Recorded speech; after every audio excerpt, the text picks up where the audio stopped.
How we doing there, boys and girls? Good morning, good morning.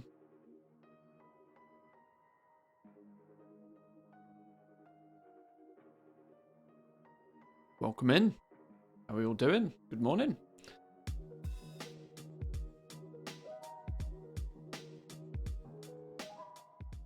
The weekend is over. Manthe needs coffee bean spenders. Yeah, I'm quite sure I do. I am quite sure I do. How was everybody's weekend? Was it good? It's the servers are going absolutely wild at the moment. It's funny. Let me quickly. Oh, that's on totally the wrong screen. Hang on, let's fix this real quick. Boom. Servers are going bonkers. I want to show you the difference. First thing this morning, I want to go over the difference that we've started to see on some of the servers. And this is going to be because of the population on the realm. It's actually wild. One of my servers, I physically cannot buy Korthite crystals, even if I try. Another one of my servers, I can buy Korthite crystals, but they're over 1,000 gold a piece. Wild things are happening. Actually wild.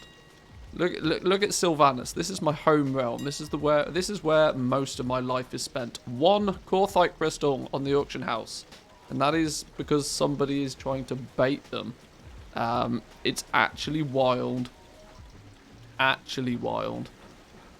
Like, I can't buy Korthite crystals. How can I make legendaries if I literally cannot buy Korthite crystals? And I don't have any. I have 75 Korthite crystals on a realm where I physically cannot buy them. There is a problem. There is a big problem. I mean, I will buy that just for lols. But it's, what do you do? What do you do when there is no materials available? Literally none. Zippo. It's it's a problem. Just restocked using heavy callus at 500 gold each, but then legendaries are selling for 100k. Yeah, I'm almost at a loss to what to do. Like, what do I do? I can't make. Luckily, I'm restocked already on this server. I restocked last night, so I'm good. But the point is I have nothing more to craft anything. Actually nothing. 14 million in profit for me this patch. Yeah, it's bonkers. The world's gone absolutely mad. It goes to show, right, that the floodgates have opened on legendaries. Everybody's decided, oh, okay, I'll buy myself a new legendary. But the problem is people are not realizing that you still need 40 crystals per legendary.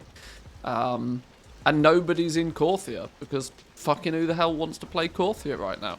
Nobody's in Korthia doing dailies and grinding out crystals, because everybody's done with it. So the supply of Korthite crystals is non-existent.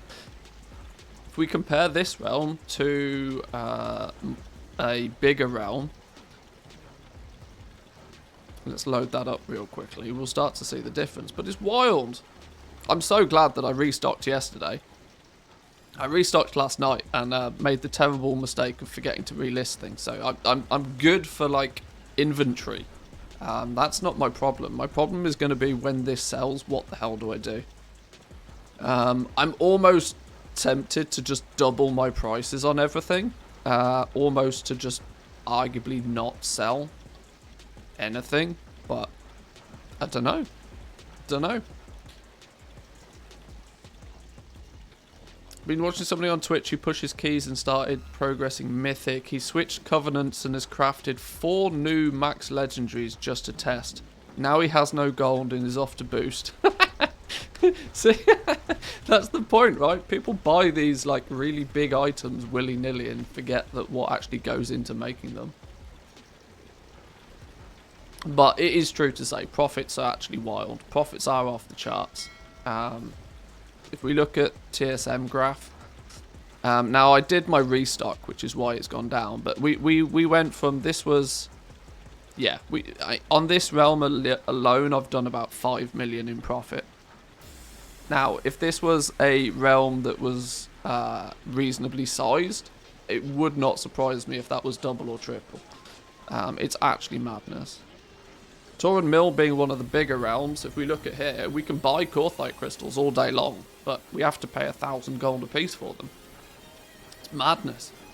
And I worry that because nobody is doing Korthia, yet everybody wants legendaries, it's inevitable that Korthite crystals just go to the moon. It's the fundamentals of supply and demand, you know? What do we got going on over here? Yeah, here you go. 1,100 gold for Korthite crystals. And on a realm, there's 2,000 Korthite crystals on the auction house. 2,000 Korthite crystals on... what's that in legendaries? Like 40 legendaries on one of the biggest realms in the EU. It's nothing. I'm so tempted to buy. I know this is blatantly somebody resetting it, but I'm so tempted to drop like 1,000,000 gold buying these Korthite crystals, simply because I worry greatly that they're going to be 15, 16, 1,700 gold a piece again, because nobody's farming them. People, get out there. Get 10, 15, 20 Korthite crystals. Make yourself 30,000 gold on a character. Like, within a blink of an eye. It's madness. But yeah. I'm like I said, I'm quite lucky. I've done my restocks. Apart from blacksmithing. And at the moment, just screw jewel crafting. Jewel crafting's too much like hard work, because the prices of everything. Lithium ore is going through the roof all the time. And is never available in any good quantity. Somebody's put some lithium on the auction house now, but as of yesterday there was just none. It's wild. The thing is I very much perceive that, you know, it's people are buying their legendaries, but then it will stop. It will stop instantly. The people that want to buy their legendaries will buy their legendaries, and then there'll be nobody left, and it will stop instantly. Made 2 million on a medium pop with only a few Legos leveled to max. Yeah, it's wild. Only 227 crystals for 222 to 300 gold each. And you could buy those and reset them, and you'd probably double your money without even trying. It's, Korthite crystals are doing an absolute madness. We started to see it on the bigger servers before the patch even went live. And the trend of the trending price of Korthite crystals is going through the roof. Rank 1 sandals for 12k. That's wild. I mean, that shouldn't be possible. But it also makes sense, right? Because they increase the drop rate of materials. They remove the bottleneck of soul cinders. So where's the new bottleneck going to be if it's not materials or soul cinders? Well, it has to be the somewhat time-limited material. E.g. Korthite crystals. If there's a good supply and a good demand for all the other stuff, then the one thing that's going to be harder to come by is going to be the Korthite crystals. Maybe the buyer wanted the best. Rank 1 is the best, right? Well, yeah, exactly, yeah. Is there a Korthite bounty today in Korthia? I've not checked, but yeah, I mean, you can look at that. Like, if you get the bounty for 3 crystals, that's a 3k daily.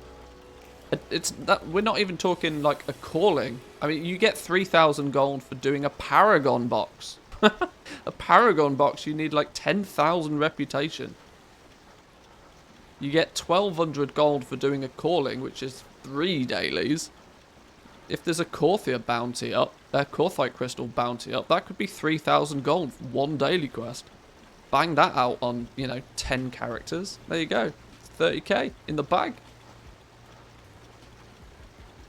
3 days without one now.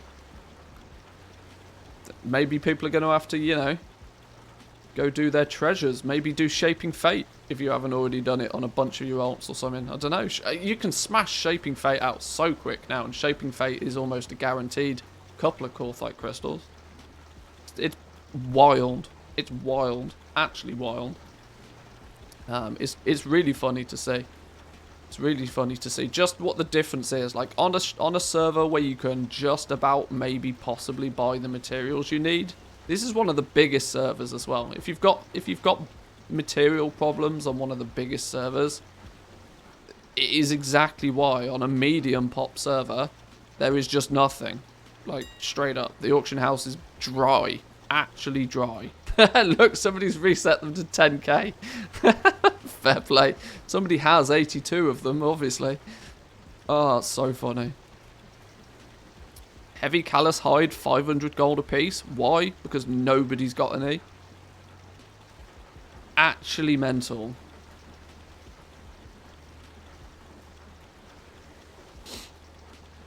Hi Stream, I just wanted to thank you for your server who was ripe for the taking after a server transfer. Thank you for your Corthite, your cheap soul dust, your cheap missives, your cheap meat and fish. I made a profit despite paying 4 tokens. Yeah, it wouldn't surprise me. 500,000 vestige crafting cost, you know it.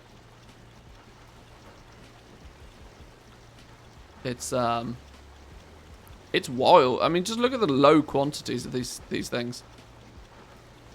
It's actually wild. Elithium ore. This server's not had a good quantity of Elithium ore for like nearly a week now. It's actually madness.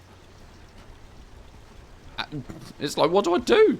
I almost feel like I need to go out farming, but like, it's mad. Having said that, I'm now out of Corthite on my main server too. My Corthite cost is up to 900 gold. Release the bots. See, it's crazy, right? You leave the economy in the hands of real players, and it's true to say that real players are lazy and don't do stuff.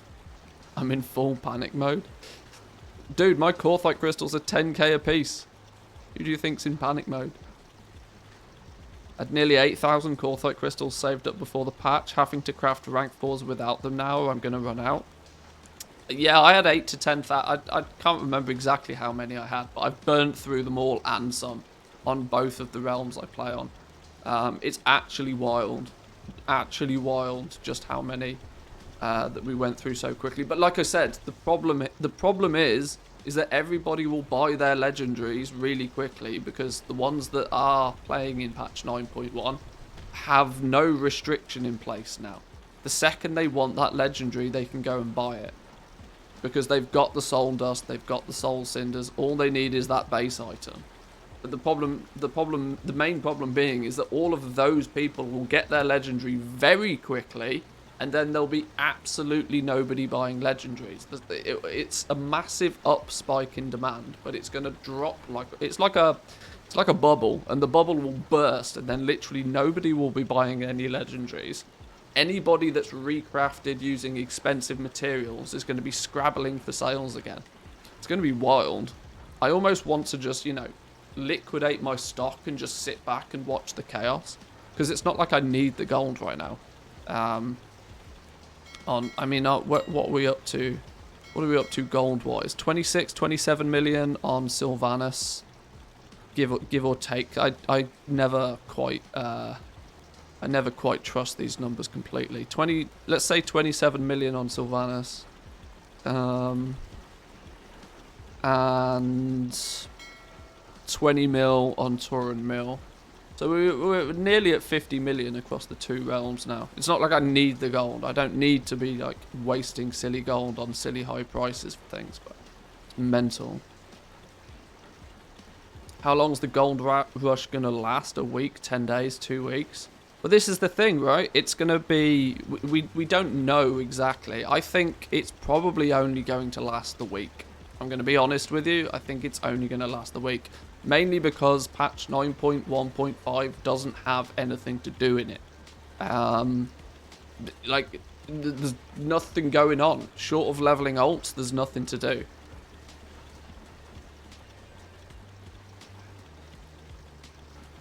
Tailoring vestige will not appear as expensive in comparison. Well, that's true. If it's 40,000 gold or 45,000 gold, then it's like, whatever. You know? But when it's 5,000 gold or 20,000 gold, it's a bit more of a problem.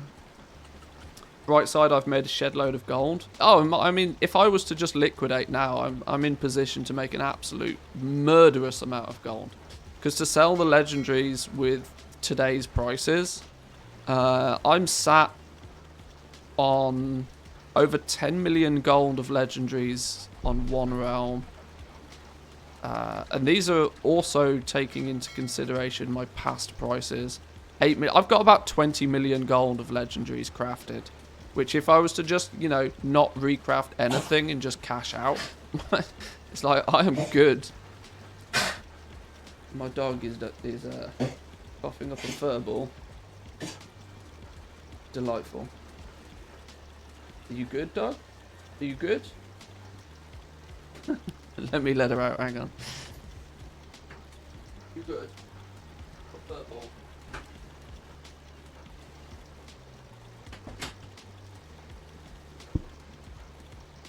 I wish I could cough up a Corthite crystal. Yeah. This is literally like coughing up a diamond. Days of 100 gold Corthite crystals might be a thing in the past. Well, no, they won't be like forever though. This is the thing. This is an absolute bubble. This is the definition of a bubble that will burst, and then prices will just plummet to the floor. Trust me on that one. There's a spike in demand right now, but understand that it is a spike. It's not the new norm. Like this is what a lot of people always misinterpret when, you know, a big change happens, like a patch. They think that, oh well, the Corthite crystal prices has gone up and it's gonna stay. No, it's gonna go down just as quick as it went up. Like, trust me.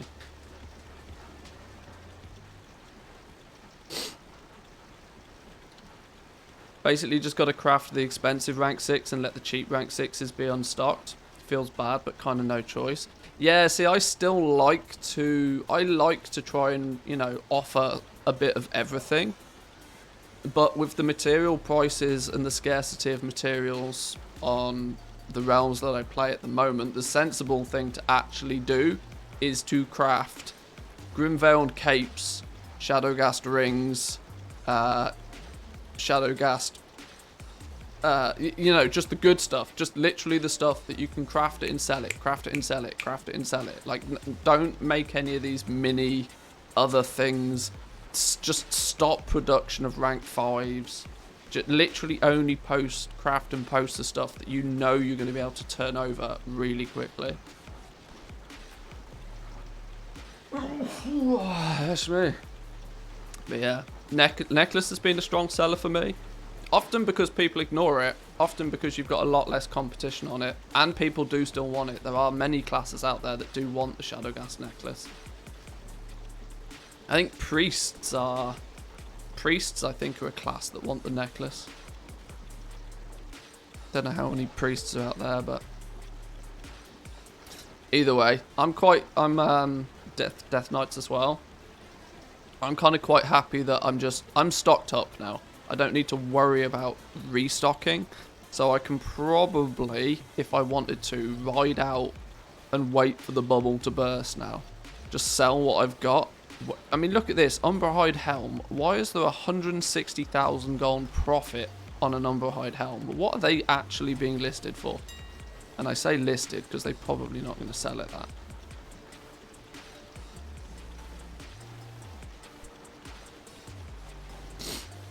Umberhide Helms, 262, 177,000 gold. You mental. Somebody reset them to 250,000. And then, surprise, surprise, I deep undercut to what is already a ridiculous max price.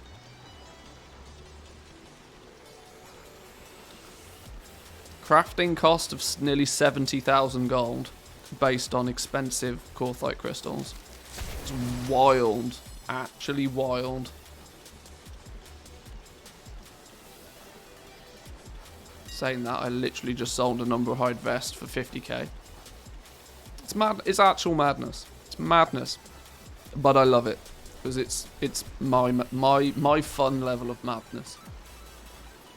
My fun level of madness. Right. Well, first thing we got to do today, because it's Monday. Let's not forget it's Monday. So what do we do every Monday? We go over the Wowhead economy report for the week, and it's quite a juicy one this week. There's lots of topics of discussion, so we're going to go through that first and foremost this morning.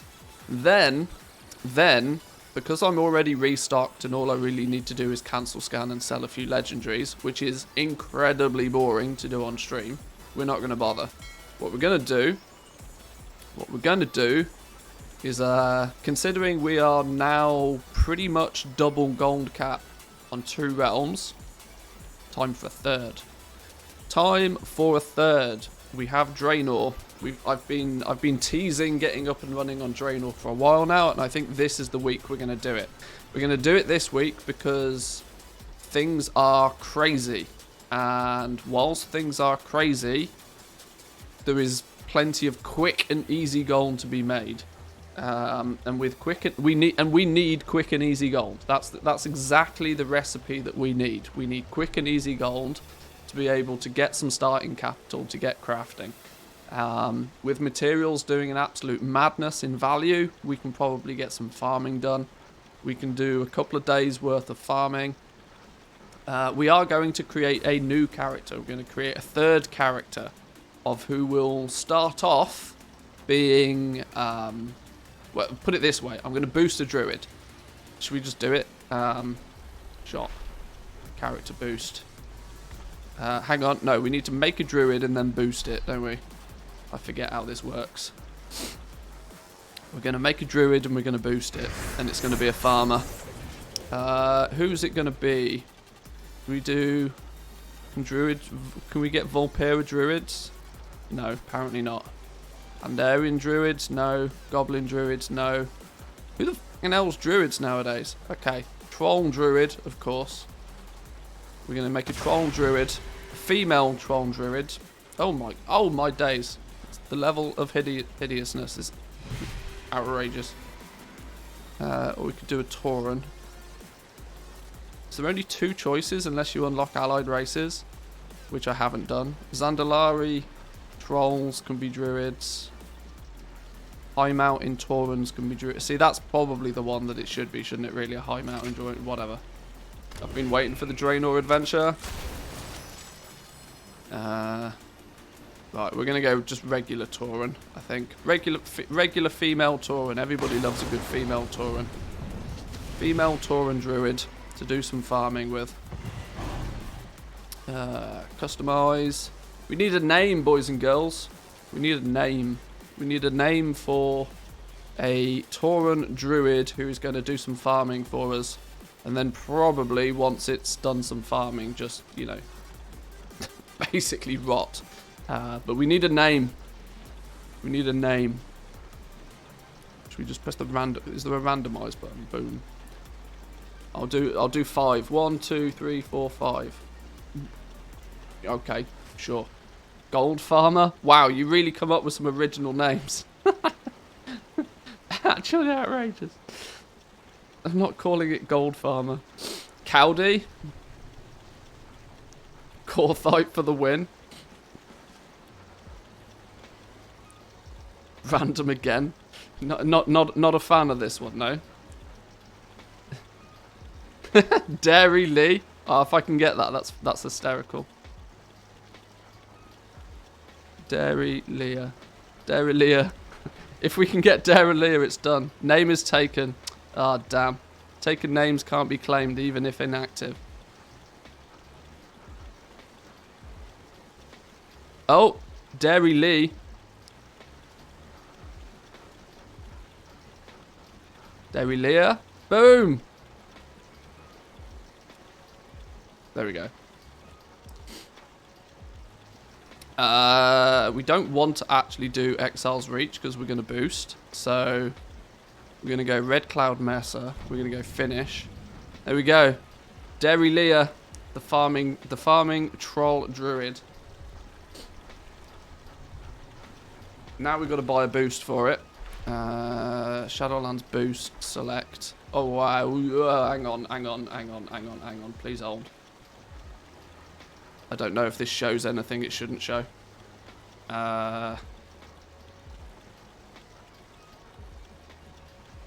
Yeah, security checks and all sorts of stuff. Hang on, please hold.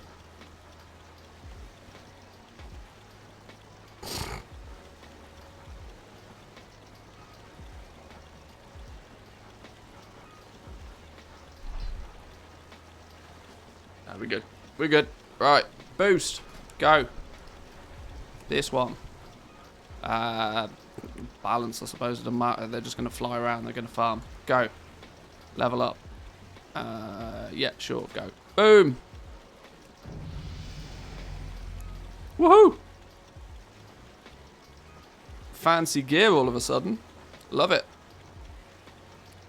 That's the quickest way to level a character, by the way. I don't even want to know how much gold that just cost me, because of course my blizzard balance comes from gold. But either way, right. So we now have. Oh, I've just realised heirlooms, flying, threads of fate, the whole shebang. This thing's going to be 60 by the end of the day. Guess what? Over 5 million gold now. Me, the rubbish gold maker. Me. Hey, not so rubbish apparently. Not so rubbish apparently. GG.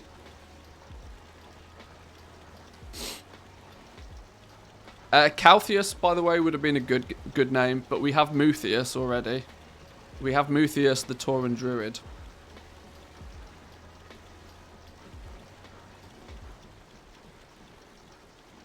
Right, come on, game, do some loading. Skip them all. Skip everything I can physically skip. Literally everything. Heirlooms on. Or, yeah, all add-ons enabled, I think I can tell. And that's probably why it's so incredibly slow. Yeah, skip them all. Threads of fate. Yeah, let's fix a UI real quickly. Yeah, sure. Set up vars. Sure. Set up chat. No. Shared profile. Finish. Went from 50 to 60 in 6 hours yesterday. Saw a guy do a speed run which took 4 hours 20 minutes. Yeah, the leveling speed is going to be filthy now. To get from 50 to 60s, you can do it in an afternoon if you really wanted to. Yeah, fully heirloomed up. Heirlooms only cost 1 million. I say 800. What did we spend? 830,000 gold, I think, upgrading our heirlooms. Take a 60 friend with you, it goes even faster. Probably, I mean, we'll just do it by farming. I have no intention of getting this character to 60. Oh, yeah, I know errors all over the place. Let me fix my add-ons, Christ. NPC scan, no. Hang on, I'm going to do a disable all. And then we will put on only what we actually need. Should have done this to start with, but... bearing in mind that we're going to be using it for farming and basically nothing else, we can go probably farm HUD actually. Gathermate 2 data. Keely, sure. It's not going to have legendaries, so we don't need legendary stock tracker. We don't need little wigs, loot appraiser. We don't need any of that business. Monkey speed, just initially to check that I've got all the right fast things. Postal. Rare scanner, because if we can kill a rare, get something cool, why the hell not? Routes is going to be helpful to us. Routes import export. It's at this point actually we might try worth it out again, you know. See if Dallas got his routes in order for 9.1.5. No, we need details, don't we? I was gonna put SCADA on, and then I thought better of it.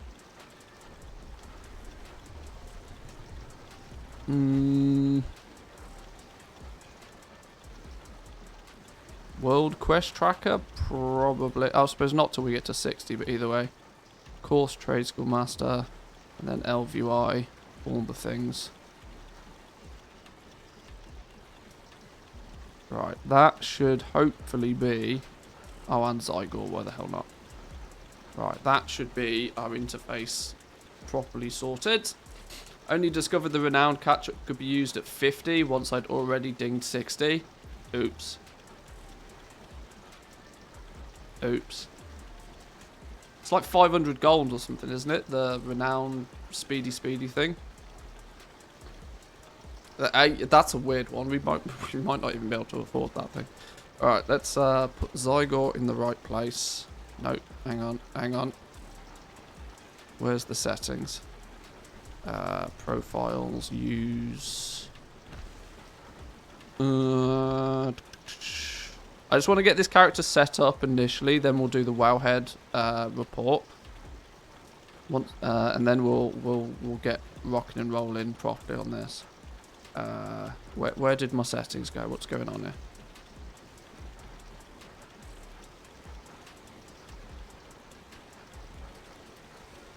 Let me move it. Let me move it. There we go. I like to move it, move it.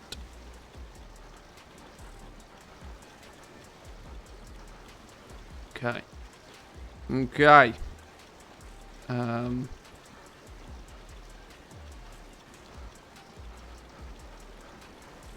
You out the way as well. Make it look neat and tidy. Oh, we haven't got the thing that does all of the buttons for the mini-map. What was that thing called? How did I not see that on the list? What's the add-on that makes all my mini-map things look nice? Probably called mini-map something or other, isn't it? Mini-map button bag reborn. That sounds like the winner. Boom. Each bonus objective gives you a renown level. I was renowned 60 when I hit level 60, then 63 when I used the soul binds. Was awesome. See, that's good. To get to 63 so quickly, and you're literally just chasing 80, which is a nice position to be in.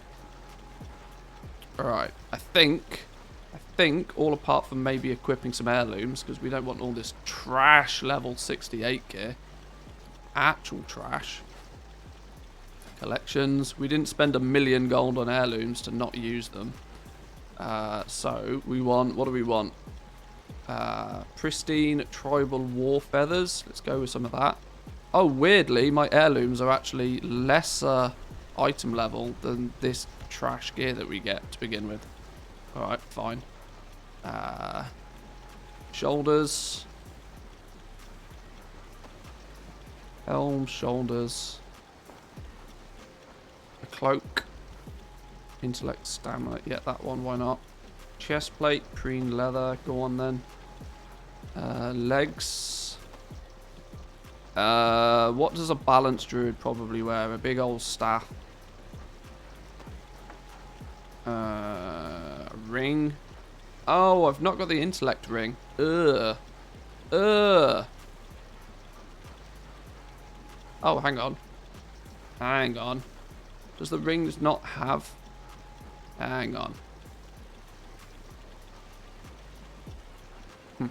Alright then. Whatever. Right, we'll put those on. Oh, we need a neck as well. There's got to be one that's probably the right one to use. I don't know. Crit mastery. They've all got the same on use.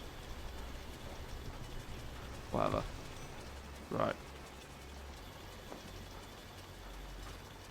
Doesn't matter for farming anyway. Oh, we've actually got to do this little intro bit thing apparently. Can we not skip all of this jazz as well?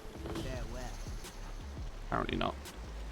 As a balanced druid, the sun, moon, and stars are your allies, enabling you to just made gold capping profit so far on the second, or maybe not with these prices. Yeah, these prices are a bit mad. You could Hearthstone out of the scenario, by the way. Oh, absolutely perfect. Get me out of here.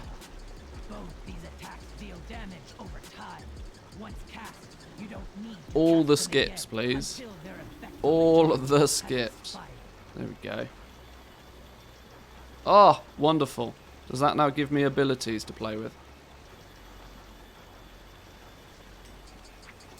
Apparently it does. Absolutely incredible. Actually incredible. Where's all my flight forms then? So we want bear form is F1. No. Is it? I guess it probably is. Bear form F1, cat form F2, travel form is F3, or flight form I should say is F3. What? Oh, it's called flight. Is it not called travel form anymore?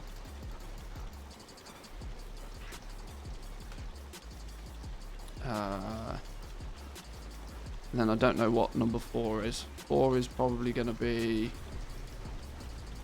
Boomkin Boom. Where's my Boomkin button?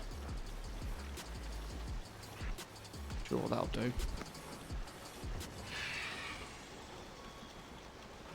380% speed. That's not super speed, is it? That's not super speed. What's oh, I tell you what, I was about to say, right, we'll go buy super speed flying, but we won't because we have no gold. 0 golds. Okay. Can we fix that problem? Or do we just have to go gather a bunch of stuff, sell a bunch of stuff to get flight form real quick? I don't know. Right, well, either way, we need to not be here. I wonder if Zygor's updated itself for 915. Let's see. Leveling, Shadowlands, main intro and doodah stuff. Portal to Orgrimmar, let's go. Which one's the Orgrimmar portal? That one. Made the heirlooms but haven't equipped them. Yeah, for good reason so far. They're actually lower item level than all the gear that I've currently got equipped. So, and I don't have any rested experience or anything, so. I probably should put some abilities on my bar though, shouldn't I?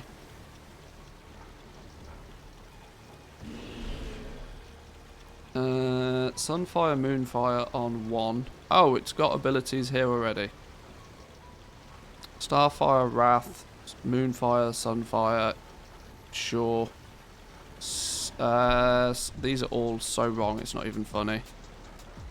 Shift mouse wheel down is meant to be Prowl. Mouse wheel up is meant to be speedy dash dash. Celestial alignment is shift 3. That's meant to be Q. That's meant to be 4, I think. Oh no, I need to try and remember all my keybinds.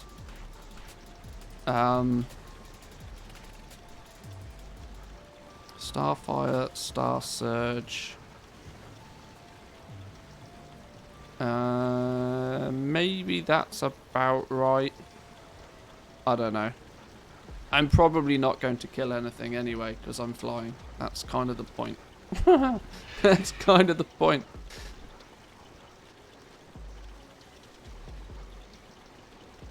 Buy a token? No, I think we'll I was in two minds of whether we just transfer a character with a guild bank full of gold onto this realm. I'd have boosted on another you know, made a guild, filled it with money, sent it over. I was contemplating doing that because it's arguably the most sensible thing to do. But I'm looking to make some content on farming in the upcoming future because my channel is lacking that from a YouTube perspective. I don't really have... I tell everybody to get out of the farming mentality and into the crafting mentality as quick as you can. But I don't tell people how to actually do that. Now, I know there's plenty of channels out there that do nothing but talk about farming, but it's... for the sake of completeness, I would rather offer a solution. Lazy Goalmaker will appreciate the mats you're about to gather. He probably will. Yes, this is Lazy's main realm, I think. So he probably will. I don't think we really need much else on this character. Yeah, I'm intrigued to see if... I've heard this tale before. Skip the more intro. Ouroboros awaits. Oh, it's beautiful. It's actually beautiful. Please farm Corthite crystals and Callicite. Thank you. Well, we're going to be doing herbalism and mining to begin with, because we're a druid. Sorry. We might do some skinning if this character gets to 60 and I get bored with herbing and mining, but... ready to choose my fate in the Shadowlands. We are going to do Threads of Fate, because it's arguably quicker. I would guess. Boom. Yep, sure. And then we're just ready to go. Is that it? Wow, okay. Okay, we don't get... Ah, you know what I don't have is I don't have the flight forms. The flight paths, sorry. And I won't get the flight paths because I'm a scrub and haven't got the achievement on my main character to buy the heirloom yet. But what are you going to do?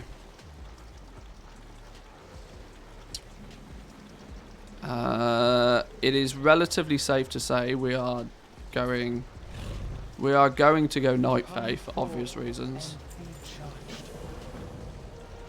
Choose your Covenant, Night Fae. Not to mention it doesn't matter anymore. In theory we can switch and choose around whatever, whenever.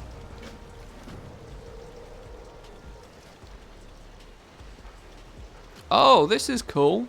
Battlegrounds, Torghast, Moldraxis, Bastion, Ardenweld or Revendreth. That little mini-map button has changed my life. Yeah. The Broker of Oribos is recruiting eager competitors to fight each other in the battlegrounds of conflict so they may observe and learn.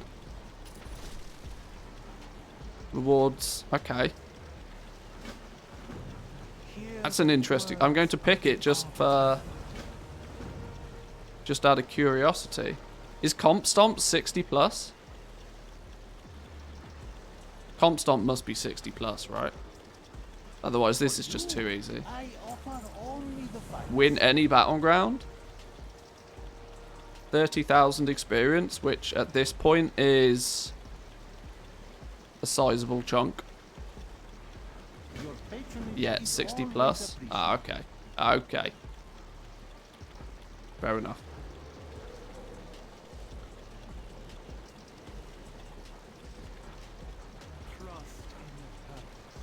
Is that now going to, yeah, screw that then. We're not doing battlegrounds. What might your purpose be? Torghast, what's the option here? Speak. Can I just do all of these quests? Like, just bash them out? Give me the, I'm actually not going to do it. This is probably going to break my character, but sure. I just want the initial... Oh! Oh! Oh, okay. You can't cheat the system that way then. I speak for the Haha! one who is Now I've picked it up, I can't change it. Great. Excellent.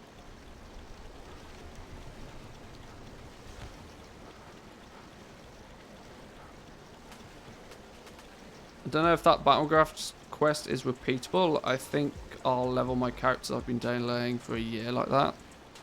Well, I can pick it back up here, look. I can still collect it.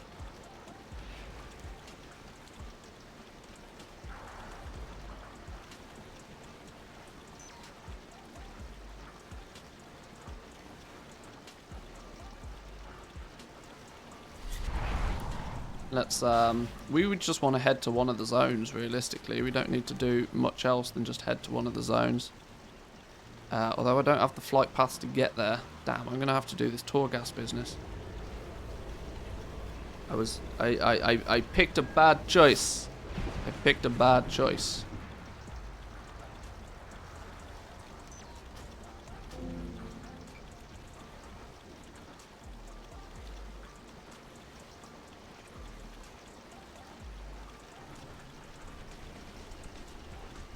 Can I just speak to you and then go back and do something more sensible than this? Bonus experience, Soul Ash. I've heard of you, more worker. You must know the legendary Vanash. I'm here to find great treasures within Torghast. The aid of my box. Can see you admiring it. Perhaps we can work together. Why don't you go into Torghast ahead of me? Scout ahead. I shall even reward you. Aid in exploration of Torghast by completing a wing within Torghast. Use the wayfinder within Torghast to access different wings. Okay. Can I just choose to not do that, please? Soul Forges, Upper Reaches. Let me just do regular shit. I need to put abilities on my bar. We need... Where's... we need to go into Boomkin form. And then 5 is the I win button. Where's my I win button? Hello? Who stole it? Where's me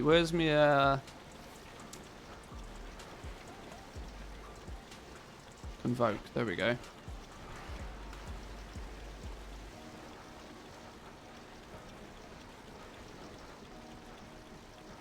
Is this on live? Yes, yes.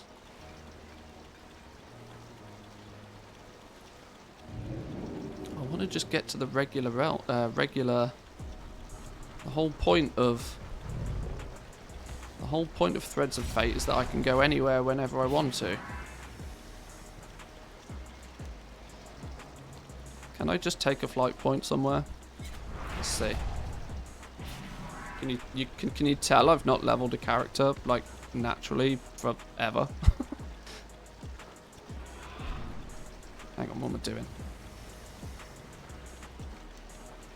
Do we have even the basic flight points to get places yet? Welcome. Oh, we do. Okay, that's fine then. That's fine. We can go wherever we need to go then. That's good. So, the question then becomes, which zone do we do some farming in? Well, the easiest way to check that out is to probably scout the auction house and see which of the 4 zone-based materials is in higher demand or equally at a higher price. Now, if I had a longboy, we could do that quickly and easily. What I'm actually going to do is jump onto another character real quick. Although both of these are in Oribos, we can get them quickly somewhere else. By the way, how do you make a second account and pay for it with a token? Where do you create that? It's got to be under the same Battle.net account, right? Is it? It's going to just be WoW 2, etc. Yes, that's yeah. I can't actually remember exactly how you do it, but you can do it from your normal Battle.net launcher. Right, let's take this dude over to... Haha, put on all the heirlooms.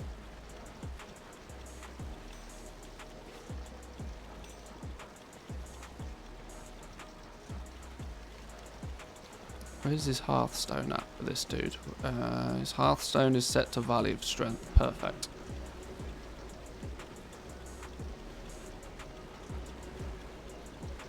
I think it might be worth it just for 1 month. There's no obligation to do it during the slow months. It would make my life... I mean, absolutely everybody that's interested in making gold in some way, shape or form should have at least a 1 second account, in my opinion. Just for the purpose of, you know, easy access to the auction house.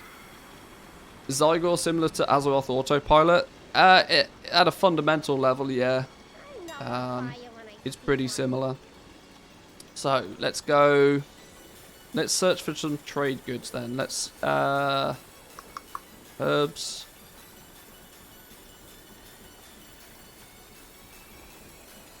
Why can I not sort by availability? Why can I sort by price and by name, but not by availability? That seems odd. Right, what? Okay then, what are the Shadowlands herbs? I can't remember the names of these things. Widow, Bloom... No. Is it single D? Widow Bloom... Marrow Root... Widow Bloom, Marrow Root...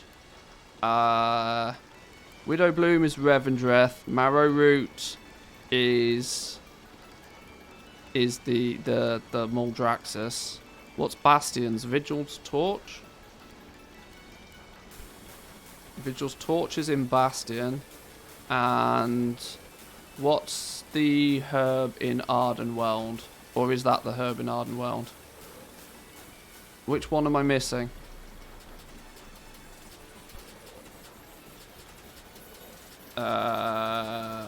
Brain think. Widow Bloom, Vigil Torch, Marrow Root, Nightshade. Well, let's put Death Blossom in there. What's the one I'm missing?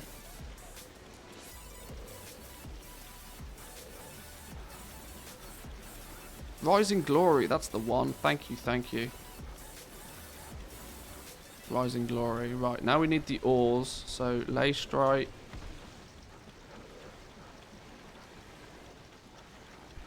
Hey? Oh, of course there's not going to be any Ley Strike in the herb section. That would make sense. Ley Strike. Ley Strike. Sinvir.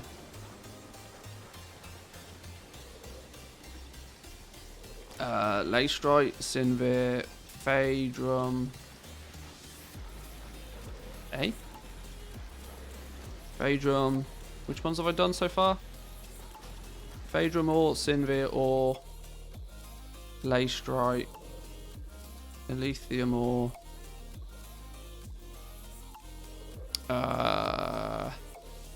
Oxane.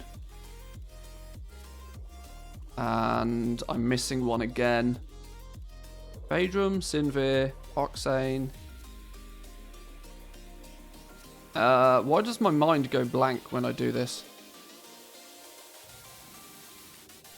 Just search ore, go down the list, star them. Yeah, but I'm going to get all of the ores. I don't want all the ores. Elithium. Which one am I missing? Phaedrum, Oxane, Sinvir. Being 7 levels of dumb. Solanum. That's the one. The reason I forget that is because it's the cheap one. Solanum's almost always the cheap one. There it is. Okay. Right, so that should be the main farmable herbalism mining materials then. So the question becomes is which one of these is the most valuable and which one should we target? Marrow root at 36, Oxane at 18. That's not a bad combination if we fly around Moldraxxus for a bit. Although Sinvir at 33 and Widowbloom at 26 is also a good combo. That's like 50, let's just say 50, 60 as a total.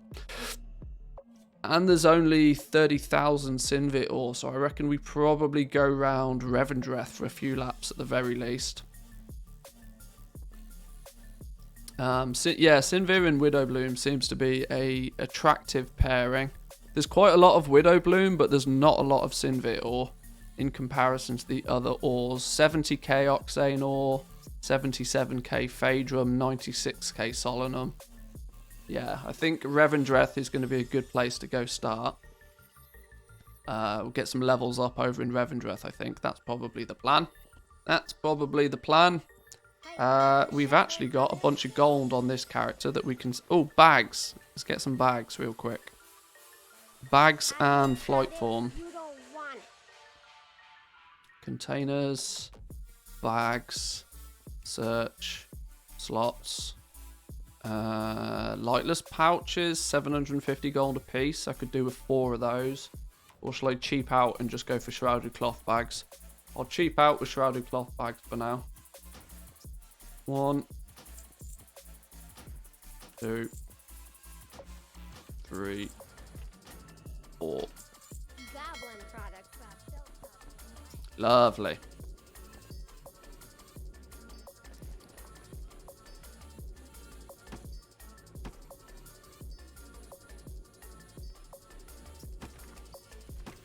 So, bunch of bags and 5,000 gold to go get epic flying.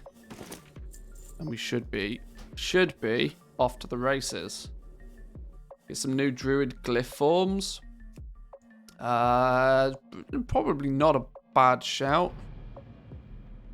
Although that would mean that if we actually wanted to make the glyphs, we would... Oh, you're actually talking about buying the form. Yeah, that's not happening. That's not happening. I don't care about that stuff. Literally 0 shits are given about that sort of stuff.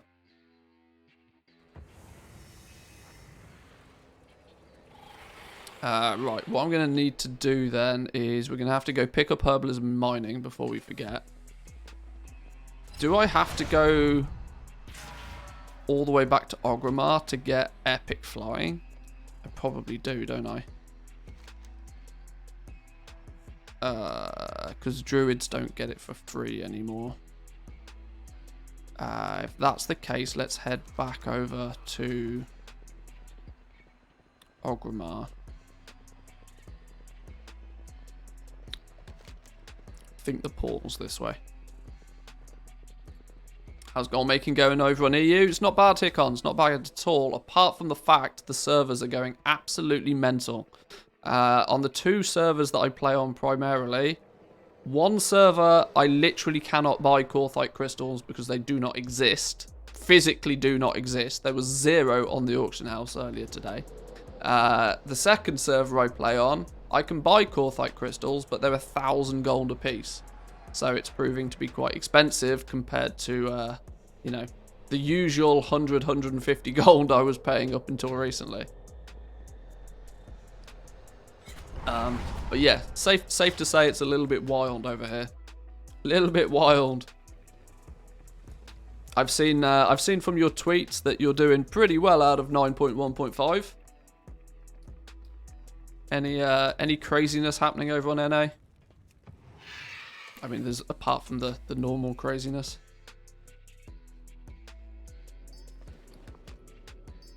Water Striders. All right, cool, sure. All right, let's toggle bags. Fix this. Give us better bag space. Lovely stuff. Beautiful. BEA beautiful. Corthite's around 800 to 1.2k on you. Yeah, it's crazy how much it's gone up. I was expecting it to go up, but I was expecting like maybe 500 gold. That seemed more sensible to me, but apparently not. Apparently not. Right, master riding, go, boom. Now we're speedy mode. Much better. NA Lightless Silk went up to 3 gold. I know you're memeing, but it's funny because it's true. Right. Oribos.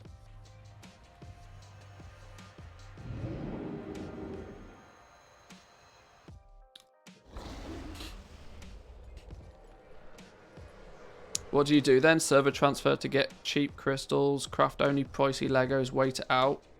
I mean, if you know that, like, if you know you can turn around the stock quick enough and that you can still craft and sell at a profit, there's 0 reason to not do it.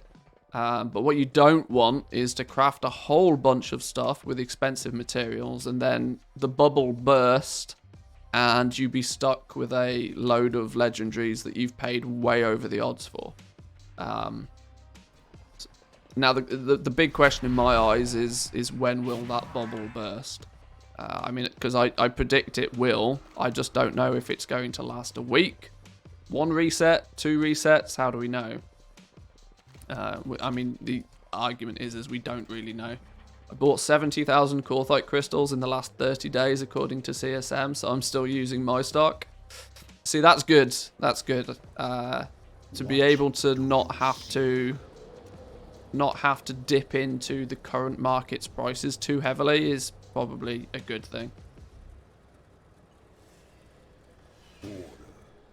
Oh no, stop, go back. We didn't pick up professions.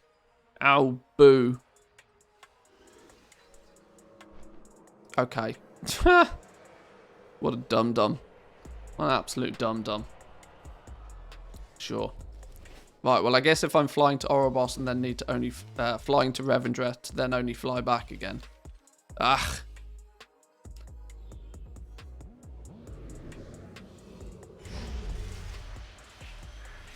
Any chance Corthite is 800 to 1.2k because of Hickons? Well, on one of the realms I play, I'm literally one of only 2 people that seems to be relatively active crafting and posting legendaries. So the fact that there's 0 crystals available on that realm probably indicates that they've swooped in and bought them all before I had a chance to do it.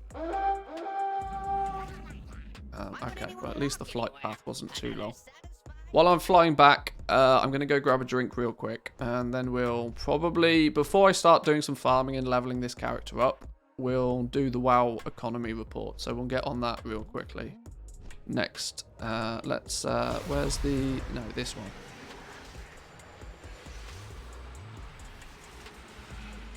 because there's a fair few things to talk about in this one, and it'll give us an opportunity to talk a little bit more about patch 9.1.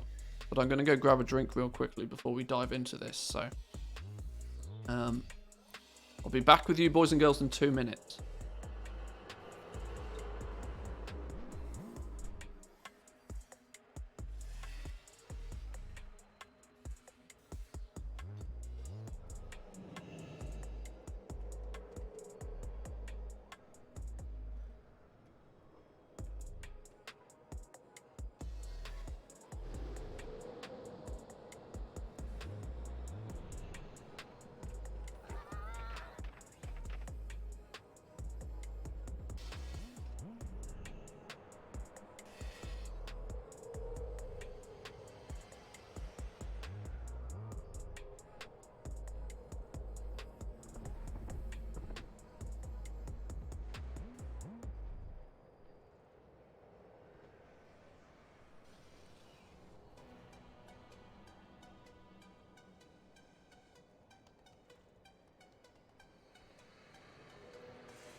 Alrighty then.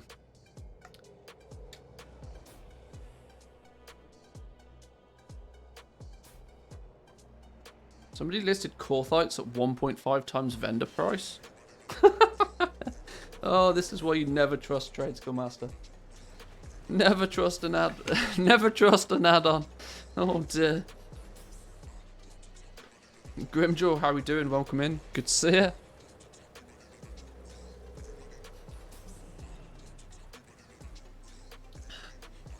Alright.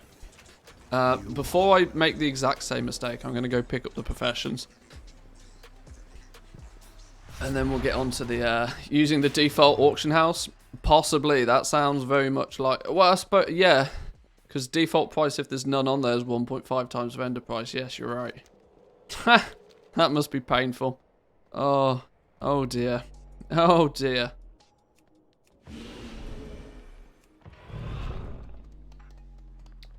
Oh well, their loss. Their loss. Right, let's grab herbalism and mining. Herbalism is here. My pleasure to help. Yoink.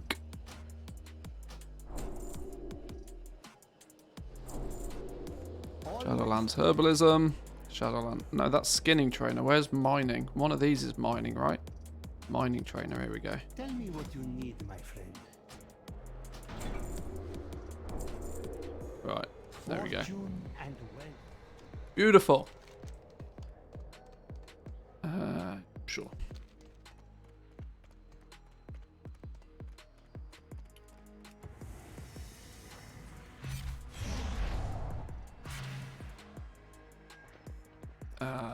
Where's the flight form dude gone? Flight path bender thingy. New to goal making, just want to start, but on high pop server like Illidan, what should I do? It depends how much gold you've got to begin with. And whether you're willing to risk any of the gold you've already made. My usual advice to most people is to utilize farming to its fullest extent to make your first million. And once you've got at least 1 million gold, you can more than comfortably get into crafting. Quite efficiently as well.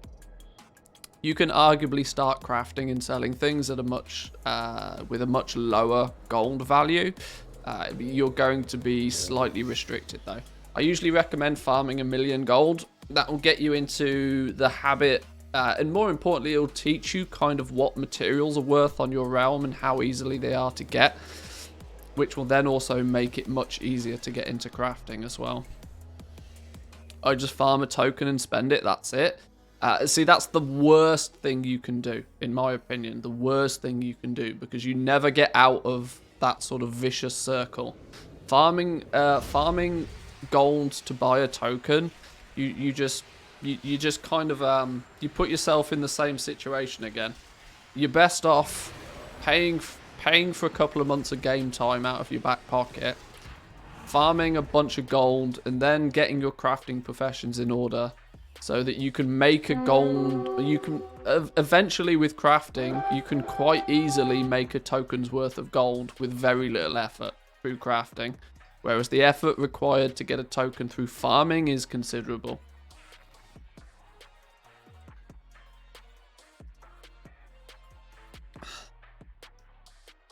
And just don't listen to Jericho.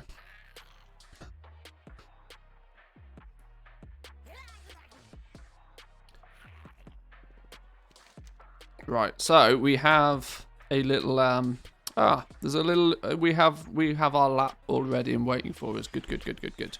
Okay, so we'll get doing some farming then on this dude. We'll start making some gold. But let's first and foremost take a little look at, actually, I need to close some accounts that are not being used right now. Save on those system resources, you know. I'm not cancel scanning today, so. You're leveling to 60 with farming only. That's the plan. That's the plan. This will actually be the 3rd character on this realm anyway. I've got 2 level 60s ready for, you know, the 4 legendary professions. Probably is the likelihood, but I need some starting capital. So, Illidan have so different type of economy. Not really. It doesn't really make too much difference what sort of server you play on. The economy at its fundamental level is all the same. You need to farm up a bunch of materials, turn those materials into gold, and then use some of that gold to level up your crafting professions, because every time you unlock something new with crafting, all it requires you to do when you sell that crafted item is to buy the materials to recraft it again. And you just rinse and repeat. It makes gold making so much easier once you get into crafting.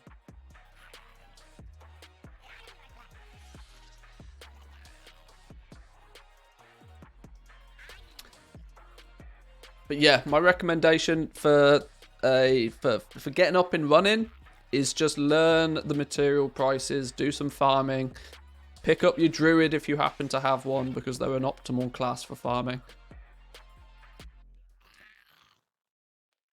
Want to start making rune carvings, but it's so costly. Now is the worst possible time to get into legendaries. Genuinely the worst possible time to get into legendaries. All the materials are 3 times the price they should be for materials. Now is actually the best time, quite literally the best time to go out and do some farming, because the demand for the legendary materials is really high. So any of the ore, callous hide, heavy callous hide, lightless silk, demand for those materials is really high right now. So going out, doing some farming of those, you'll be able to relatively easily sell them and make that starting gold. Just farm and sell the raw mats. Yep, you need gold. You need gold to make more gold. I'm getting a dog, am I? Hey, go get in your bed then. Good girl. Close the door then.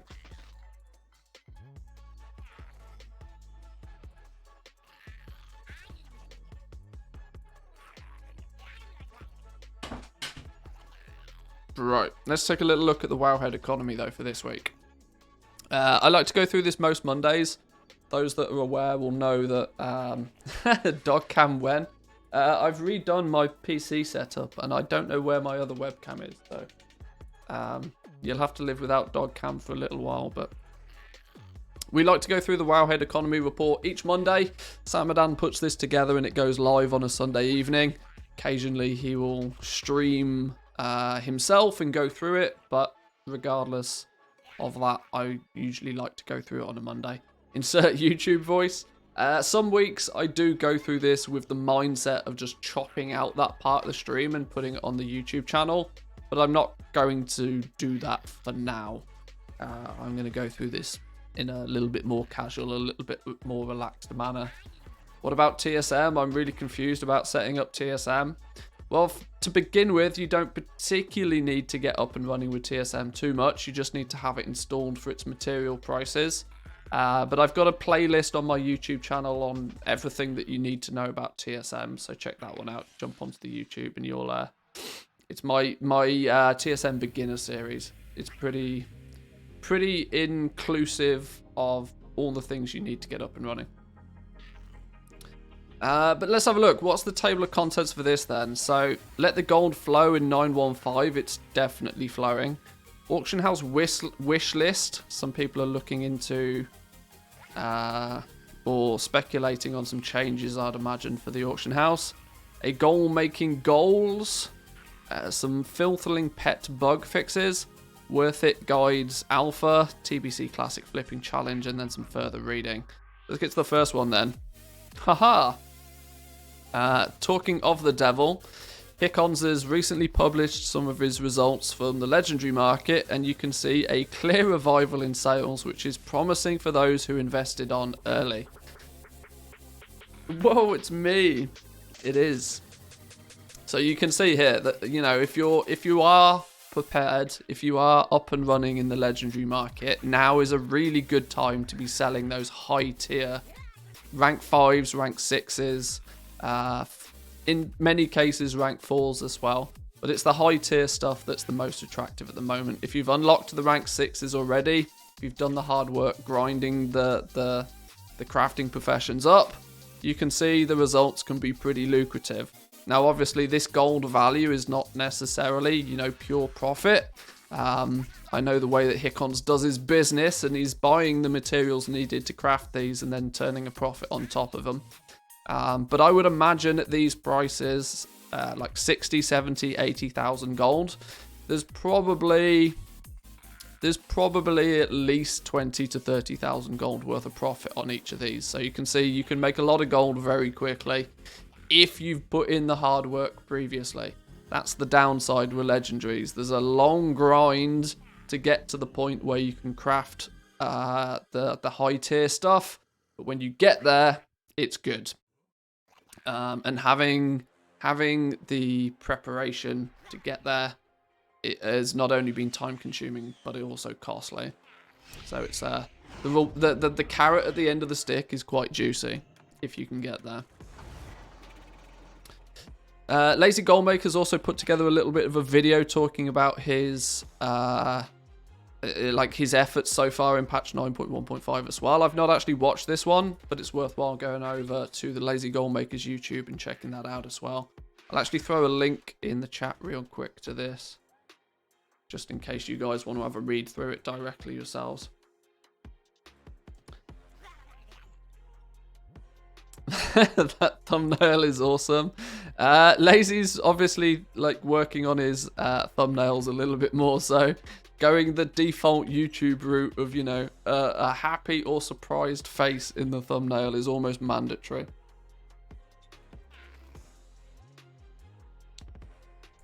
But yes, it's quite funny. A bit of a shame he seems to have only like no arms. He's pan his camera out a little bit more maybe next time, for sure. An interesting thing actually, follower tokens.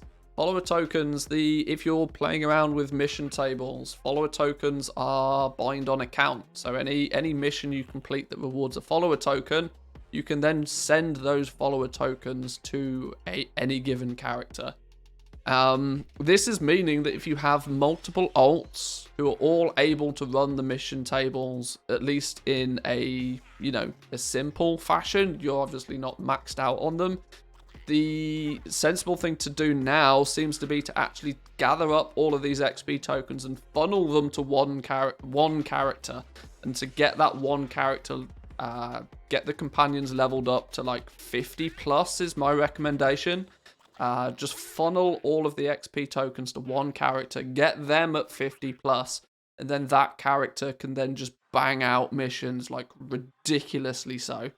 At 50 plus, most followers can start to solo most missions, meaning you can really start turning up the quantity of missions that you're completing on that character every day. Because a follower plus maybe a couple of troops, you can just bang through them really, really quickly. There's like, what's it now, 20, is it 21, 22 followers that you can have, potentially, if you've done all of the campaign, if you've spent a bit of time in Torghast, if by the time you're renown 80, you should have, I think it's 22 followers. Somebody will correct me if I'm wrong. It's either 21 or 22 followers. And if you can get all of those soloing missions, that's, even if you only do it once a day, that's potentially 20 missions you can bang out, really. 22, there we go. If you can get 22 missions done on every character every day, all that requires you to do is log in once. Send them out, get them doing stuff. The rewards will come through really quickly.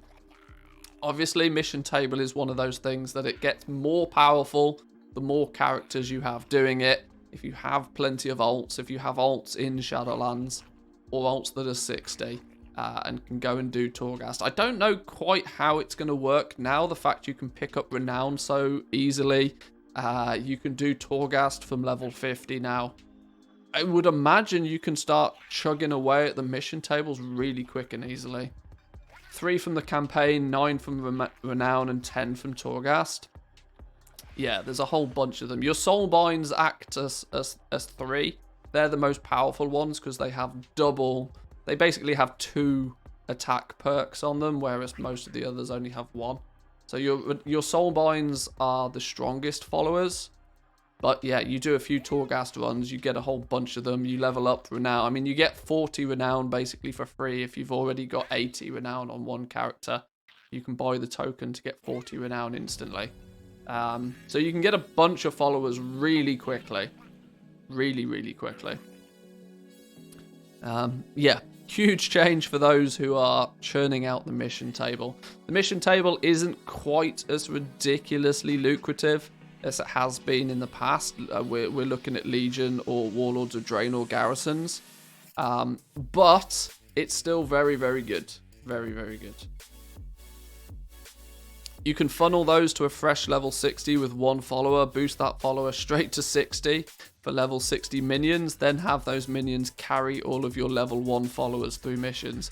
Yeah, see, this is the thing, right? If you boost up 1 follower really high, because the troop level is based on the median level of all of your followers. So you can get 1 follower really high, probably one of your Soulbinds, which will in turn boost the level of your troops, and then the troops just kick ass. It's a little bit broken now, but it's meant to be some sort of catch-up system, so they don't go down in level as well. Yeah, this is the thing that's broken about it. The troop level can go up, but it can never go down, and so that's why this is considered a min-maxy way of doing it.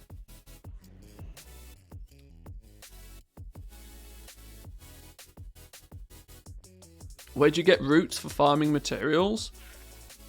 If you install the Worth It add-on, I know Worth It has a couple of roots pre-built into it. You can go to wow-professions.com. I'm quite sure they will have some roots for farming materials. I will probably see, the one thing I want to do is put together some semi-optimal, not perfectly optimal, because I think people go too far with min-maxing farming, in my opinion. Farming is meant to be something that you just bash out. You don't try too hard about it. You bash it out, you make a bunch of gold, and then you pretty much stop farming. I think people go way too far min-maxing their farming routes, but some simple farming routes at least I want to try and put together and get available for people. Probably, you know, 1 or 2 for each zone. There's only 4 routes, and to be honest, if you just fly around the zones, you'll do all right. Right? You don't need to be in the 99th percentile for your farming route. You just need to...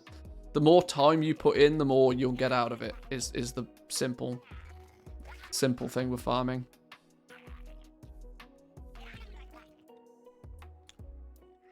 Another new quality of life thing for goal makers. This is affecting goal makers more than it is anybody else. The male icon is now on the character select screen. Although it does seem to be a little bit bugged, there are definitely some issues with it. What you should now see on the character select screen, if that character has something in the mailbox, it will show a little mail icon next to their name telling you to, or reminding you if nothing else, to log in and collect that mail. Because as we know, after 30 days of not collecting a mail, it just gets deleted. So, and there's not really any way to, you know, get them back once that's happened. So if you this is especially important for people that post things on the auction house on multiple characters. It's really handy to see which ones have got things in the mailbox. It's a real small quality of life thing, but it's something that, yes, I concur. People have been wanting this for years, and it's just a nice quality of life thing for sure. Lost 6 million worth of pets because of expired mail. Yeah. There's nothing worse than having mail expire on a character and losing a whole bunch of stuff because of it. But hopefully this little mail icon thing, I've not had any bugs with it so far, but I don't sell things on many characters. I have specific characters on specific accounts that do my selling for me. I just send everything to those characters. So I rarely am in a position where I'm losing stuff in the mailbox. But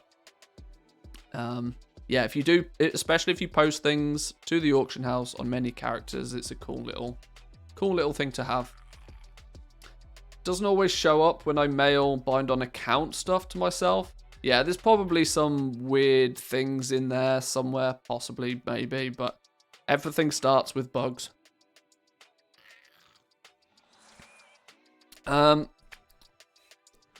Next little bit then, if you're stuck on suggestions for things to do in 915, Tharon Gaming has a great list of things to focus on, covering everything from legendaries to crafter's mark gear to lesser known markets. Oh! Okay. This is an interesting one. I've not seen this. This might be worth a watch. Best ways to make gold in patch 9.1.5. Student Albatross level thumbnail on the go. Sure. I to have not seen this, I can't comment, but for Samadan to put it in the Wowhead article, it's got to be at least somewhat reasonable. So maybe go check this out if you're looking for, you know, hints and tips on gold making in 915. An auction house wish list, though. Let's take a look at what people have been looking for on the auction house. Starting off with the fact that I quite like the revamped auction house, but there could have been a few more tweaks to make it even better. Here are some ideas. Adding posting length of 1 week, 2 weeks, and or 1 month. Some items sell super slowly, and it would be so nice just to be able to throw things up for longer instead of having to repost every 2 days. I kind of agree with this in a little bit. I think a month is too long. Having something listed on the auction house for a month, I think, is too long. But definitely 7 days, 14 days. I would not be disappointed to see if they added that to the auction house. One of my biggest issues currently is the fact that I end up having to relist things a lot. A lot of things I have to relist a lot of times. And in some scenarios, it would just be nicer to throw them up for a longer duration and just, you know, have them sit there. The problem with this is that if you just allow everybody to post everything on the auction house, it takes away a lot of the opportunity, I suppose, for prices to reset and for the economy to, you know, build itself a little bit. Everybody will probably, if you're going to do something like this, you also then need to balance just how much it costs you to put that thing on the auction house. Mainly because otherwise people just use the auction house as a glorified storage unit. Not that they kind of don't already in many cases, but it will be even worse if that's the case. There's already, in my opinion, a lot of trash on the auction house that could do with just not being there, quite simply. And now if people are incentivized or given the ability to post things for hugely longer durations, I think we'll see even more rubbish just on the auction house, but I don't know.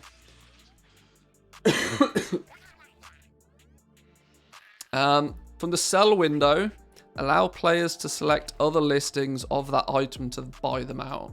This would facilitate players doing basic flips or resetting using the native UI, making gold making more accessible.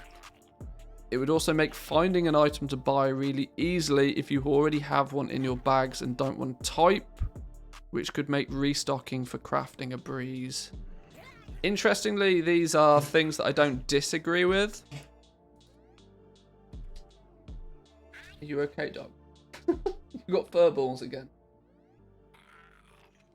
Do you want out? Hang on, please hold. I knew she'd be popping in.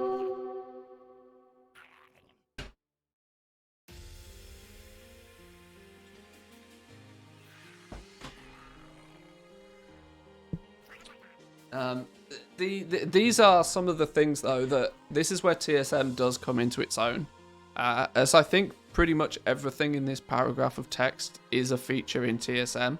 This is where add-ons can be useful. They add functionality that people kind of want, that the default interface doesn't offer. But of course, if you don't want to be using TSM, then, you know, it would arguably be nice if they built something like that into the default UI, sure. Use some of the empty space on the sell window to have this person loves their buttons. To have buttons with pre-select values, 500 gold, 5 gold, etc., that players can click on instead of typing in what price to sell an item at, facilitating click-only posting. I think the reason they don't use click-only posting is because it makes it very, very simple to bot the auction house. Even more so than already does. They at the very, yeah, I don't think that will ever be a thing. If you want to change the price from what is suggested, you have to actively choose to change the price. I don't think they're going to want to put buttons to do something like that. And this alone, like anybody that's used Trade Skill Master for any period of time, this would absolutely trigger the living crap out of them.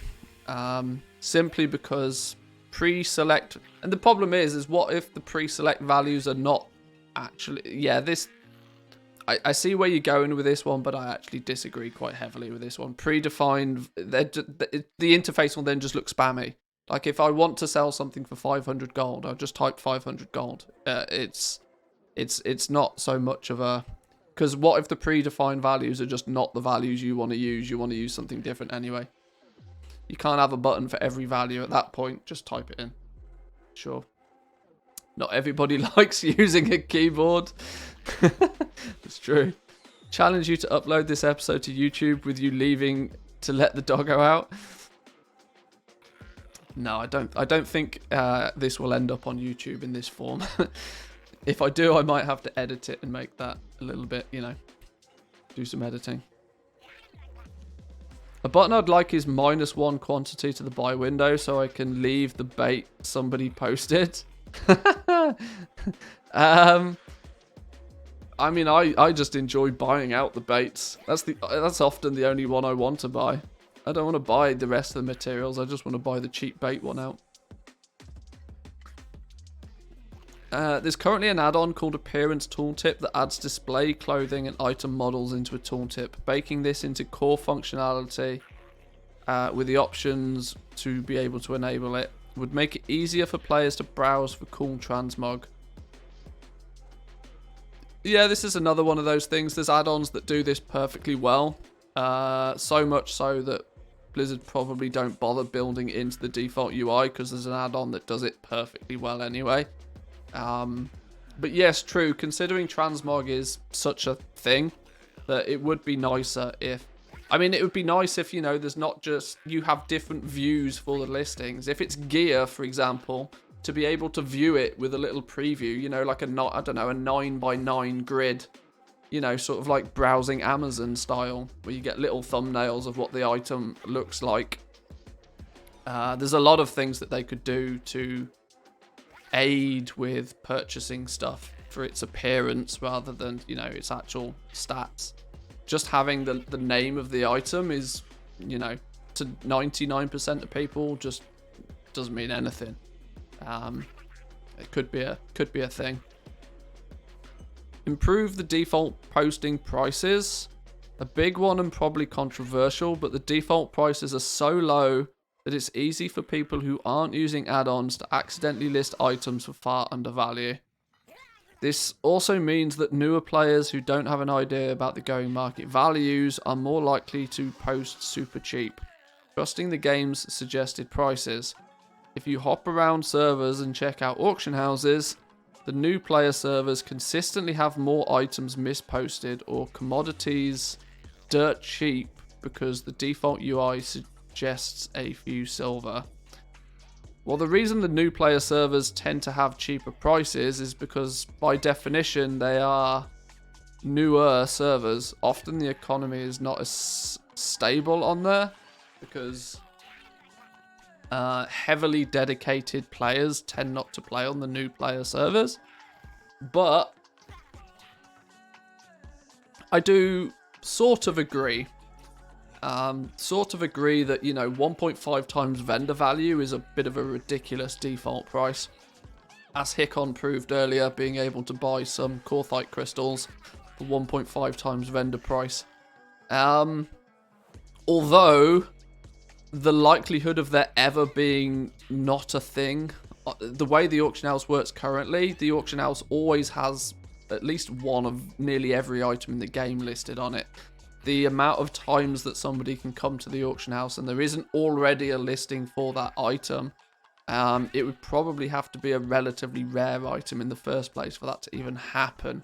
Unless it's a piece of gear from like leveling, for example. But anything current content, current expansion, there's almost always going to be, you know, something there already. Which means that the time and effort to, you know, and then what do you base the default price to be? Blizzard have chose 1.5 times vendor value because, you know, you're at least getting more for it. You're asking at least more for that item than you could by just selling it yourself to a vendor. So, I don't know. I don't know what... It seems like there would have to be a lot of time and effort to work out the, you know, the default price for every item. And on some servers, it would just never, ever, ever, ever be a thing that was used. So I don't think it will ever happen. These are some good ideas and would help generally with the usability of the auction house. There were some other suggestions as well. I don't have much, but I wish 24-hour cooldowns, 24-hour postings, 48-hour postings, etc. all finished half an hour early. Oh, so if you routinely get on after dinner, for example, and just want to collect and repost, you usually can. I usually do 12-hour auctions, but I'd prefer 23-hour or 47 hours. This is weird, actually. I would absolutely love to have 23-hour listings and 47-hour listings, because I'm a creature of habit as well. I usually, primarily due to this stream, actually, you know, get online at a similar time. I like to check the auction house, at least for the first time in the day, at a very similar time. And I usually find that, yes, I log on, and if I'm slightly earlier in my routine, I might have to sit and wait 20 minutes for everything to expire. or, you know, have to cancel it off, which wasting cancel scan throttle on, you know, items that are going to expire in 20 minutes anyway always feels really gross. So yeah, weirdly, 23 hours and 47-hour listings would be would actually be quite nice. I would like that. I would like that a lot. Somebody would like to see a purchase order feature, either from the auction house pane or from a scribe. Let's say I want an item made and it's never on the auction house. Very unlikely, but sure. Or when it is, it's ridiculously overpriced. Price spiraling. This is not an issue with the auction house. This is an issue with the people selling the items on the auction house. I can put in a purchase order up to my desired price. It costs me that amount to post. Yeah. I mean, purchase orders is something that people have wanted for a long time. The issue is it just, you can't really, you have to do the whole thing, right? You have to go the whole hog. You can't just have purchase orders. You'd need to do buy orders and sell orders. Anybody that's played New World recently will be aware of how buy orders and sell orders work at a fundamental level. It does add another layer of complexity to the auction house, one that would very heavily mess up the way that a lot of people currently use the auction house. But it is something that I could see, if they did add it, would be pretty powerful in the hands of those that, you know, knew what they were doing with it. There were some servers who keep posting everything at crazy money, like 300,000 when it's only 10 gold on regional. There's two reasons why that happens. Either it's the fact the prices spiraled up so ridiculously and it just gets out of control, or alternatively there are people that deliberately try to falsify the values of items, especially vendor items, because it fucks over other people's trade skill master. It's partly malicious, but it's partly strategical as well. Because if you consistently post an item for 300,000 gold when it's worth basically nothing, if you can trick Trade Skill Master into believing that that thing is then worth 300,000 gold, when you then turn around and try and sell it for 10k gold, somebody snaps it up off you thinking they're getting a bargain, when in reality it's actually only worth 10k gold. It's finding a loophole in a system. It's a bit cheeky. It's a bit cheeky, but people do it. I do it with pets. Posting pets at like 100k gold for a week, and then post it at 10k gold, and they get snapped up when the regional value is like 500 gold on it. Yeah, it can be done in basically any market realistically, but. Okay, somebody's then chimed in with a top 3 that they would like. A first in, first out. This goes hand in hand with other changes, but most trade exchanges in the world runs a first in, first out on a listing. The first one to list at a given price is the first one out for the exchange made. The reason Blizzard didn't do this is because it incentivizes undercuts. This is the big, like, the reason it's first in, last out is because it that way makes it so that, you know, it is safe for you to post at whatever the current price is. This was one of Blizzard's aims when they redid the auction house, was to try and get rid of the incentive to undercut. So now if you go and post materials on the auction house, it will tell you to list them at whatever the current price for that material is, and it will even go as far as popping up a window saying that you don't need to undercut this. Yours will be the first to sell. If you do adjust the price to less than what it is currently. And that is in a way, the way that the system works now is probably the better way. For materials, I should state. For materials, it probably is, and that's because the quantity of materials is always ridiculous.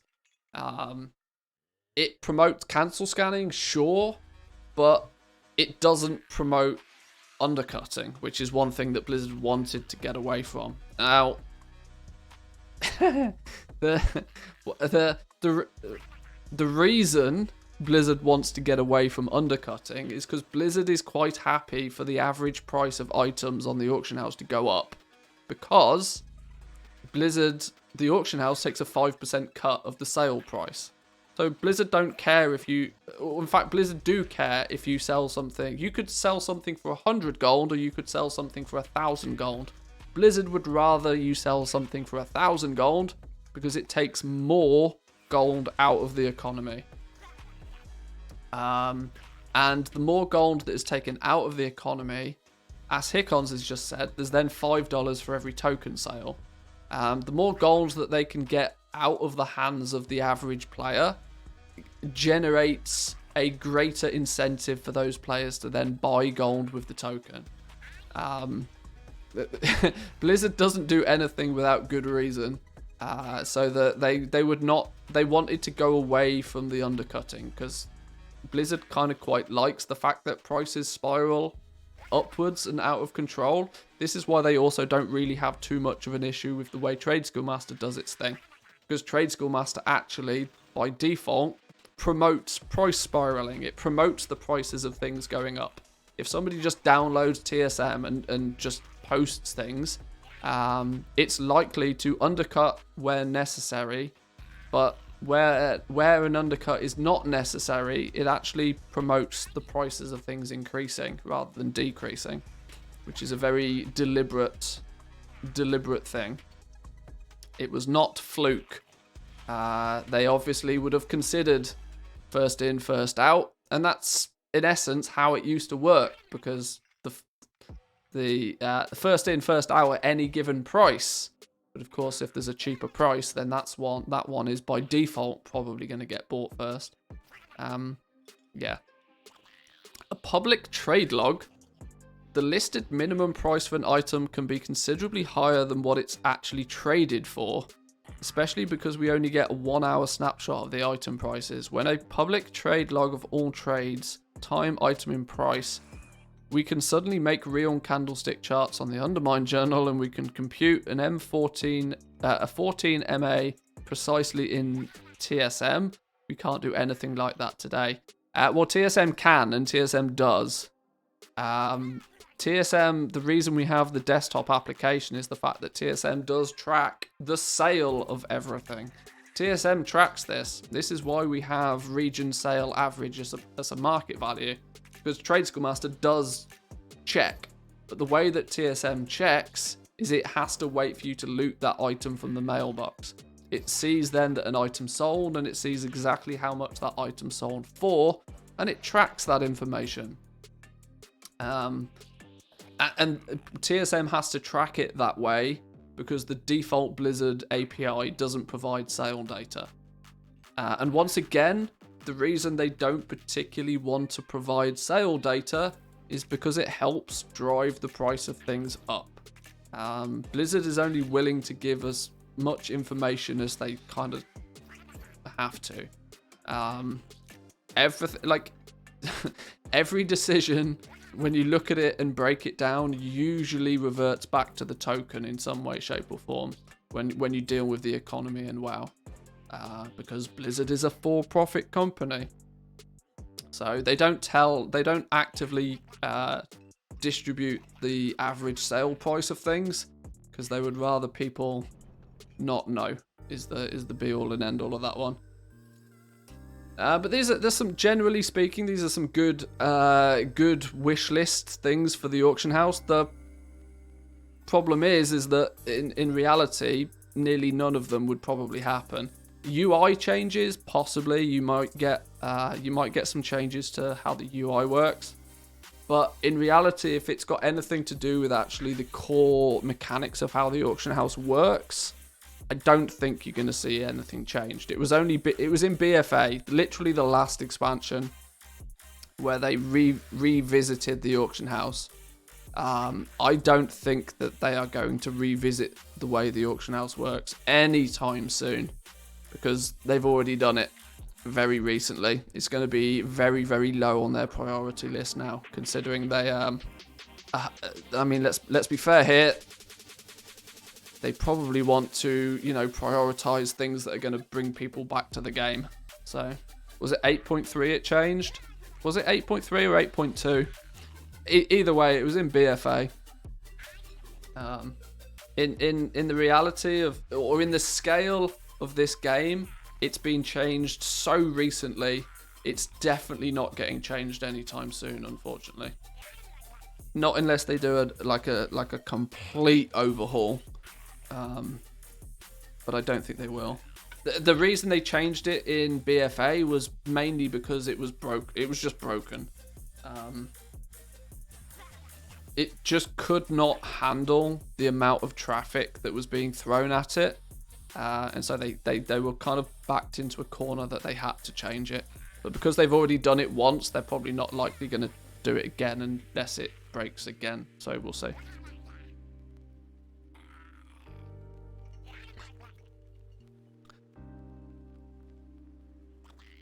Okay then, so the next one is gold making goals. Gumdrops posted an interesting question just this week about the goal in gold making. I haven't seen many posts recently from newer gold makers looking to get into the WoW economy. Does that mean that most readers are established and are making the gold that they want? What are you currently working towards, and are you on your way to making enough gold to purchase your first token? Or are you just about ready to buy a Swift Spectral Tiger? Now, yes, this is true. Excuse me. The WoW economy subreddit is crashing and burning, in my opinion. And it's not through any fault of their own. The WoW economy subreddit, I think, is crashing and burning simply down to the fact that it is not very beginner friendly anymore. The WoW economy subreddit is, I'm not going to use the word elitist, but a lot of the people that spend a reasonable amount of time there have spent a reasonable amount of time there for a long time. And usually anybody that comes along asking a very simple question usually gets told to just, look at the sidebar.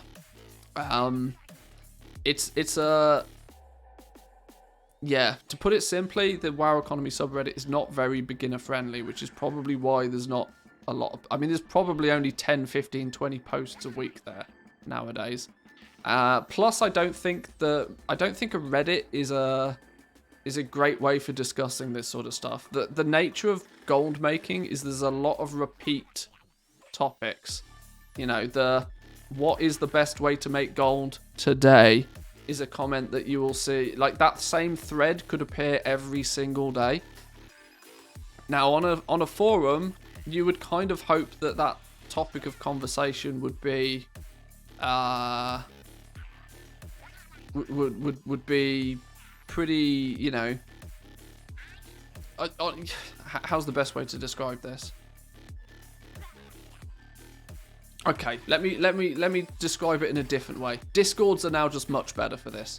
The way that a Discord works, a constant thread of discussion, which can be repeated without people realizing that it's repeated, is a much better system for beginners. And beginner goal makers tend to integrate themselves within either a content creator or a community that's already there that's focused on that.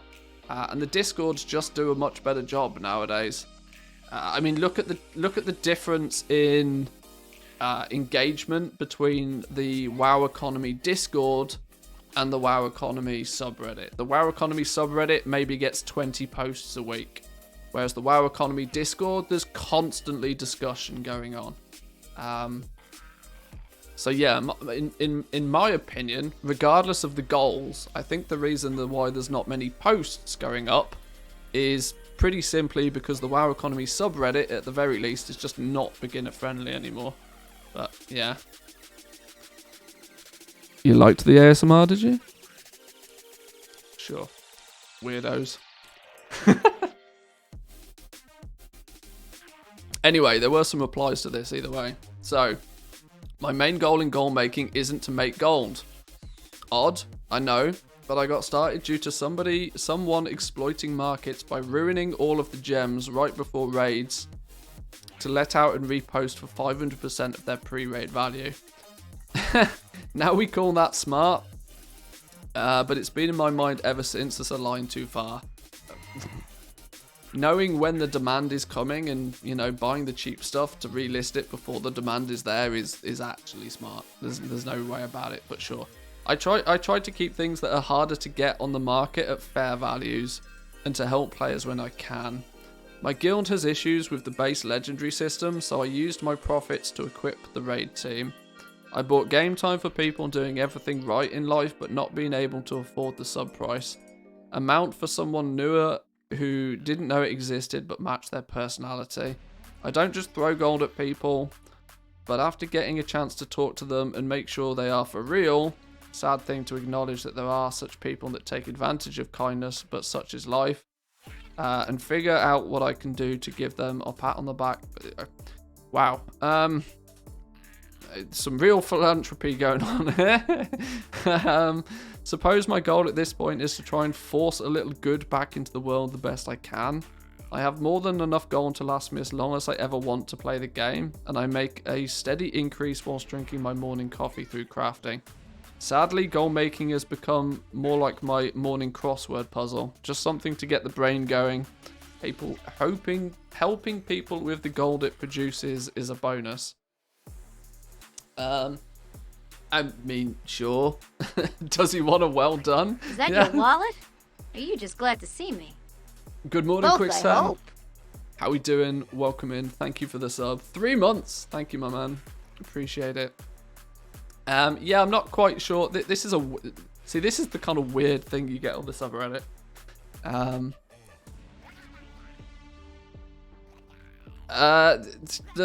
Yeah.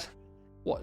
Yeah, sure. I guess it kind of answers the question. I don't really know what to say about that. If you've got so much gold that you have no idea what to do with it, then sure, give it away to people. But I'm of the yeah, this is great and all. I tend to go with a similar system, but I would rather teach somebody how to make the gold rather than just give them the gold. You know, it's the whole, you know, teach a man to fish thing. But sure. I'll take a swift spectral tiger, thanks. Yeah, exactly. The thing is though, to have so much gold, where was the phrase? I have more than enough gold to last me as long as I ever want to play the game. The way inflation works in that game, I mean, a couple of expansions ago, if you had 1 million gold, you were like seriously wealthy in this game. You were like Omega level rich if you had 1 million gold. Not too long ago in the scale of the game. Whereas if you have 1 million gold now, that's a good entry point to actual gold making. It's really weird how times change. So to have more than enough gold now is great, but in an expansion and a half's time, that same amount of gold may not be, you know, more than enough gold to last you forever. So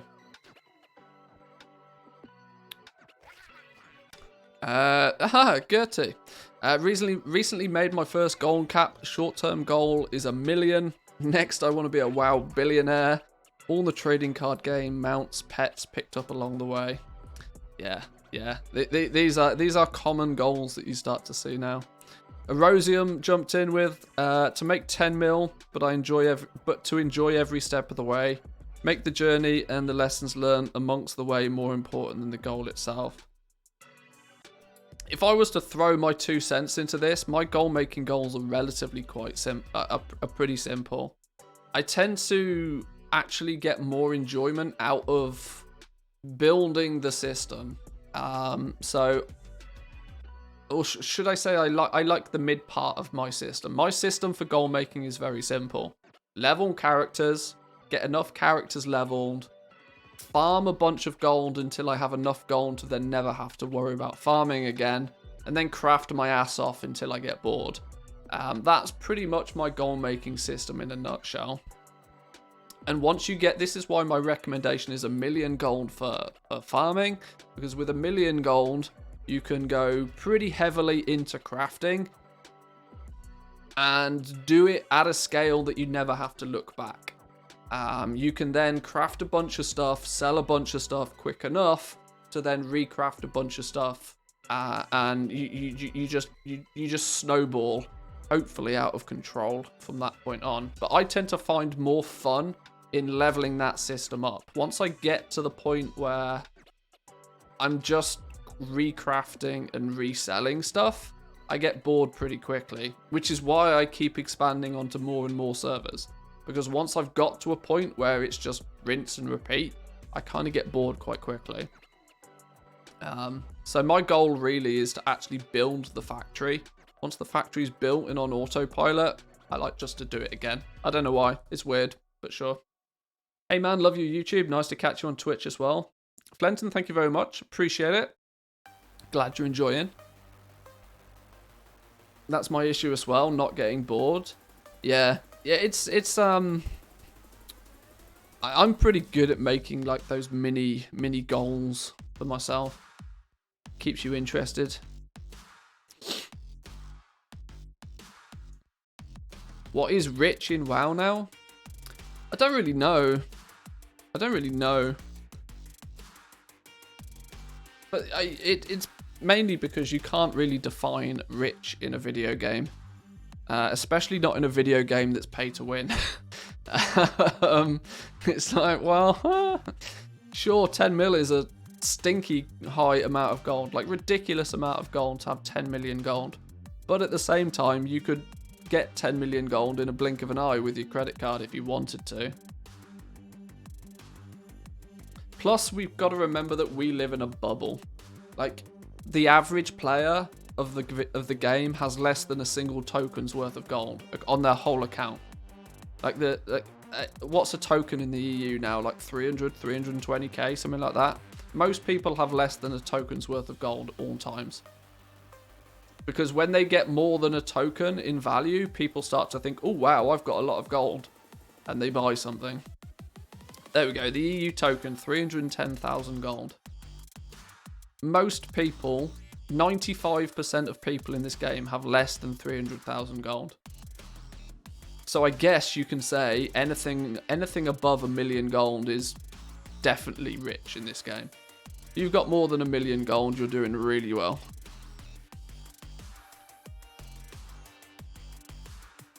$100 mil is the ultra rich, the 0.1%. It's probably 0.01%. I can't think there's many people that have 100 mil.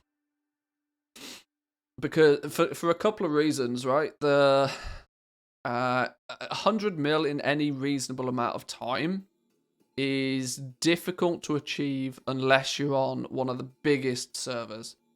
Now, if you're equally on one of the biggest servers, there's not room for that many players on even the biggest servers to have quite that much gold. Not unless they've been doing it for years and years and years.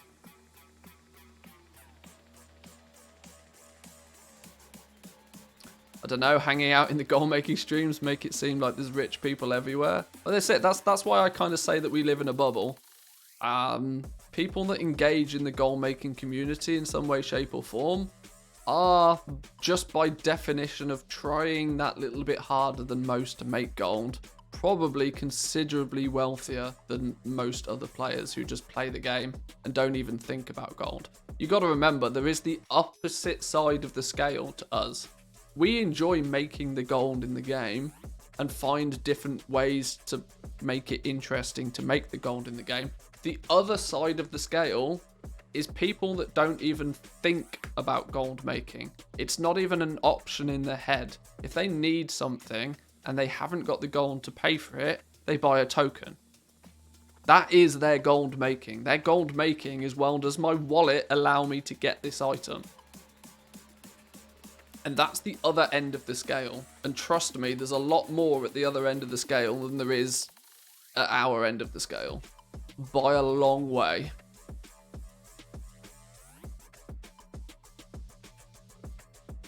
My goal is to spend most of my gold on friends so we can all enjoy the WoW features together. Right now we're enjoying getting boosted in Sanctum of Domination each week.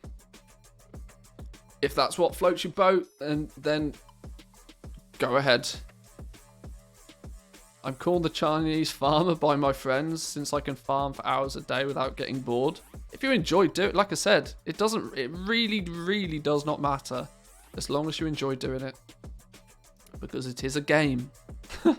It is a game.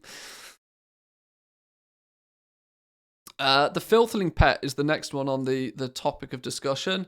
It appears that the Filthling Pet has been fixed. Why this was something on their list of things to fix, I have no idea. But either way, the Filthling Pet from all the way back in... Was it Mr. Pandaria?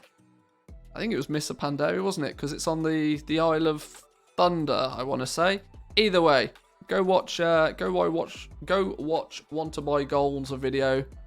They've now supposedly fixed the drop chance for the Filthling Pet. Expect the Filthling Pet to drop to near 0 gold again, considering you can basically get it within about 5 minutes if you want it now. Flipped so many of those, Sharkin told me to buy them all out on NA. Good effort.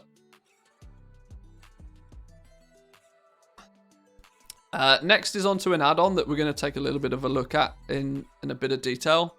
DalaGG, the co-creator of Worth It, is expanding his add-on repertoire, creating an add-on creatively named Worth It Guides. This is in essence going to be an in-game gold guide system. Now, I've not looked at it, I've not downloaded it, I've not tested it yet, but the thought process behind it all is pretty simple. So I've been working on a nice little project for you all. When I was scrolling through the internet last year, it came to me, we don't have gold guides in-game. It would surely be more helpful when making gold, so I did some brainstorming, and after a year of procrastination, I did it. By gathering up all of my guides I've written over the years, combined them into an in-game add-on for gold guides, with basic guides for beginners, intermediate guides for long-time gold makers, and some of the TSM strings. We now have an in-game gold making guide add-on, which is now on CurseForge, amply named Worth It Guides. It's not complete though. One gold maker's methods and tactics are not the be-all and end-all of gold making, as some gold makers have different views on making gold. As such, I would like to turn this into a community project. Dalla did actually, he contacted me a while ago talking about this, I think before he started working on it, to see if I wanted to submit any, like guides for it. And I held back initially, mainly because I wanted to see it come into reality first. But I think there is room for something like this for sure, having it in game. Although I don't think that there's as much of a need for it as what is probably originally thought, because, I mean, let's be honest, everybody just alt tabs and is either on Discord or is either on YouTube or on Twitch or something all at the same time. It's not, the days of people only having one monitor and not being able to alt tab in and out of things. I don't know. Sure, it's kind of convenient to get it up and running in the game. But I worry that the information in it is just going to get out of date, like, really quickly. But we'll see how it turns out. Student needs to up his guide game. Students banging out guides literally every day.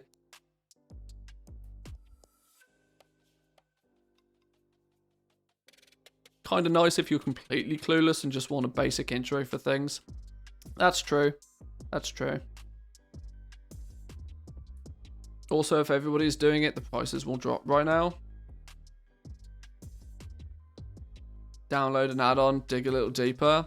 Yeah, I see, like I said, I see the need for having something like that in game. The problem is, it's going to have to be, you know, constantly maintained and kept up to date, for sure. But you can check it out. It's on CurseForge, I think. Did you say you put it on CurseForge? Yeah. It's on CurseForge, so you can check it out if you wish. There's a link to the new add-on here. We may check it out. I might take a little bit of a look at some point and see how it pans out. Simple, or just buy Student's Book, 50% off now with code Mantheus. No, there's no 50% off with code Mantheus. How we doing, Zan? Welcome in. Good to see you this morning. TBC Classic Flipping Challenge. Moving over to Classic for the last part. Nick B has started a great series going through the challenge of making 10k gold just by flipping and playing on the auction house. This got recommended to me the other day. Code Mantheus adds 50%. Oh dear. This landed in my recommendations the other day on YouTube. Like this little video series? He's got I don't know how he's managed to do it, but he's hacked the YouTube algorithm with this. I think one of his videos had like 90,000 views on it or something. So I would imagine most of you have probably already seen this already. I didn't actually go in and watch the videos, but I've already seen there's a few episodes of this 1 gold to 10k auction house only. But it is focused on Classic. But I would equally imagine that, you know, there are things that you can learn from it that will also apply to retail as well, because the fundamentals of flipping are usually the same.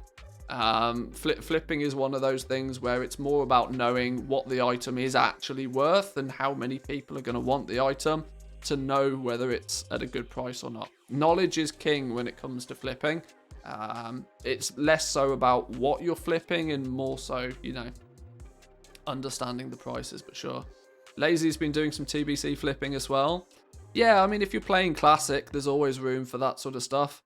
I've never really seen there to be much point of making gold in Classic, though, considering everything is pretty broken in Classic, especially with TBC being, you know, the current Classic.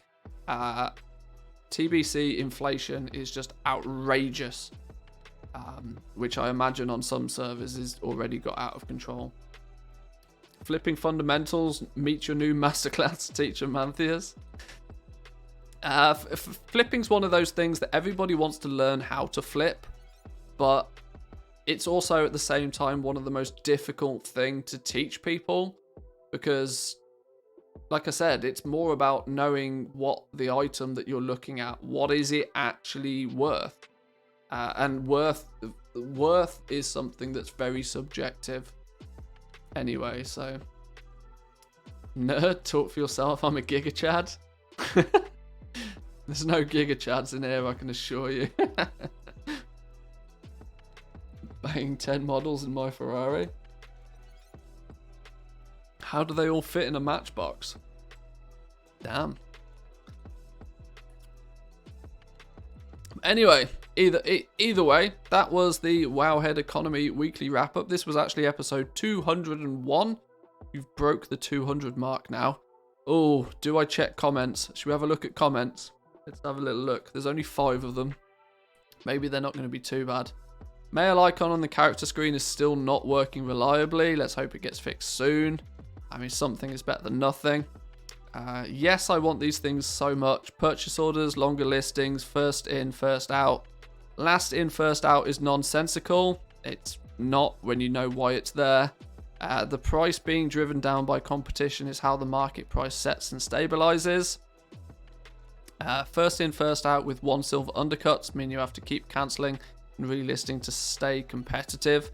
But last in, first out creates the exact same selling relisting dynamic, but with a higher market price that discourages buyers from buying. Yeah, you're missing the reason why it's there in the first place, my friend. First in, first out with a minimum undercut would solve it. You want to list for less, all of this is irrelevant. All of this is irrelevant. It's entirely irrelevant because you forget the fact that Blizzard wants the prices to be higher on the auction house. and that's the reason it is the way that it is. It doesn't matter about, you know, the reason it's the way that it is because Blizzard wants the prices to be higher. Because if the prices are higher, it means that, you know, there's a greater auction house fee, which means more gold leaves the game, means more people are likely to eventually end up being poor enough that they will consider buying a token. You know, follow the money trail. Follow the money trail. This will never happen, and your arguments towards it, whilst maybe logical, sure, will never happen because follow the money. Follow the money trail. Oh my god, he continues. Okay. As a transmog buyer, being able to see appearances more easily in the native interface with the auction house open would help a lot. Agreed. In 9.1.5, the dressing room was updated to show an extra window with the name of each piece of gear. It shows if you're able to equip it. Yeah, you can just send your mog to somebody else, sure. You can, there's a little, like, yeah, shopping mail thing, whatever. Let me ask this simple question. Once your troops get to 60, do they stay 60 and don't go down even if you have... Yes, true. Once your troops are 60, they're 60. Thanks, Captain Obvious. You're telling us stuff we already saw. Tell us about them before the prices skyrocketed. Get out. What? Comments have reached the enrage timer. Absolutely. Sure. Who is this guy, bruh? Like, just get out of here.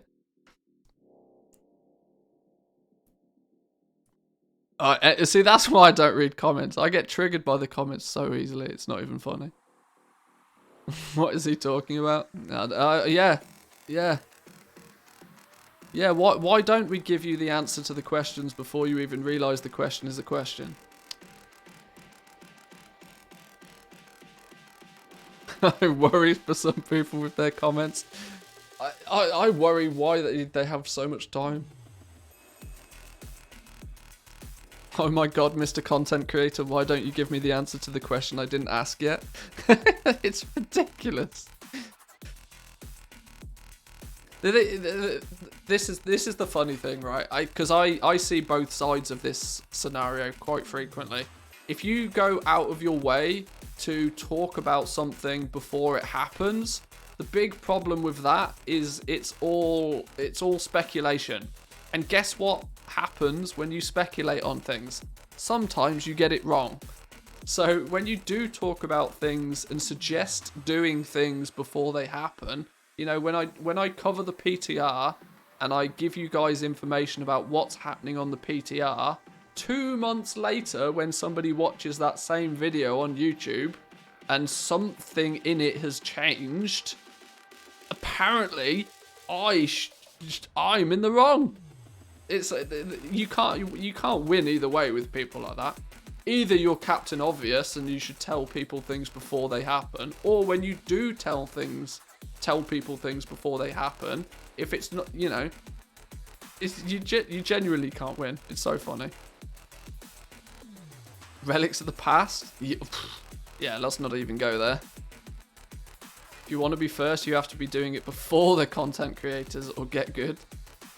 Weirdly, you're not wrong there, Zan. Weirdly, if you can find these things before the content creators like myself talk about them, you'll probably do alright. To be fair, the consensus was don't stockpile mats, maybe a bit of Korthite. And then the reality is that Legos are up 1,000%. Yeah, you can't win. You can't win. It's funny. If you rely on other people for your goal-making strategies, you'll always be last. There's logic in that. There's definitely logic in that. But anyway, that was the Wowhead Weekly Wrap-Up 201. We'll put that to bed now. There were some good topics in that this week. That's the reason I wanted to focus on this. And I also knew that it would be probably a slightly longer one due to the amount of topics of discussion. It was quite a good one. Thanks again to Samadan. Make sure you go check out Samadan. Drop him a follow, drop him a like, drop him a sub, whatever the platform requires. But it's now time to start taking over Draenor. We're going to take our freshly leveled Dairy Lear, our cow Druid. We're going to go do some gathering. We're going to do some farming. Hopefully at the same time get some levels on it. Get some starting gold and start chugging away at Draenor. We've got the 2 level 60s. We're going to need some mats. We're going to need some gold. And so it's time to rock and roll. Before we get too deep into it though, I'm going to take a quick bathroom break.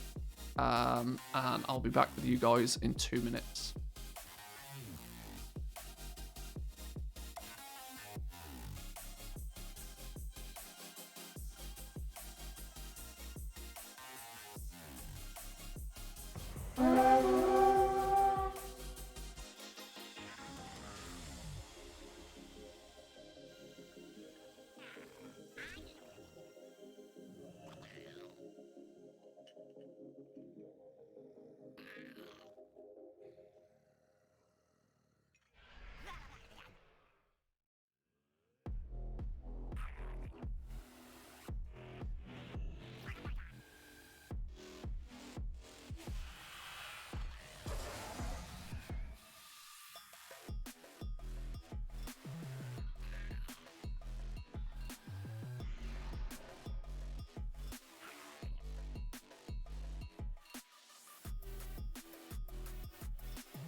First time I see Manthius the farmer. Yeah, it doesn't happen very often. I think Christmas comes around more frequently than I do farming, so... Right. It is probably sensible, maybe possibly, to check what sort of route we got on the go here. Although it's not going to matter hugely to begin with, considering we need to level stuff up, but... Is this a sensible starting place? I guess it probably is. We actually, like I said, none of it really matters until we level all of this up, does it? How have we got 16 Shadowlands Herbalism already? Oh, because we're a druid, of course. We're a Tauren, that's the word I was looking for. Welcome to Draenor, thank you. Thank you. Right, let's just get going. Time is money. Should we do the whole for starters, I want some graphics. I want some draw distance at the very least. Stay on Draenor. See that I'm getting both love and hate at the same time. Zan, did you log on literally just to say that? Add-ons. I want loot appraiser. Let's get some gross loot appraiser numbers on the screen. That's the done thing, right? Surely. Loot appraiser, there we go. Did I put worth it on? I think I did. I did. Okay.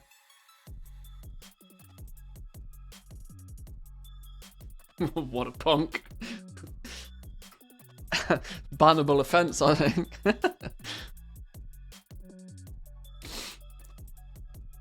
Right, Widow Bloom, come at me. Where's the loot appraiser buttony then? Hang on. I'm interested. What does Worth It say we should be doing? Hang on, this is also completely foobarred the interface again. I found a way to fix this once upon a time. I found a way to fix this. What was it? It was an LVI setting. It was a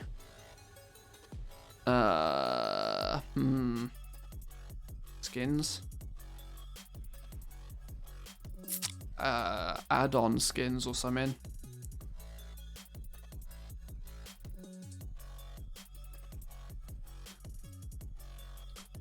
There's a guy who is 2-account cancel scanning Legos from 11 a.m. to 3 a.m. every day.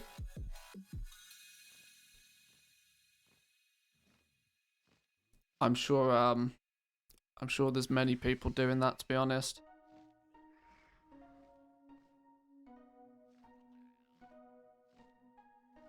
Actually, me for 3 months. Yeah, I mean, it's when it's profitable to do it, do it. One of these I need to turn off.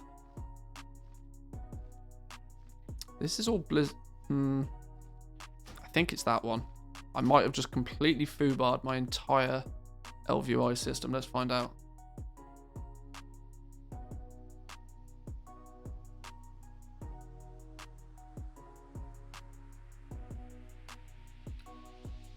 Some clever person worked this out for me once upon a time.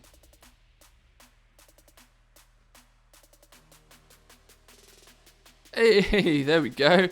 Haha, that clever person is now me. Right, so, yeah, both Sinvit or Oxane or...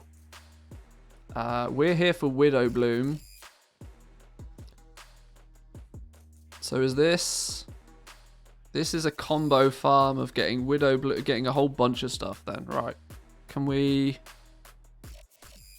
Import root. Root Sinvit or import go. Now it's broken. Great. Excellent. Okay, so it's this one over here, not my yellow one. What's my yellow one then?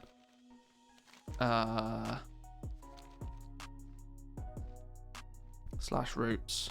Revendreth. Widow Bloom. Can I just want to I don't want to delete it. I just want to turn it off. Hide root. There we go. Right, let's try Worth It's little route for Widow Bloom then. It's a bit of a combo farm. Let's get... Where's Loot Appraiser gone now? Here he is. We put that there. Is that's even a sensible place for it, look. Right, let's rock and roll. I am so out of touch with anything farming related. So, if I do anything completely stupid, you have to let me know.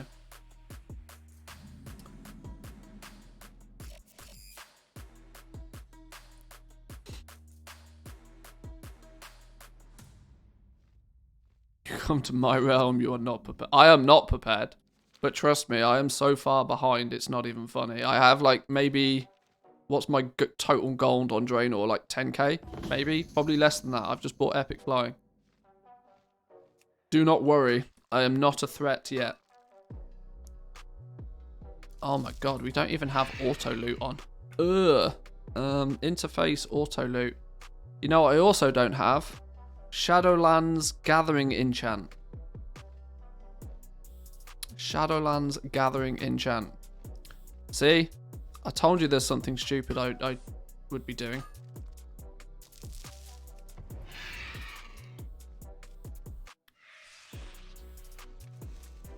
First Widow Bloom. We are off to the races. Can I turn Zygor off? Because I don't want this. Where's Zygor gone?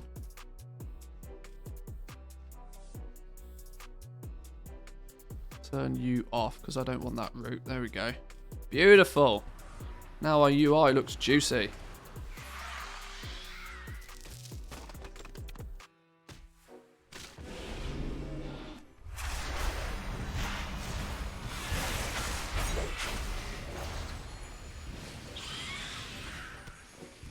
Beautiful. Sold a rank 6 ring for 128k. Outrageous.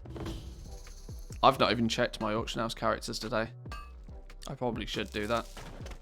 Imagine not having a long boy to just buy it. I know. One day. One day.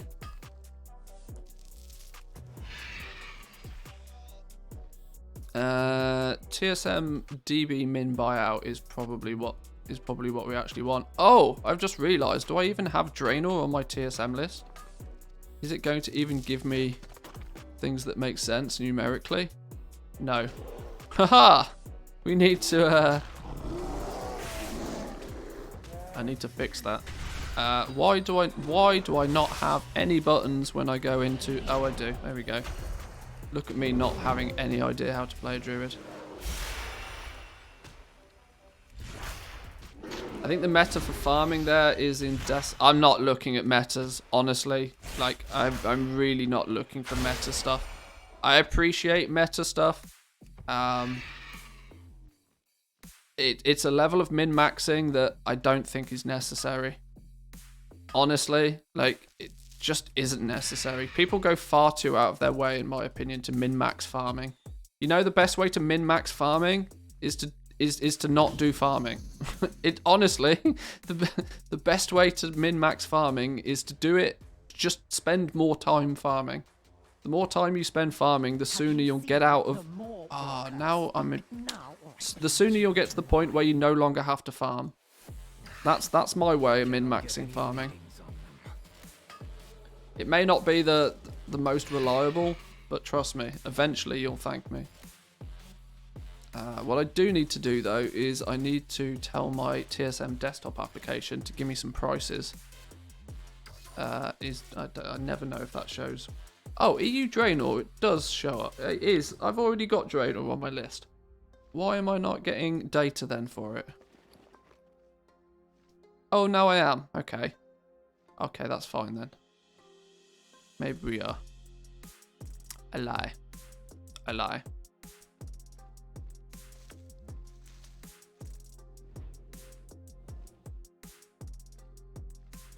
Yeah, the amount of time that people spend trying to min-max farming, if you just spent that same time doing more farming, just go and pick up more stuff.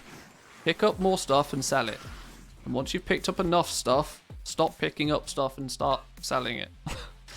Like, I mean, I get it if, like, farming is your jam and that's all you ever do. That min-maxing it, sure. But I'm strictly of the opinion that to min-max farming, you just keep farming. Like, honestly, just do it more. I'm not in combat. Just do it more and get to the point where you don't have to do it anymore.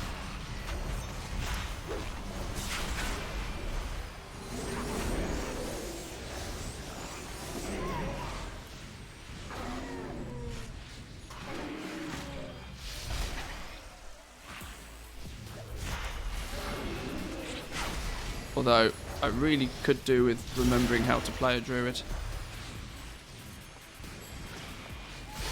Alright, there we go.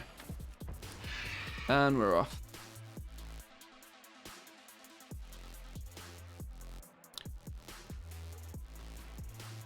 Phasing! Everybody loves phasing.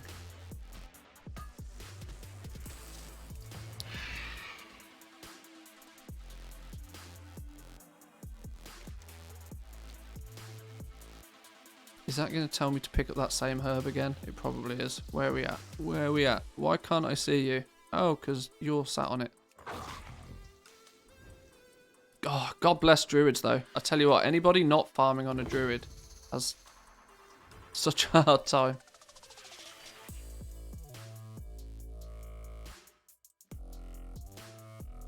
I know there's an element of hypocrisy in, you know, not wanting to min-max farming whilst also doing it on a Druid, but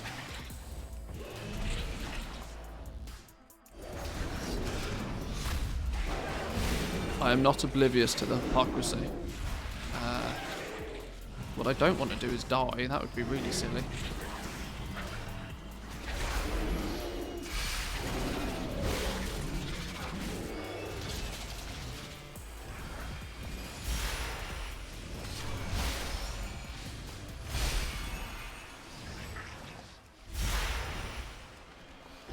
Two-button rotation of CA and Convoke.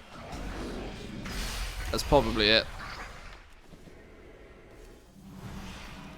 I've never really played a druid properly. I have. It's so funny. I have so many druids because of their power for farming. Yeah, I don't actually ever really.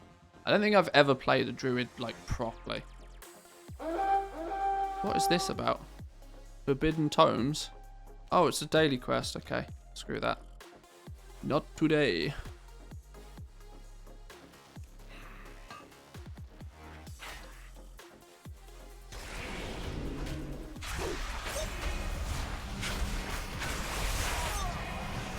Get deleted.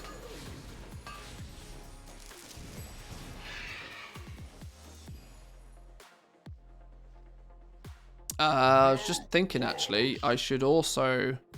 Okay, I'm definitely not prepared for this, because I should probably not only be... Not only do I need the Shadowlands Gathering enchant, I should also probably go and get the... What do you call it? The 40 renown boost thing.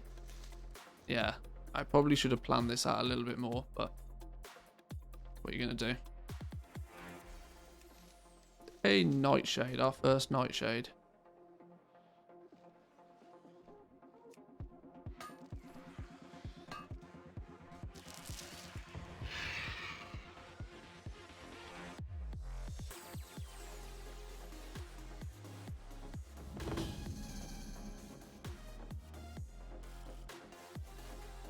It's a good way to explore the zones though, you know. I must admit, I still feel like a lot of the zones, a lot of the default 4 zones, I still don't really know them very well. It sounds odd, but in 9.0, I spent so much of my time in 9.0 in the auction house that I didn't really play the game all that much. And then as soon as I start actually playing the game, it's 9.1 and it's just flipping Corthia. Like, the original 4 zones, I still don't feel as if I really know the zones very much.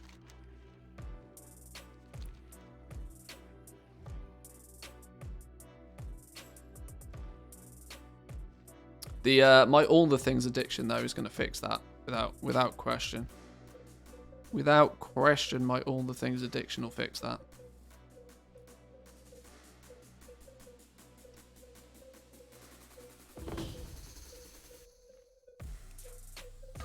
Morning, Manthis. How are you? I'm good, my man. I'm good. I liked your little spreadsheet, by the way. Very, very handy.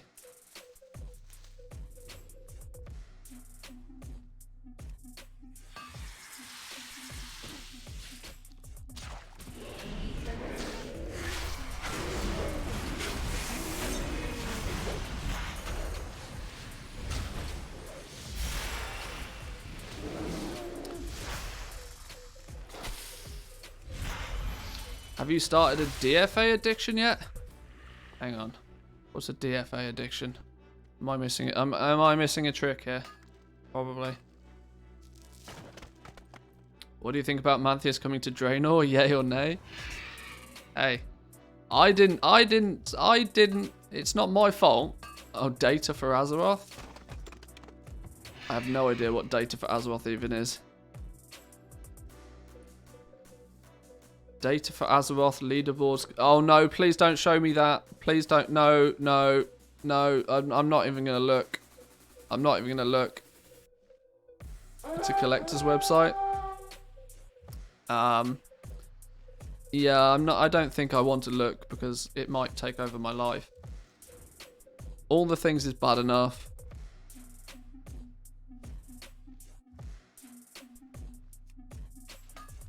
Tracks how many achieves, mogs, alts, pets, etc. you have and gives you a worldwide ranking. Oh my days. That sounds both like heaven and hell all in the same sentence.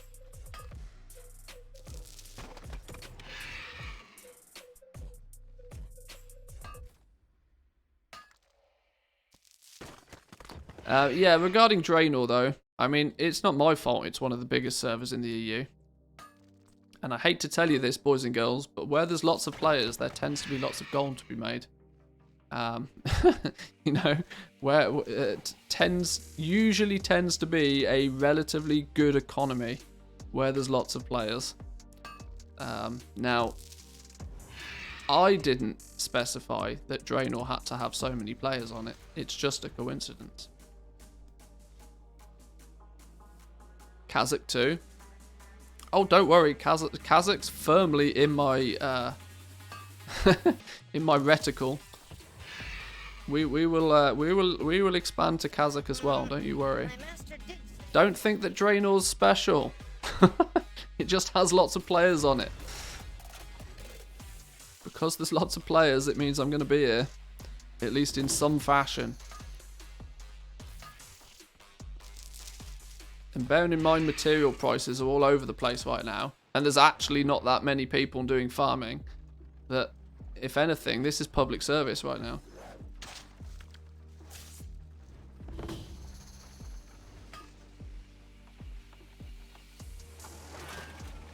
Hello? There we go. You're going to have more accounts than Hircons? Probably not. I've got 3 EU accounts that are active currently. I don't particularly want a 4th. Yeah, I don't particularly want a 4th, but we might. We'll see.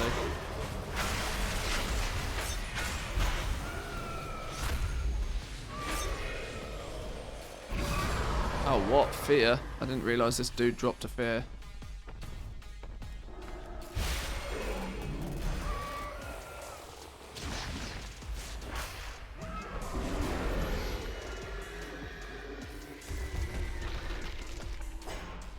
Be public service if you went to the place that only drops Sinvir instead of Leystrite. Well, I'll let you into a little secret. The first profession I plan to expand into is going to be jewel crafting. Which there's a strong possibility that I might not sell these materials. I might churn them straight into some jewel crafting, because I have a feeling that jewel crafting can be leveled up really quickly, because I know for a fact the turnover on jewel crafting stuff is gross.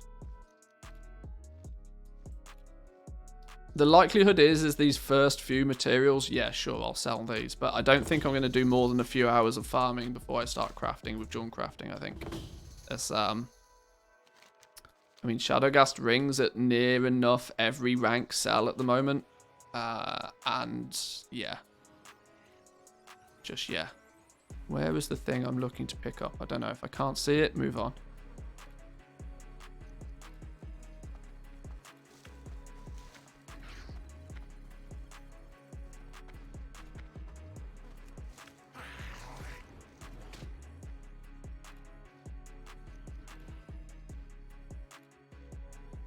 Know where it's at.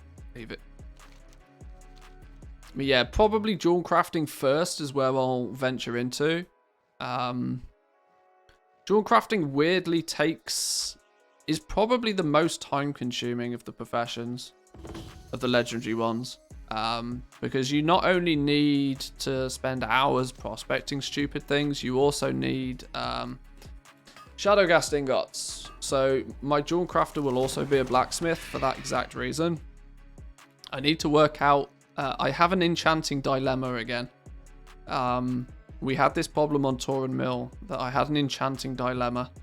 That I need somebody to make my enchanted materials. Which the sensible person to do it is a bank character.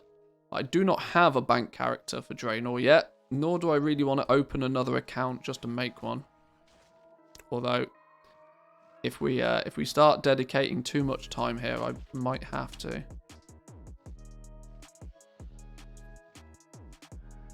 Oh goddamn! I tell you what, this phasing is going to drive me nuts. Buy a boost or another copy of Shadowlands? Yeah, I mean it's probably something I'll do. It seems almost silly not to do it realistically, but I tell you what though, if these materials keep phasing, I'm gonna lose my collective.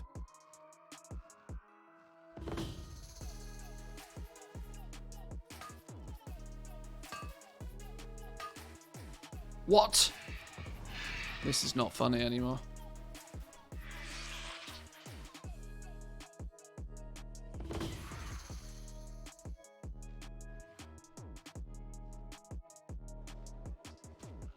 Have you seen the Moor Walker?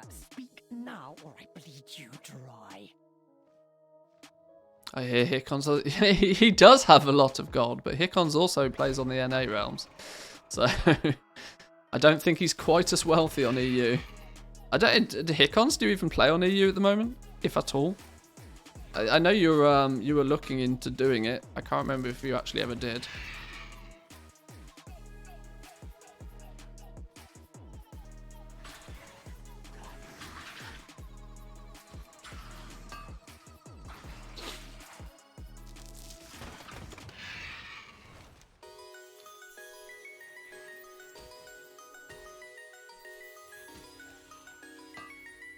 Two months, don't have an active account there at the moment. Yeah, it's probably the same with me and my NA one. My NA account isn't, I'm not oh no, I actually pay for my NA account with my credit card, so that's probably always active, because I forget to cancel it, but...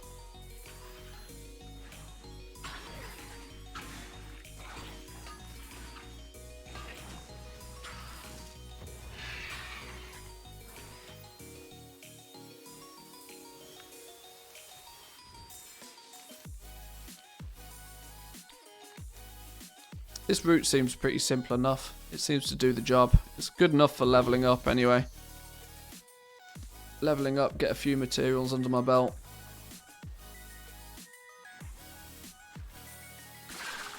Yeah, I'm not pissing about with that.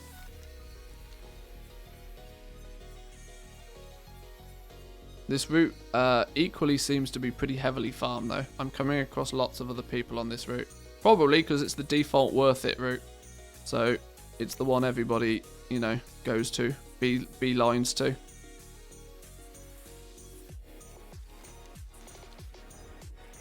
I should just aimlessly fly around a little bit.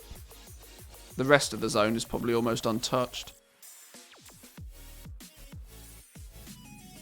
Same theory again, that, you know, if you're doing the same thing as everybody else, you're likely to be way less efficient than if you're doing the one thing that other people aren't doing.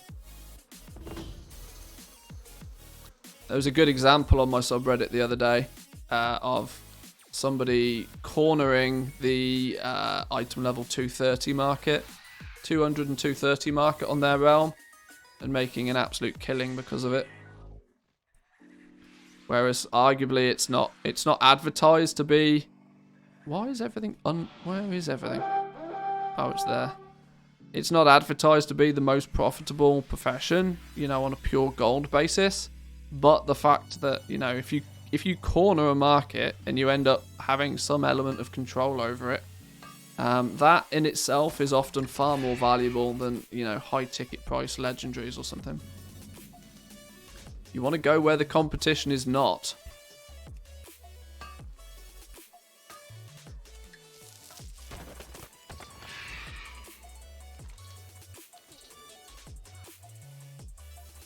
Yeah, it's less a case of cornering the market. Yeah, sorry, that's probably a bad phrase. Cornering the market would obviously indicate that you're muscling out other people for some reason. But it's usually more of a case of finding that market where people just aren't being too active in it. And soon as you can gain a monopoly is a good way to phrase it. Soon as you can gain a monopoly on something, you have such an advantage, because you get to dictate the price. Not only are you getting to dictate the price, but you also can worry far less about cancel scanning.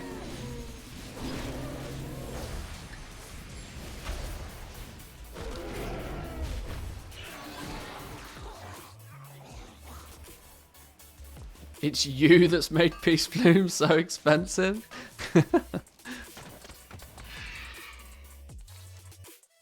And it's usually for a simple reason, right? People assume that super basic stuff should always be really, really cheap because apparently everybody's always farming it, but it's not the case.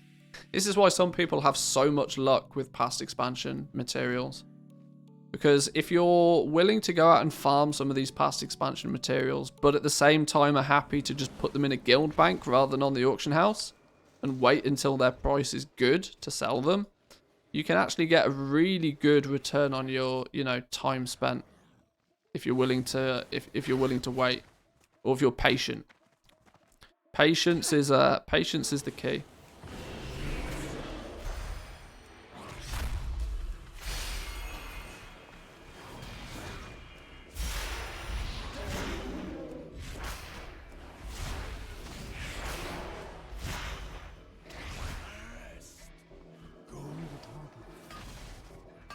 Pro strats.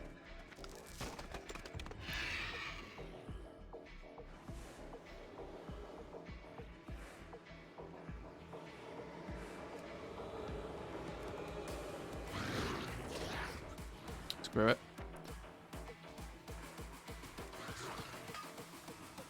Oh, I'm wasting my time picking up, like, just dead materials again.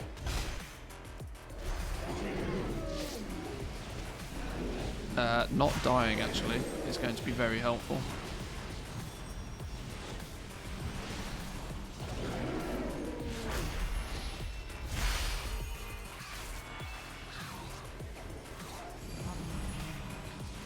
Dead materials and a dead chicken, yeah.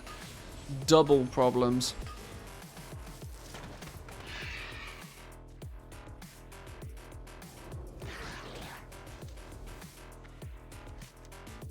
Yeah, I think I'm a little bit far away from my route now. I think I gave up on my route to just go and explore a little bit more. There's way too many other people doing the same route. This is a good opportunity, actually, for me to grab some flight paths, because I'm going to need them. Why would anyone walk anywhere? Why would anybody walk anywhere? True.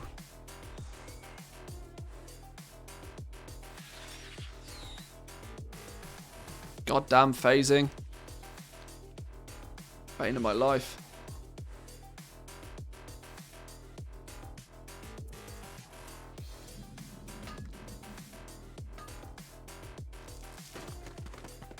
You made a mistake with your druid, you're not in the astral form? So it's a easy to fix mistake.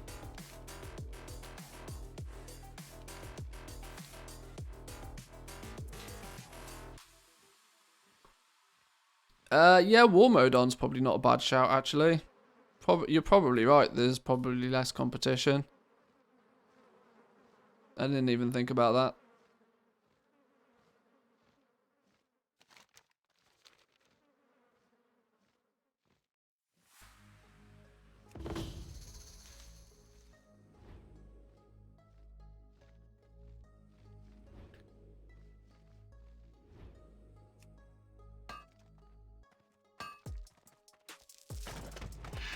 You need to do all the exploring anyway to be able to get the token to unlock flight paths on all alts. Yeah, I still need to do a bunch of that on my main. I think there's a couple of zones I still need to go and kill a bunch of rares and stuff on. It wouldn't take me too long to get that. It's definitely on my list of things to do. Kind of annoying they hid it behind I hope they change that going forward as well. I mean, sure, it's fine to, considering Shadowlands' current content, to hide it behind a big lengthy achievement, but you know, they get rid of the Pathfinder and then they sneak it back in anyway. Instead of it being for flying, it's actually for flight paths instead, but just, you know, without the rep grinds. It's another one of Blizzard's butt moments. We're gonna get rid of fly. We're gonna give you flying and get rid of flight, the Pathfinder achievement. But if you want the heirloom for all the flight paths on your alts, then you're going to need. Then you're gonna need to do Pathfinder. Mini Pathfinder.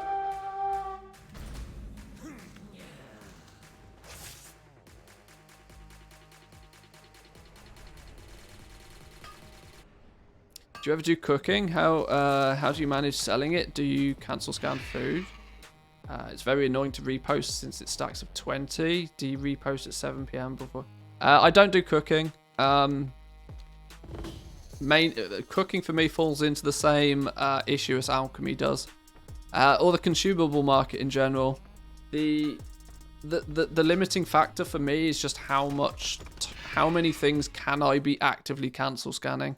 Now, I'm I'm arguably that far ahead with legendaries on most realms that my entire cancel scan allowance goes into legendaries most of the time.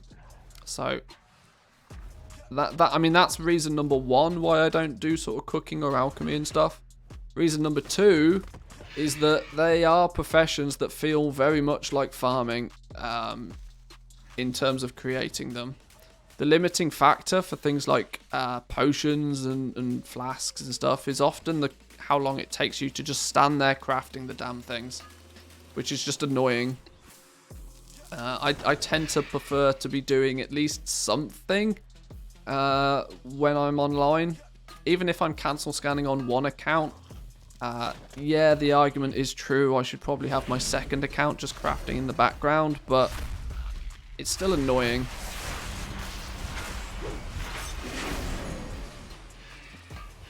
Which is why I tend not to do it. I do the stuff that I enjoy, or I do the stuff that is profitable.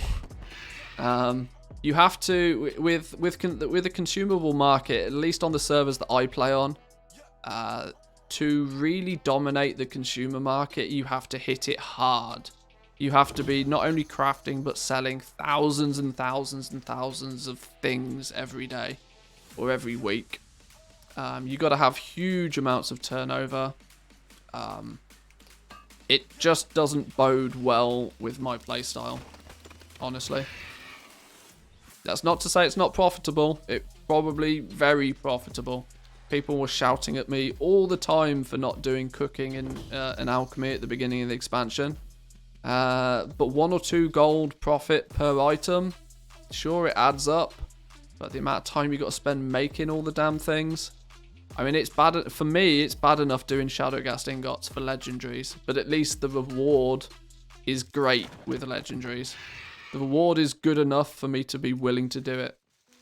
1 or 2 gold profit per item is not really advantageous enough for me to want to bother.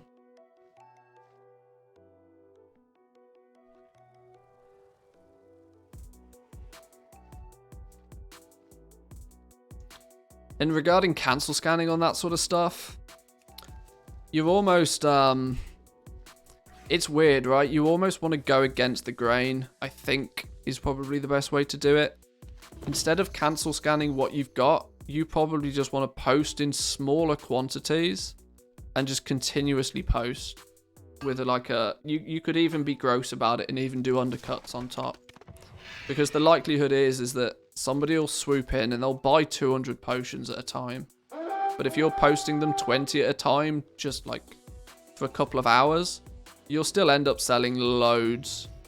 And you just need to end up being happy selling 70% of your stock than focus on the fact that you sold 70% of your stock and don't focus upon the fact that you didn't sell 30%. Yeah, I probably wouldn't bother cancelling them. I'd just keep posting. If somebody undercuts you, post another 20. Somebody undercuts you, post another 20. And just keep going. And this is why I say that alchemy and food and stuff is one of those markets where you just need a lot of inventory. You need to be constantly crafting. You need to be constantly listing and replenishing what sells. That sounds tedious. It is, which is why I don't do it. But it's the way to dominate that market.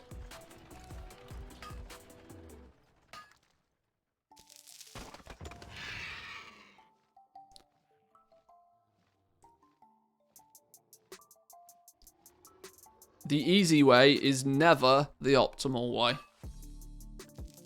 Nearly always, the tedious, annoying way of doing things will be the most profitable. Why? Because, most people don't want to do it. I'm out of range.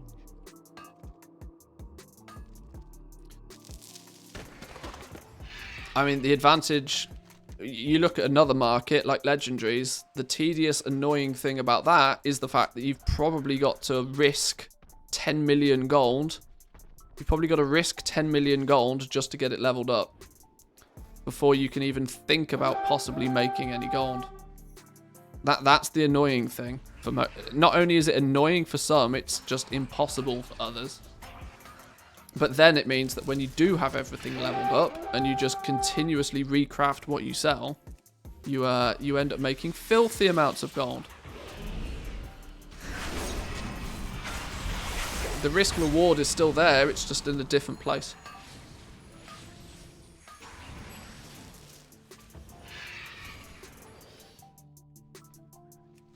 Right, are we a millionaire yet? Can we stop farming? I'm getting bored already. I'm not good at farming.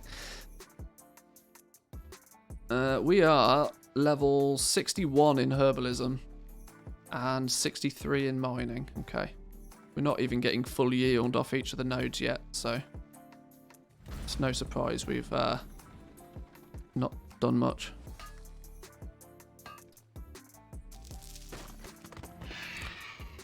Oh, we've nearly done a level though. Haha. I don't think it's going to take us that long to hit 60, you know. What are we saying? Like, in actual farming time, it's probably not that long at all, is it really? A few hours. Yeah, 50 to 51. I don't think I've even got my heirlooms on. I should have my heirlooms on if for no other reason than the rested experience bonus.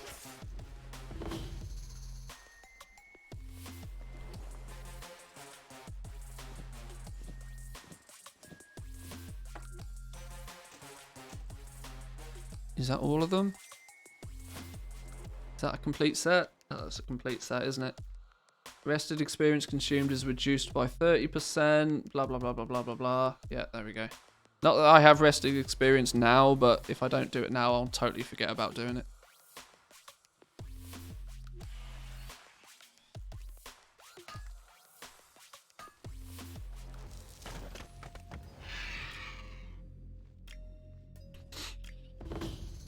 I think it slows down after 55-ish, possibly, yeah.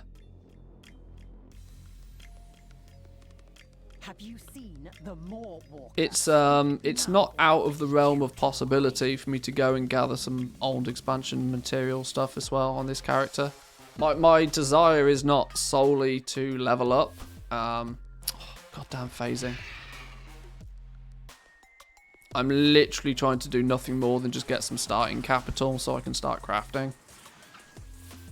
Now, 9 times out of 10, it's current content stuff that you're going to focus on because it's the most valuable. But if it's necessary, we might go pick up, I don't know, some ghost iron ore, some saronite ore, some cinderbloom, whiptail, you know, the usual go-to items. Slower sellers, but if the price is right on them, I don't mind.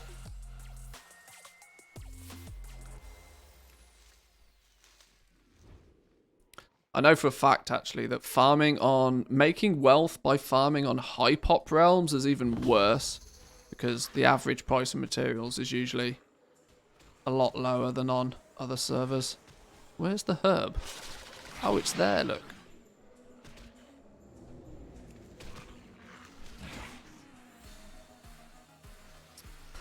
Don't you dare.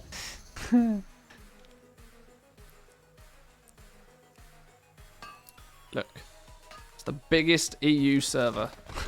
There's plenty of room for all. Don't you worry. You wait till I start selling every single rank of legendary, then we'll have a problem. Oh, hang on, that's not a... What the hell is that? Return these to the library immediately. Yeah, probably not.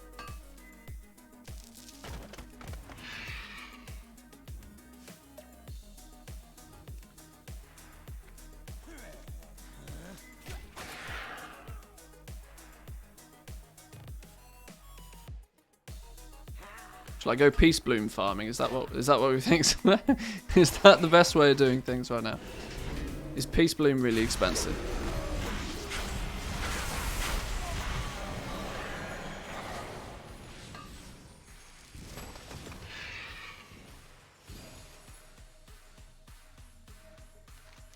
Oh, hang on, I'm going backwards. I'm going backwards for.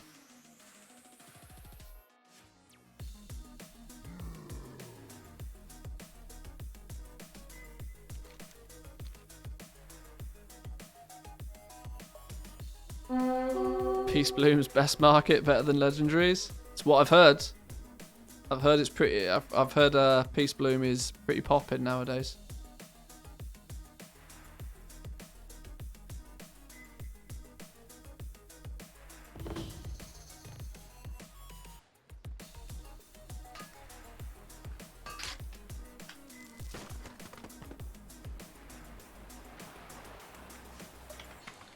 Didn't know you could change the route's color. I've been using the default.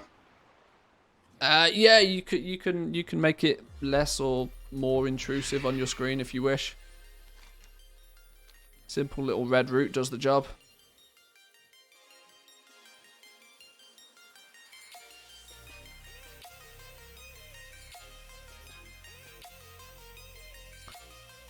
Just wait until the WoD Classic pre-patch drops. The inscription goes live. The Glyphmus. See, I wonder how many people will try and repeat the same thing. Whether it'll even happen, or whether it'll be, like, you know, because the reason Glyphmus was a thing the first time round was quite simply because people didn't realise it was going to be a thing. I'm relatively safe in saying that, you know, the people that are going to be most interested in playing Wrath of the Lich King Classic will have probably experienced Glyphmus the first time round. Hang on, don't die. Don't die.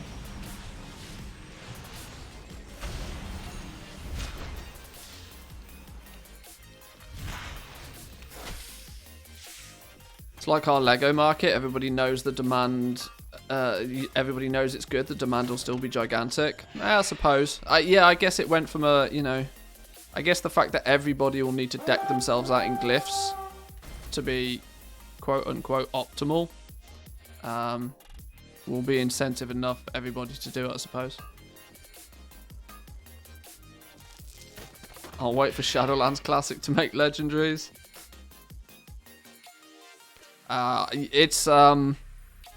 I'm still on record of saying that I don't think we'll ever see anything even remotely like legendaries again. I think looking back on it, Blizzard will look at legendaries and realise that they were an absolute disaster. I mean, to make an entire system as complicated and as detailed, I mean, I hate to call it detailed because it's not, but you know, it's the best that professions have. But to dedicate all their time and efforts to legendaries, for it to be of benefit of like 5 people on every server, everybody else just either can't compete or just doesn't even bother. And that's why most people think professions are just actual dog shit. Because outside of legendaries, yeah, they kind of are. There's not a lot to shout home about when it comes to professions outside the legendaries. I mean, I sure as hell wouldn't be giving crafting professions anywhere near as much time if I wasn't able to make just stupid gold with legendaries. Shadowlands is going to end up being a gold makers expansion. It's going to be a legendary crafters gold making expansion. I don't think there's going to be, I mean, because yeah, sure, people are making millions of gold doing other things, but then when you think about people who are deep into legendaries are not making millions of gold, they are making tens of millions of gold. It's another level.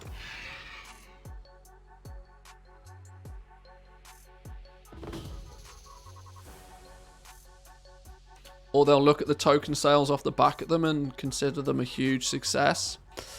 That's a worry. That's a worry because you might actually be right.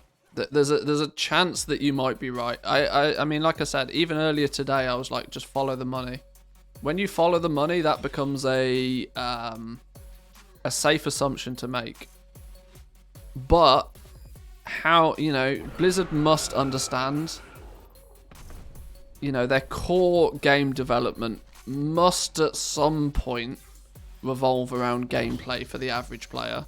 And there's no gameplay for the average player with the legendary system. Sure, it facilitates more people to go out and farming. I would imagine people that spend their time farming have had a much easier time selling their wares this expansion. Has anybody else noticed the fact that there's almost no trade barking for materials this expansion? Why do we think that is? Because people can sell their materials without going to trade. That's the reality of it. People don't need to turn to trade chat to try and sell their materials because it's easy enough to do on the auction house. Weren't they hiring somebody to revamp professions? Well, apparently they have. As far as their website is concerned, the position has been filled. Somebody is now officially employed at Blizzard to focus on rewards and professions. Is their job title. So we'll see how that plays out. See if we can get a sniff of who that is and maybe maybe get them on our good side.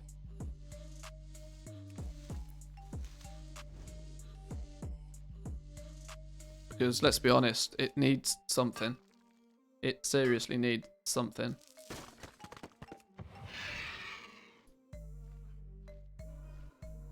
Yeah, I got rid of the face filters. They were a cool idea and I liked them. The problem I have with the face filters is I stream off one PC. And it's not necessarily a up-to-date PC. I mean, I've just put a new graphics card in it, so the graphical side of things are not too bad. But those face filters just like sucked up like 50% of my CPU usage. So it was causing the stream to lag by having them. So I went with a consistent quality over a funky gimmick.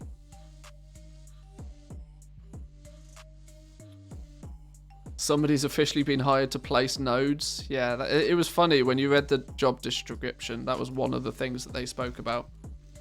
Do you want to be employed by Blizzard to professionally place herbing and mining nodes in World of Warcraft? Alright. That's officially somebody's job nowadays, to place nodes.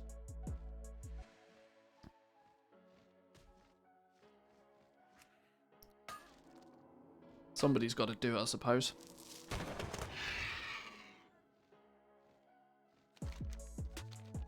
Maybe we won't have to speculate so much on, you know, placement algorithms and respawn rates and stuff. If there's actually going to be somebody that's officially employed to be responsible for this, maybe there might actually be a human being we can talk to or tweet at, or, you know. It depends whether they become a publicly facing developer or whether they're, you know, kept very much behind the scenes.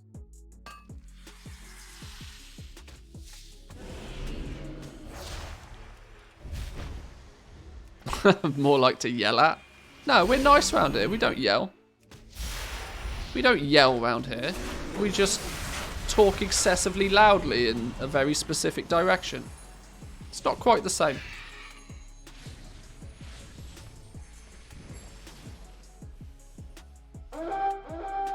It can sometimes be conceived as yelling. That's only if it's misinterpreted. Hey, this Druid's following me.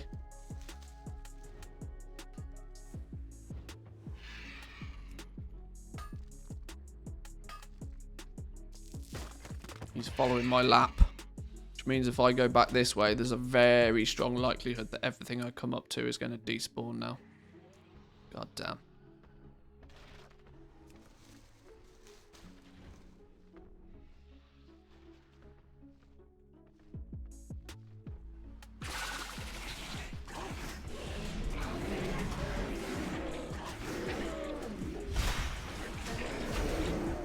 Did you turn on war mode, by the way? No, it requires me to go all the way back to Orgrimmar. And it's not that bad of a time out here right now. Renown 2? Check me out.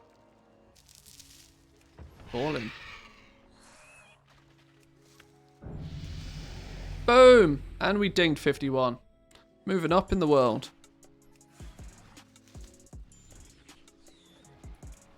That was actually significantly easier than I expected. It will be 60 in no time. Not that I need this character to be 60. Although it might be good for another 60. We can probably go get some Corthite Crystal. I should have checked the prices on this realm, actually. I only checked the prices on, like, herbs and ore.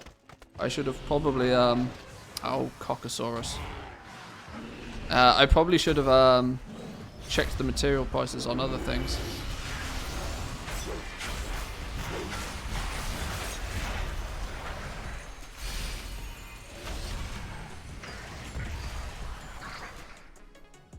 Average is about 600 over the last few days. I wouldn't be... yeah, I mean, I might farm a few at that price, but... I wouldn't be buying any, let's put it that way. 300 gold day one, 150 before that. Yeah, I mean, Corthite crystals are to the moon at the moment.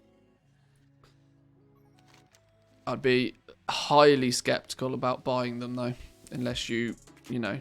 really know that you can sell the legendary at a profit the same day. It's a bubble that will burst. You can quote me on that in a few days when it does, or shout at me when it doesn't. But it's a bubble that will burst.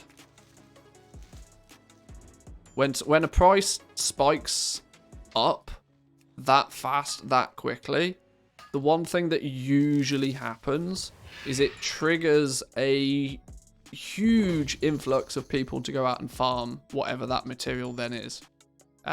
Which ultimately then means that in a day or two's time, or even later that day, it just gets flooded on the auction house. Because a few things happen. Either people go out and farm it, and I know Corthite crystals are not necessarily the easiest things to, quote unquote, farm for. But if you've got lots of vaults that you haven't done Shaping Fate on, well, you can get a whole bunch of them relatively quickly.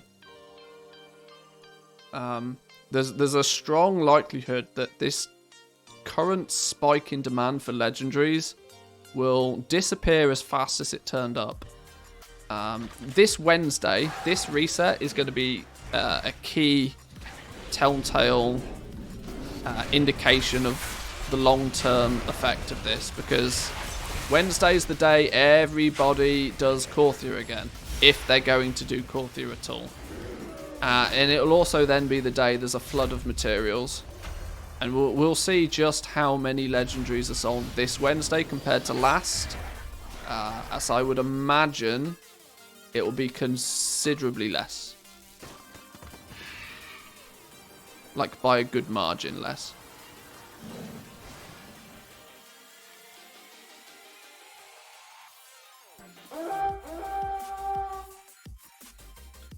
Found out that I make more gold on Sundays as the cancel scanners tend not to be online. See, that's a good way of doing things. The people like myself that have a lot of time during the day to play, equally probably don't play all that much at the weekends. And probably vice versa. The people that play pretty aggressively at the weekend because it's their time off, equally don't tend to play much during the week. Can I get this without aggroing? No.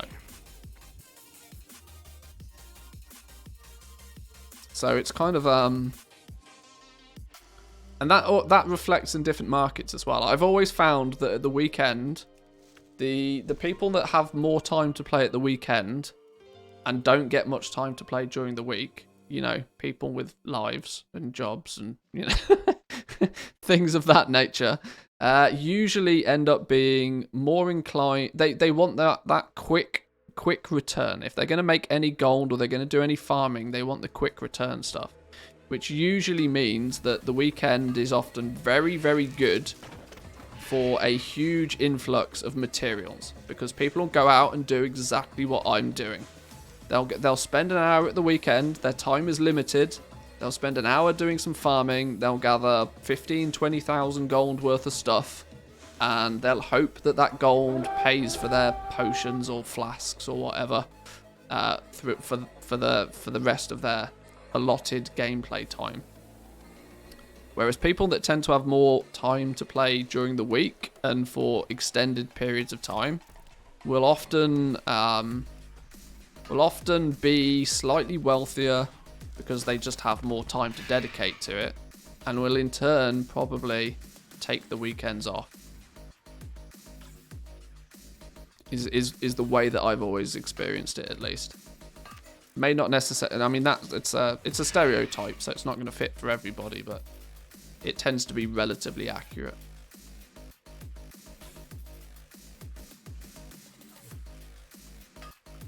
$93 for mining, 94 for mining. We are getting there.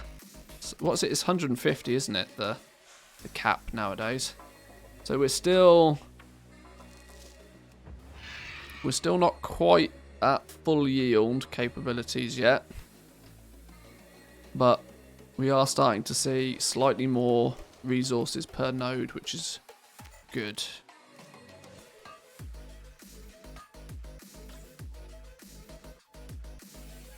True nerd will do both. Well, there are some no-lifers, of course. If you're going to no-life anything, then yeah, sure. Are you snoozing? Can I get in here without you waking up? I can.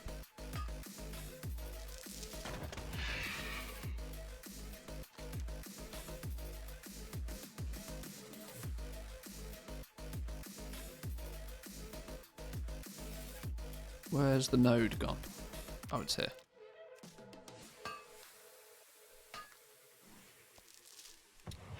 There we go. Now it's getting better. We're up to like 5, 6 or 7 Sinvir per node now. Which at, let's say, a conservative 15 gold a piece, we're looking at about 100 gold a node now. Excuse me. How incredibly rude. The herbs are less important for me to be picking up, I think. Sinvir ore is our main focus. Sinvir ore and Widow Bloom. Sure, we'll pick up Leystrite if, you know, needs be, but we'll consider it a byproduct.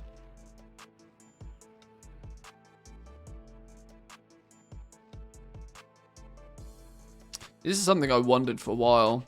Like I said, I disagree with the mentality of min-maxing farming, but just hypothetically, it's felt for a while that the disparity in price between the basic shit, so like Leystrite or Death Blossom, and the zone specific stuff. Oh, our first Alethea ore. The disparity in price between those almost means that if you see a Death Blossom or a Leystrite or node, just ignore it. Like, literally, it doesn't have any effect, because the zone specific stuff isn't like a rare chance for it to spawn where a Leystrite spawns. They have their own spawn locations that Death Blossom, Leystrite, just leave them. Like, you may find that you have better results by not picking them up than by picking them up, because of the time it takes you to gather them. Especially if you're not playing on a Druid. I mean, that's a real, you know, 500 IQ min-max way of looking at it. But it's probably the case. I'm just after gold full stop right now, so I'm not being that fussy. But like I said, if farming is your jam, and you really are trying to squeeze out every last drop of gold per hour, I'm sure somebody's got some interesting data on that. That being... And it goes against the normal theory, right? The reason everybody says that if you're a Druid, you should be both herbalist and miner is for optimization, right? The fact that you can then pick up everything on your travels. But what if those things that you're spending time picking up are considerably less valuable to you on a sort of a node per minute cycle? I don't know. I may be talking just gibberish now, but it kind of makes sense in my head.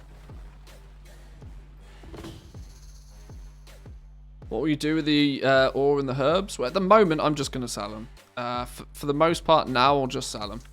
as I just need a quick influx of cash, and I equally know that materials are doing a bit of a wacky price at the moment, so the likelihood is I could farm up these materials, sell them now, and if I need to rebuy them again in the future, they'll probably be considerably less in value.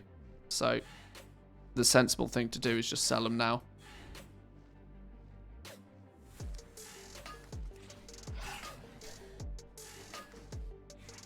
God damn, always disappearing on me. This class is other than a druid. It gets that way, right? Especially considering anybody that did multi-boxing at any point. Anybody that ever dipped their toe in the water with multi-boxing very quickly came to the conclusion that druids are just, you know, outrageously powerful for any form of farming. And it's hence why to this very day I have druids on so many different servers, it's not even funny.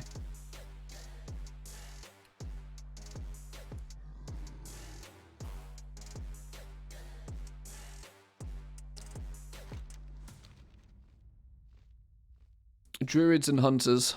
Druids and hunters are the multi-boxer's dream. Hunters because every single ability was instant cast for the most part. You never had to worry about cast times. Cast times were the plague of with a bane of a multi-boxer's life. Because if you have differing cast times, it also means you have differentiating lag times. Yeah, cast times were just annoying. Hang on, we've lost our tunes. What's happened to the music? Have we been farming that long that my playlist has ended? Oh my god.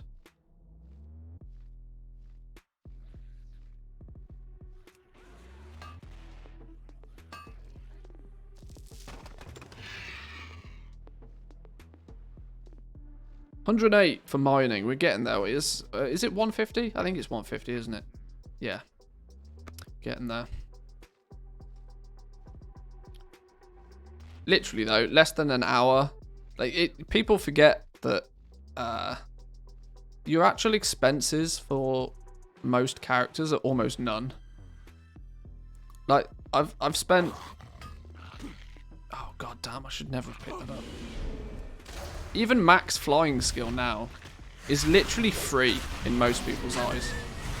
Like the fact that you can pay for max flying speed in like 10 minutes, it's just outrageous. I think they need to make a faster... See, that could be a gold sink, right? At this point in the game, people are flying anyway. Just let people fly. Like, make a super speed flying skill and make it cost $1 million gold. Boom, there you go, gold sink. Have it if you want it. Don't buy it if you don't want it. It's a quality of life thing. Oh, boo. I'm not even going to bother killing you. I suppose I will.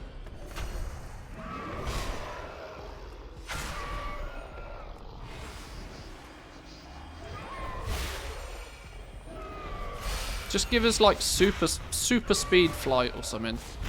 Like when you've got the ability to fly, what does it matter if it takes you 20 seconds to get somewhere or a minute to get somewhere?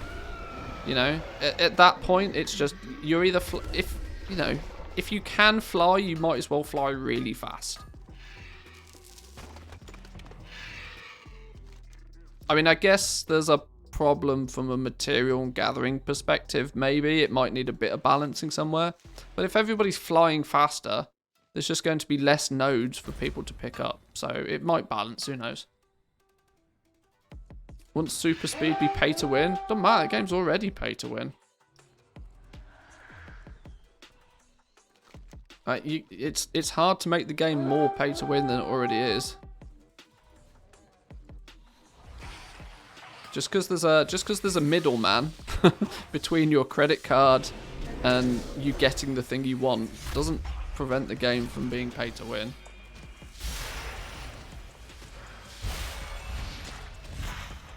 Game's been the same way for years.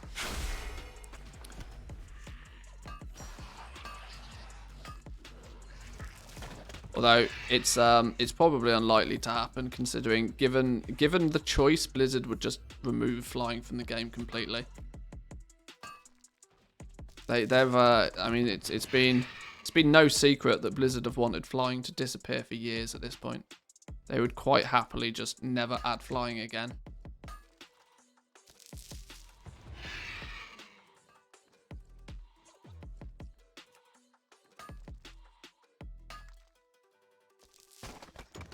When was it the first time? Was it Warlords of Draenor the first time they tried to remove flying? And the backlash was just like bananas. I think it was WoD. That was probably when we had the first iteration of Pathfinder. Yeah, WoD.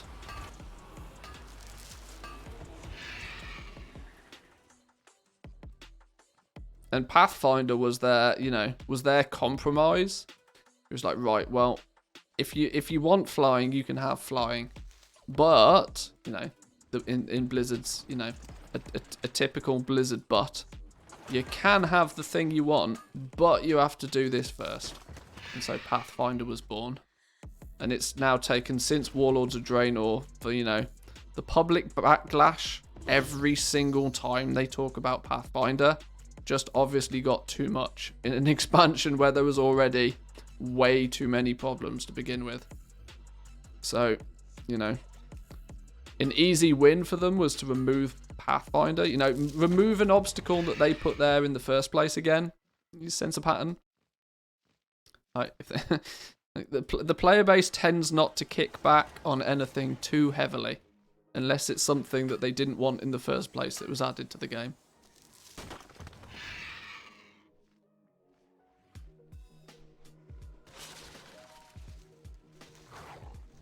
They had to redesign WoD zones because it couldn't support... Yeah, I remember that. I remember. They built Warlords of Draenor with the intention of never giving people flying.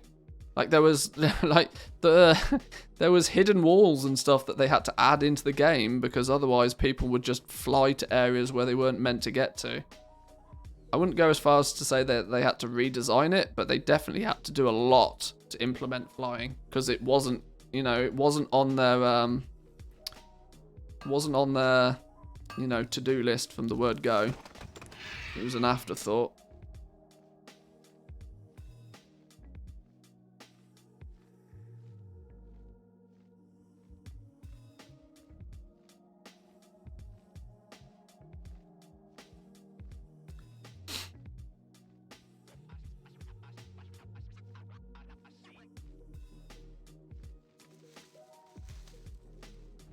Leveling alts just by flying for pick up treasures was nuts. And that was the meta for so long as well. It's only in this expansion that you know, went away. You remember people would combo up they'd farm treasures. You'd also then get the elixir. Was it the elixir of rapid mind? The thing that gave you 300% experience boost for 15 minutes. You'd prep the bonus objectives so that you only needed to do one thing in each of the bonus objectives. Gather up a bunch of treasures beforehand. Pop a potion. And zerg like 5 or 6 levels in about 15 minutes. It was ridiculous. I made so much gold off those potions. Not to mention those potions dropped from either a rare that was annoying to farm because, well, it had like a 6-hour respawn and everybody farmed it 24 hours a day. Or you could get those potions off the garrison mission table. Another reason why making gold in Warlords of Draenor was just broken.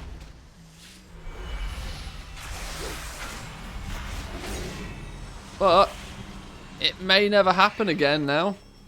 Now with an actual human being dedicated to the job of professions and rewards. I mean, who knows? It could swing the complete other way. It could swing into the, you know, this developer trying to make a name for themselves, creating some elaborate system, and, you know, somebody else at Blizzard not testing it before it goes live, and I shit you not, the player base will find the loopholes in the system really quickly, if there is any. Medallion of the Legion still sells for a lot. That came from the mission garrison table. That was the 1,000 reputation with every faction thing, wasn't it? If I remember right.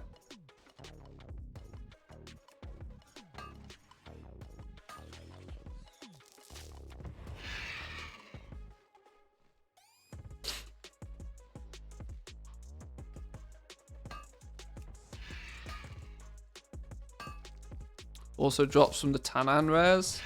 Yes, you're right. Yeah, yeah. Even to this day, though, like anything of that nature, rep tokens, any shortcut that people can take will always hold some value.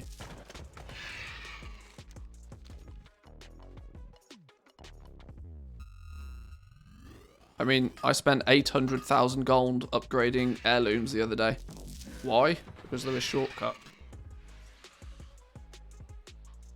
Well, and I'm stupid, but the theory still stands.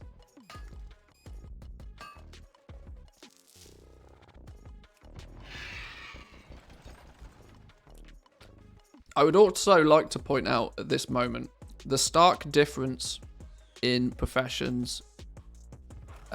Oh no, I didn't want to do that. Oh no, and I definitely didn't want to do that either. The stark difference in professions between this game and New World. The fact that I how long? Like an hour and 8 minutes into farming, and both my herbalism and mining is not far off being max. You know how long it took me to level logging? You know how long it took me to level mining in flipping New World? Tens of hours. Not a single hour. Tens of hours. Probably 20, 30 hours to level up professions in New World. And should I also point out, it was a grind that I enjoyed all the way. Odd, right?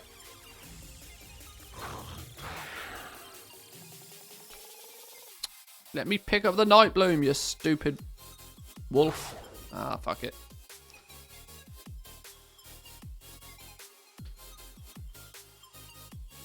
Have you seen the Moor Walker? Seems the prey has foolishly took their predator. That's only the current XP gathering, though? Well, yeah, true. I suppose. It's only Shadowlands gathering, but in a weird way, it's the only gathering that matters, so. But yeah, I see your point. If I was to actually go back and level all of them, it would probably take me a little bit longer, but.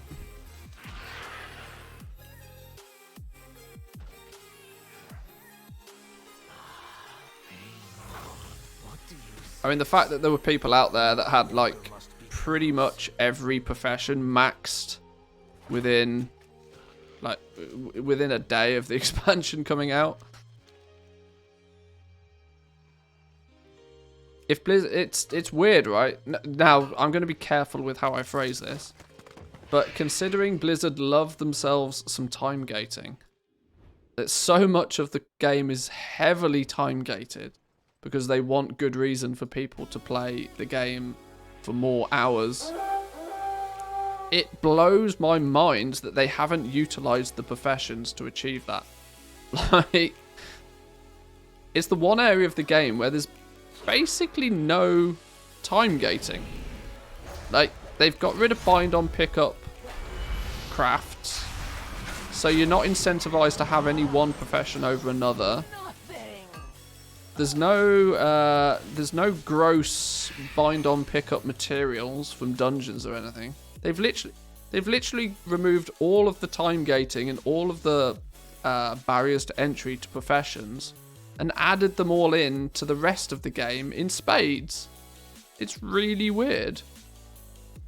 Like I said, I've got to be careful how I phrase it so it doesn't come across as a complaint and somebody at Blizzard goes, oh yeah, that's a good idea. But, like, the one area of the game where you would arguably kind of expect there to be some sort of, like, deliberate way for you to not be able to zerg it to max level instantly. They were just like, yeah, here you go, here's the professions, off you go. I suppose there wasn't time gating with legendaries, but there was a gross level of gold needed for sure. You tried Farm HUD? Yeah, I don't like Farm HUD. I've used it in the past, but it's it doesn't add anything to me. It doesn't make the location of the nodes easier for me. Maybe I've just not used it enough, but more to the point, I spend so little time actually doing farming that it's, you know, neither here nor there. Weekly cap of 10 skill points on a profession.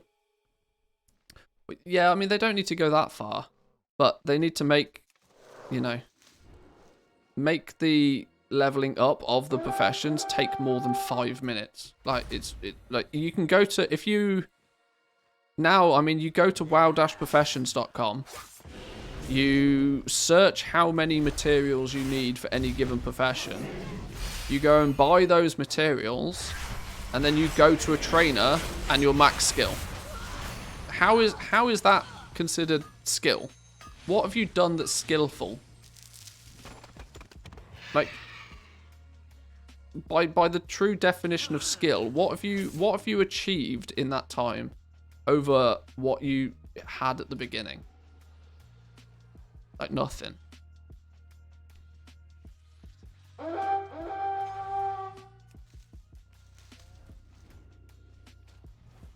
Bring back the star progression system.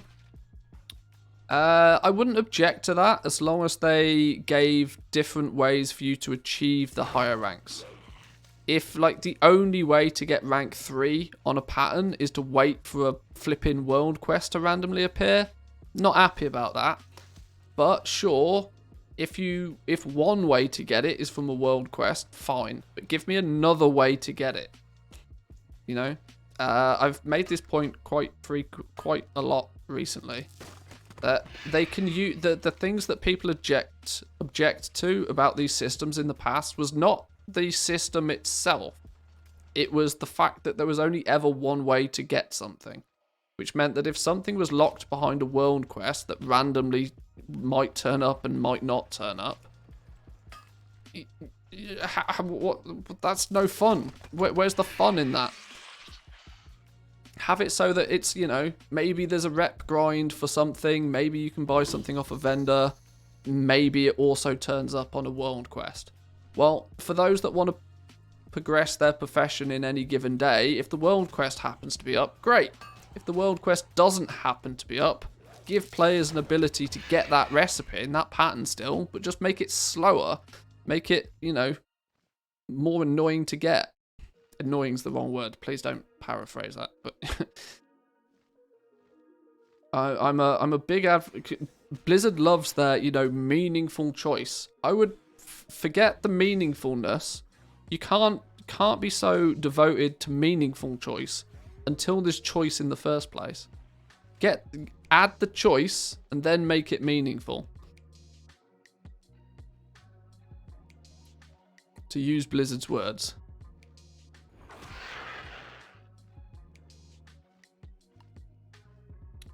Having to do PvP for marks was so bad.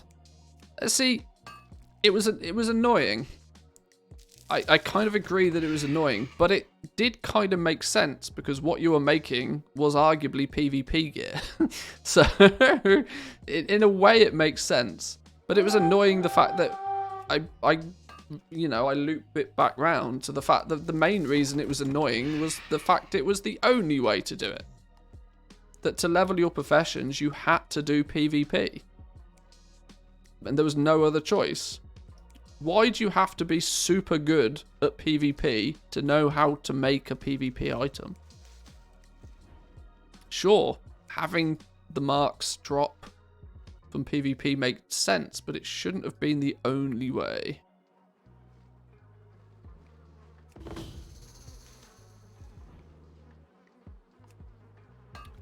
Oh, we're actually now starting to get some good quantity of materials now.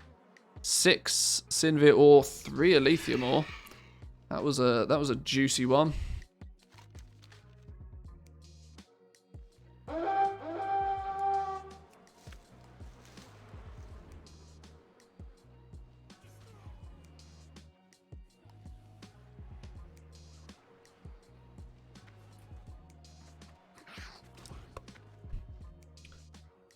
It's weird making crafters do PvP, but for somebody who plays all the content, it was just a small bump in the road.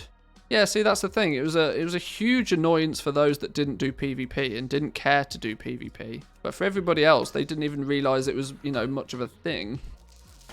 I still, to this day, wait for Comp Stomp to come around to get my Marks of Honor to level up my old... to level up those ranks.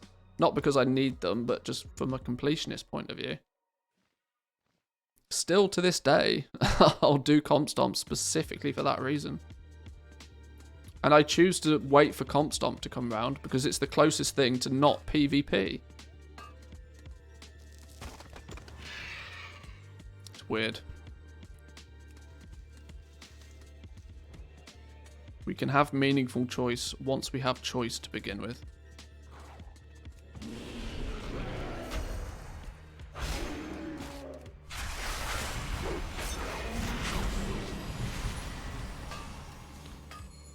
Thoughts on gated PvP gear? I mean, it makes... I don't see any issue with it, really. I mean... You know, it's... if you want the best PvP... Like I said, if you want the best PvP gear, it makes sense that you have to do PvP to get it. If you want the best dungeon gear, you have to do dungeons to get it. If you want the best... skill in professions, you should have to do the best things in the professions. I'm not a fan of this, you know, everybody should have access to everything. I don't think that is good for the game. I think that's just a really lazy way of trying to generate more engagement in the systems that are badly designed.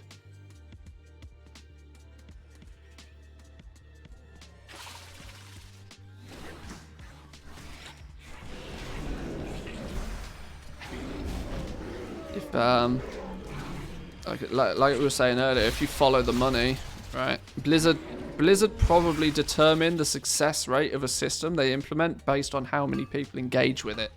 Now, if they can falsely get more people to engage with a certain system, because people who don't care about PvP are doing PvP to grind out Marks of Honor to actually play with the professions like they want to, then it makes the PvP system appear as if it was more successful than it actually was. So whichever developer is then in charge of, you know, creating an engaging PvP system is, you know, gets a pat on the back and a bonus out of it. When in reality, the system was dog shit and they just tricked people into doing it because they felt as if they have to. We saw the same problem with islands. And we've seen the same problem with Torghast, that if the content is not good enough, people won't do it naturally. So they have to go out of their way to put overpowered or power-related rewards into a system to incentivize people to do it. That's not good game design, that's the exact opposite. That's lazy game design. It's because the system you made was shit. Torghast had so much potential, and they fucked it up the second they attached player power to it. Just like they did with Islands, and they didn't learn. They messed up Islands by making it the most optimal way to grind out flipping Azeroth power, or whatever it was called back then. And so people did 5 million Islands every day to get their neck levels up. Not because they enjoyed Islands, they detested Islands, they hated Islands by the end of it. But they felt like they had no choice.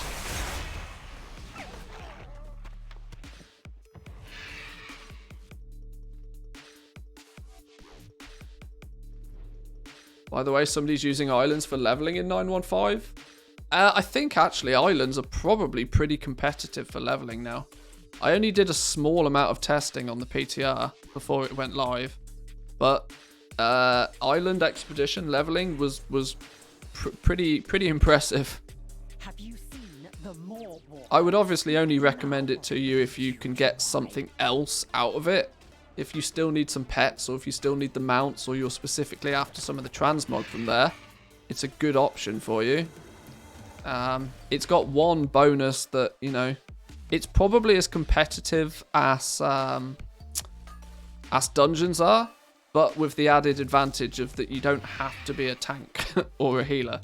You can still get some success out of it Because, of course, with dungeons is often very good for leveling, but the problem you have if you play DPS is that you've got queue times. No real queue times if you're queuing solo. 20 minutes for an island expedition. Takes about 5 to 6 hours to level. Yeah, island expeditions, I think, are very competitively paced for leveling.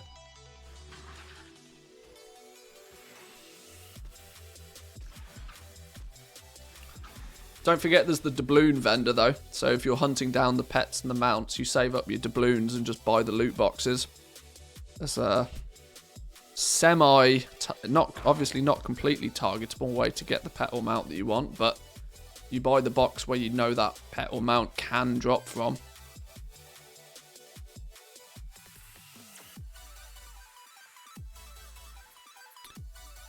And if you're doing the islands anyway, you probably don't have much else as a use for the doubloons, so.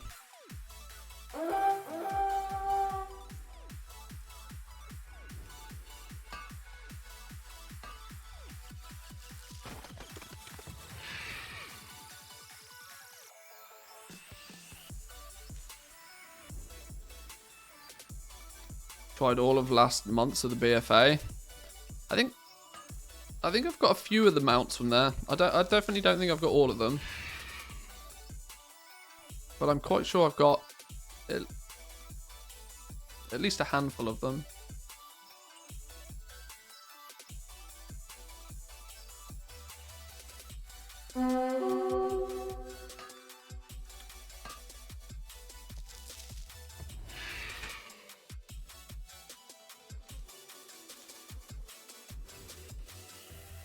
What up, puppy dog? She likes chilling on the rug. Scratches her belly on the rug.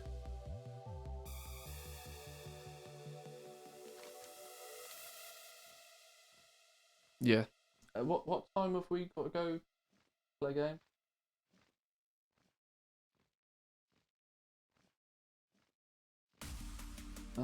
We need to eat before that. What time is it? 3. Yeah, okay.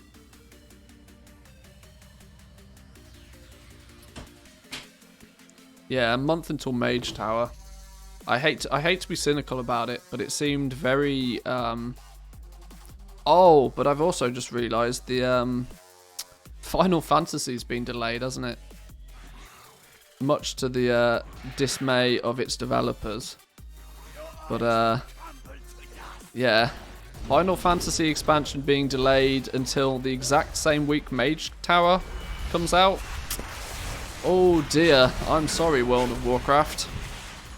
I think if Blizzard were hoping for the people that migrated to Final Fantasy to come back to play some Mage Tower, can't see that happening. A rehashed 2 expansion old feature or an entire expansion of a video game. It's not really competition, is it? I mean, I don't even play Final Fantasy, but I know for a fact if I did and I was enjoying playing Final Fantasy, I would have 0 intentions of coming back to play a 2 expansion old rehashed piece of content over playing a new expansion of a video game. Oh dear.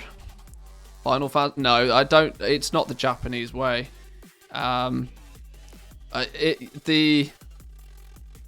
I mean, if it wasn't, I really, it's just not the way that they do things. At face value, yeah, you could say it's the business move, just delay the expansion by 2 weeks to, but I mean, ultimately they don't care about World of Warcraft. It's weird, right? It's completely flip-flopped. It's completely flip-flopped. I mean, the Final Fantasy devs would used to care about, you know, World of Warcraft's what's coming out and when is it doing. But now it's Blizzard care about what other MMOs are doing. I think this is recently has probably been a big realization for Blizzard that they can't have the same level of egotism. They can't be quite so egotistic about them being the biggest and best MMO anymore. They used to, you know, stand proud of, you know, having the best product and being the top dog. And I don't think that they have the ability to do that quite as much as what they used to.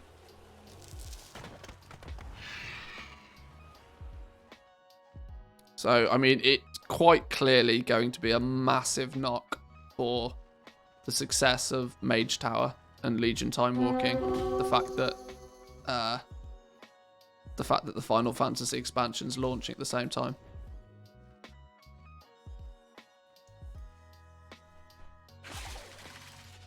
Hang on, let's drop aggro first.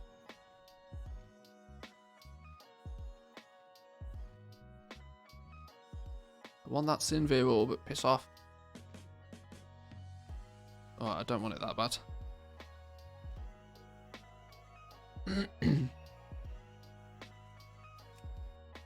Be fair, COD released the day after. Oh, 150 mining. Go me. I don't think there's that much crossover between Call of Duty. Oh, you know it's bad when the token price doesn't even drop a few K at the start of a patch. I mean, it dropped for a few hours. Last Wednesday, it went down to like 100. In the EU, it went down to like 290,000 gold or something on the first day. But straight back up again. No real delay. The thing is this is hardly even a patch. Like the I noticed as well, not just from myself, but from many other content creators, there was far less like reporting on this patch. I mean, it's an absolute nothing patch. Like the hype is generated through content creators about new stuff. Quality of life stuff, people don't care about so much. The people who are still playing care about quality of life stuff, but the people that are off doing something else couldn't care less. Their quality of life is already better because they're not playing.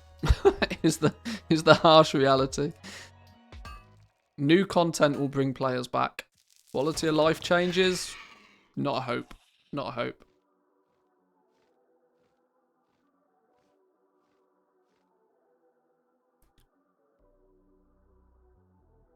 (9.2) will be a different story though.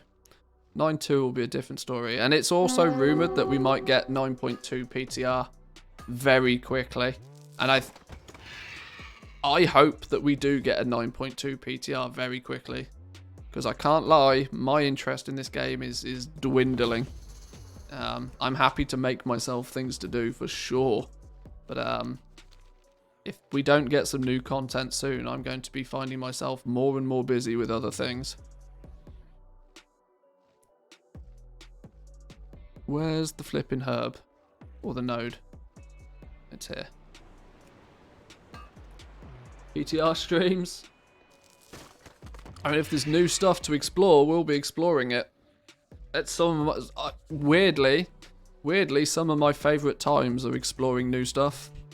Like jumping on the PTR, finding things, looking around, trying to work out stuff.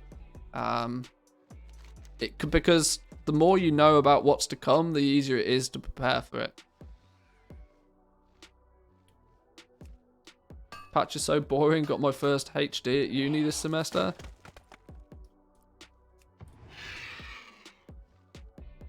I don't know what a HD is. But either way, congrats.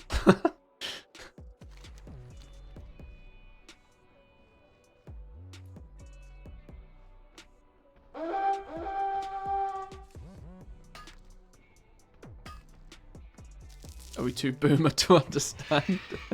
Maybe. And no boomer. I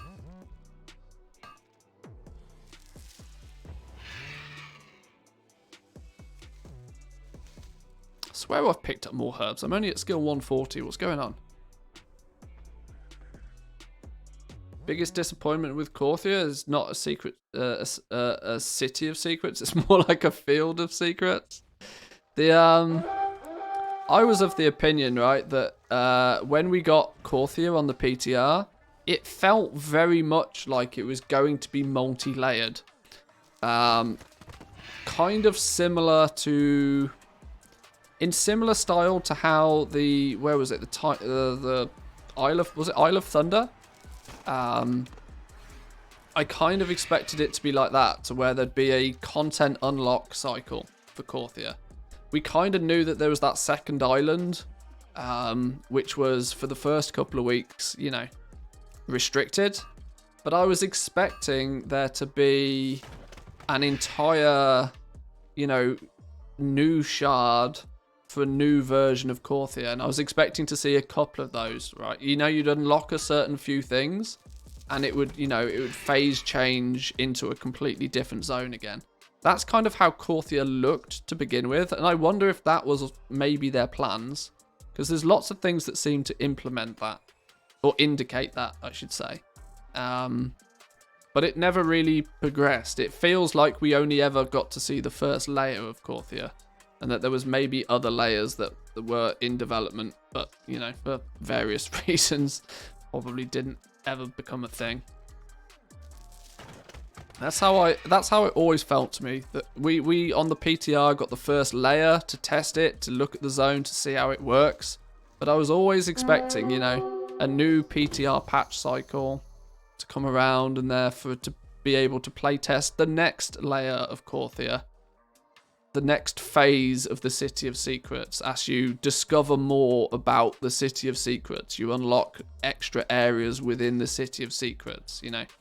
The shroud is unveiled from the City of Secrets, like exposing something, revealing, you know, extra areas.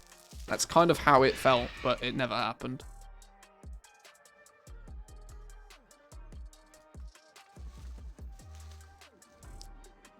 Expecting a zone kind of like Suramar. Oh, what you mean, like an actual city? You mean? Yeah, not just a field and a few trees. Yeah. I don't know. The real, it would be really interesting if, maybe not during the expansion it's happening, but if we ever got like an insight to content that was planned but never became a thing. I bet there's so many mini systems and zones and raids and dungeons and things that were planned that the public has never heard about. I bet it'd be really interesting to see some of the stuff that was, you know, was in development at some point but just never made it into the game.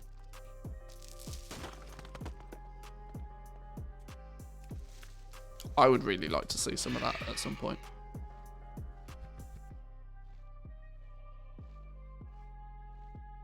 We just had numbers back in my days. High distinction sounds so badass. Well, yeah, what's wrong with getting a first? Or a 2-1 or something. That was the scale I'm used to. A high distinction. That sounds pretty badass. Congratulations on that one then.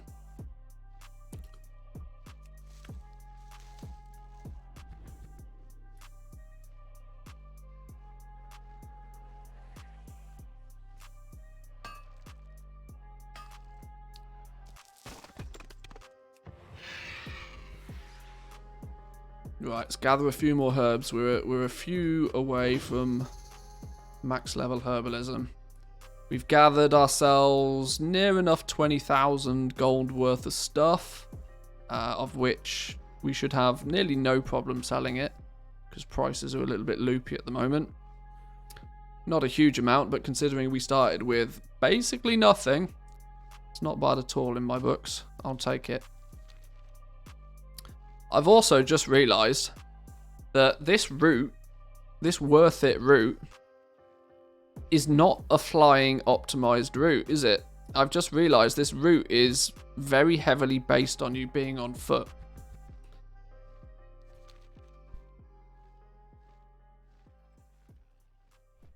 Now, obviously, people are still doing it because it's the one that's presented to them. But some of the ways that it tries to tell you to go is based upon the fact that, you know, you can't fly.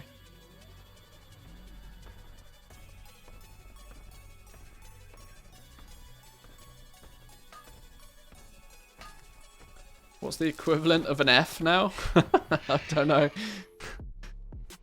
I didn't get many Fs. I remember getting a D. Yeah, I got the D. Yeah, make the joke. I'll get there before you.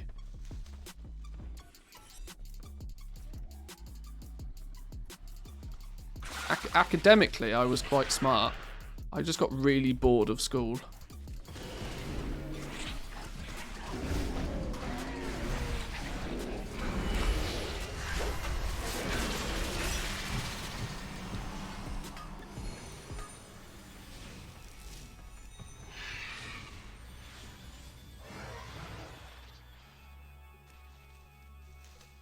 I fell into the category of people who found found a social life to be far more enjoyable than studying.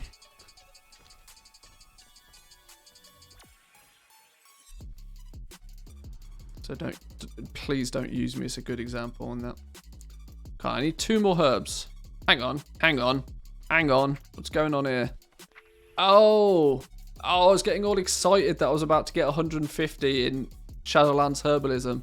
I don't need 150, do I? I need 165 because I'm a stupid Tauren.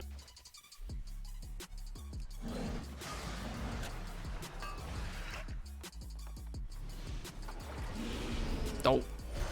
There's loads of people zipping about in Sky Golems, though. Sky Golems, people selling these things again? Bill Manthius Gates. Not quite. Not quite. He earns more money in a minute than I probably earn in a year.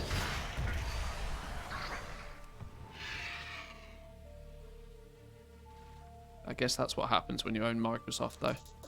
Didn't he just get divorced, though? He's probably half as rich as he used to be. Never stopped selling them? I reckon, yeah, I mean, I keep seeing people zipping about on Sky Golems. Obviously, if you haven't got a Druid, it's these goddamn flipping nodes disappearing.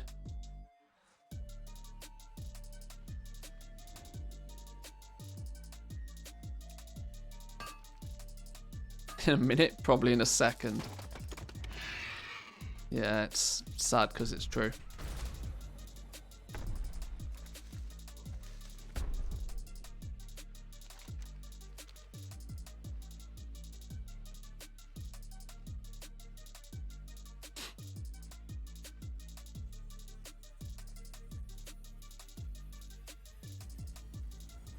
Ooh, somebody's killing the mobs. I can actually... for the love of Christ.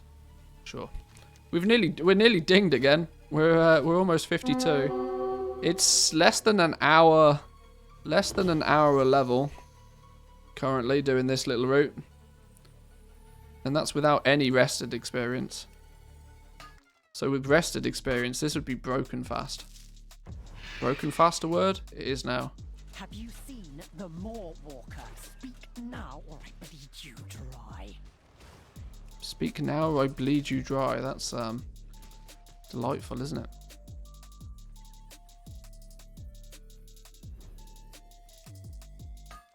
Go away, doggies. Go away, doggies. Go away, doggies. Oh, god damn. And the node despawned. Double fuck you.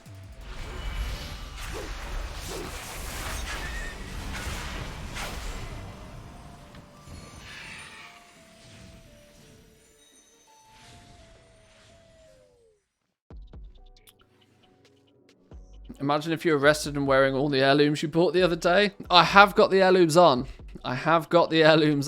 But no rested experience. We'll get our herbalism to max. We'll take a trip over to the auction house and we'll list these items, and then we'll park ourselves in an inn. I think is the plan.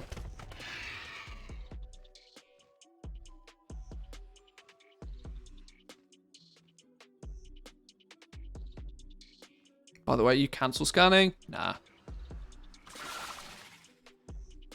Nah. Could be, but nah. I tend to focus my efforts cancel scanning at hours of the day where I know it's going to be very lucrative. middle of the afternoon on a Monday is not time to be cancel scanning for me. Oh, for...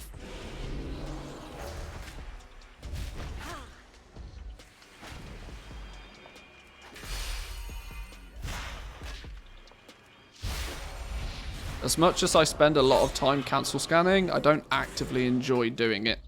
So it is one thing that I do try to min-max a little bit. Now I know a lot of my stream footage ends up being cancel scanning, but in a weird way, playing the auction house and talking to you guys, playing the auction house is something I can do literally in my sleep. And so it means we can get some good conversations and discussions on the go. Especially if we're looking at Wowhead articles or React Andying or something like that. It's easy to cancel scan at the same time.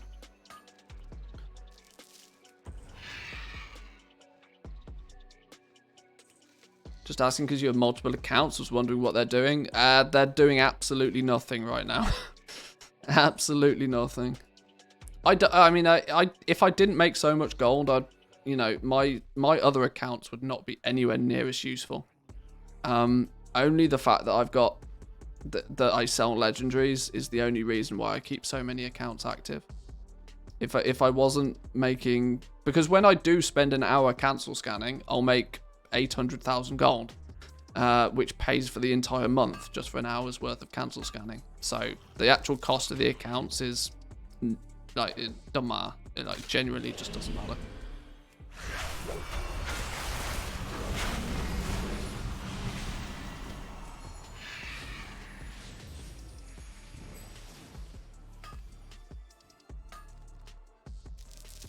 I don't feel any pressure to keep those other accounts, optimally doing something, I guess is a good way to put it. That, like, if they're not doing anything, they're not doing anything, it's fine. When they do get put to work, they pay for themselves very quickly.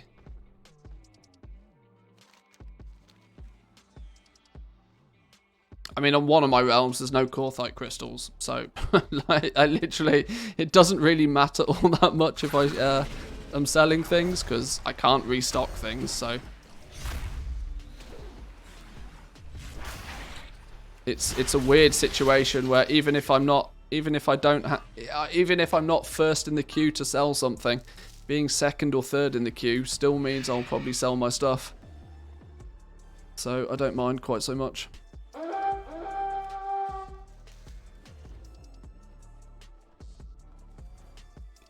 Do I really want this? I want this enough to get it, yep.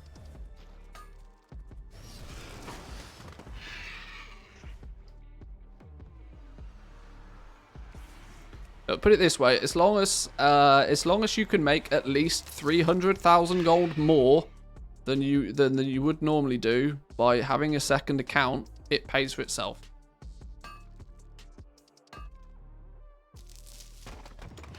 That's the only real way you've got to look at it. If you can make 300,000 gold more than you would normally make in a month by having the second account, it's worth it. It's 10k a day more than what you normally make. Now, would you be able to make that 10k a day more easily because you have the flexibility of being able to have 2 accounts open at once? More importantly, even if it ends up costing you something, does it become a benefit to you to be able to always be playing the game on one account when your goal making starts happening like passively in the background on a second account? That's the biggest luxury of having 2 accounts. That you can have one just dedicated to goal making, that sits at the auction house, buys and sells things, does a bit of crafting, leaving your quote-unquote main account to do main account type things. Such as actually play the game. Oh, that's a rich one. I would like that, but there's too many things near it. I can't be bothered.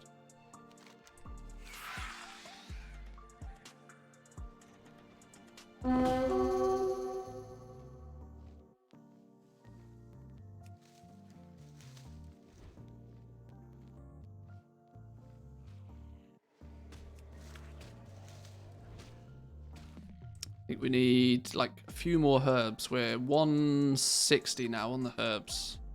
A few more and we should be good.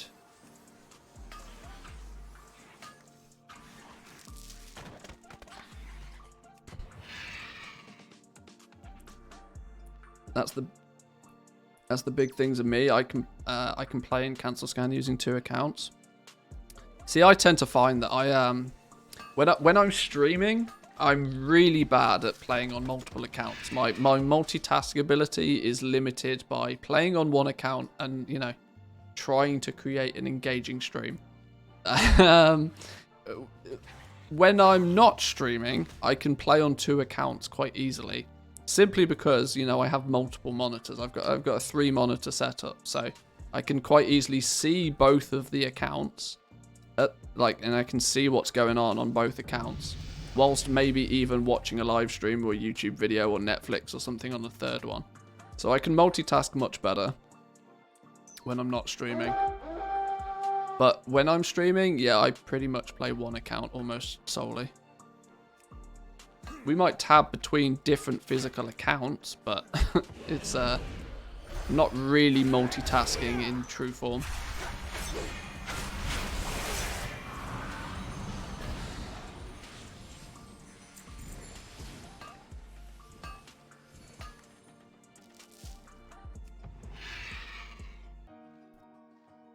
Honestly, even if it's not cancel scanning, just for like mundane things, like I was talking earlier about consumable market, like potions, food, that sort of stuff.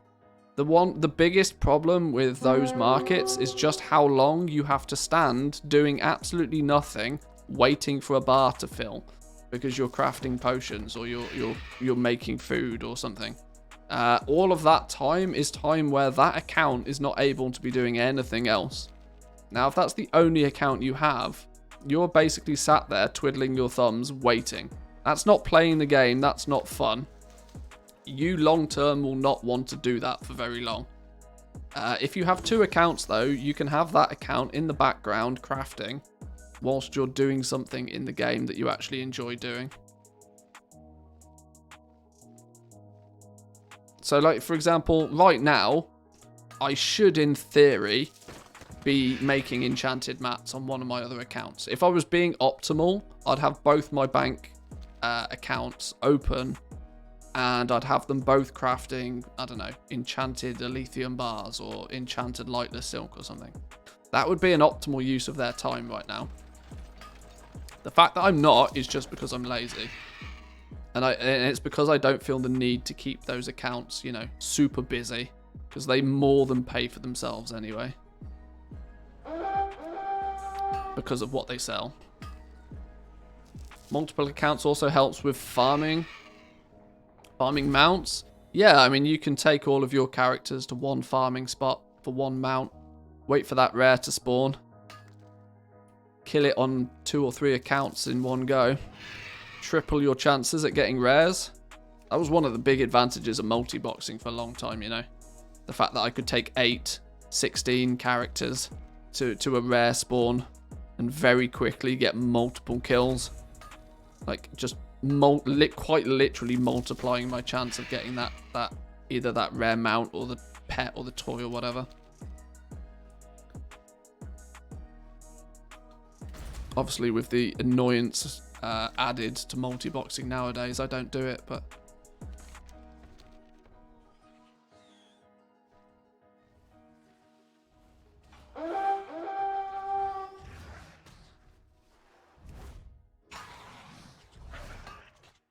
Want to buy New World crafting speed?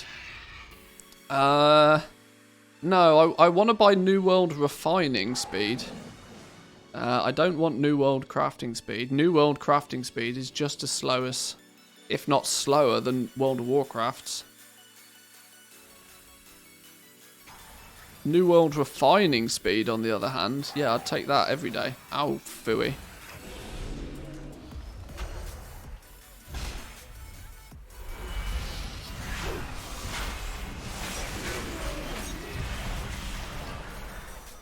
Don't aggro that other dude. Don't aggro that other dude. Get out of here.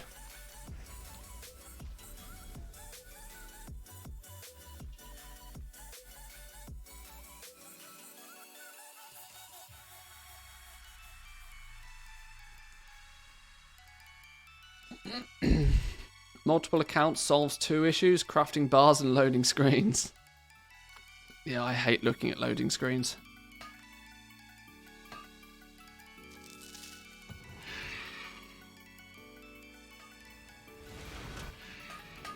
Wow, there's definitely still lots of people farming.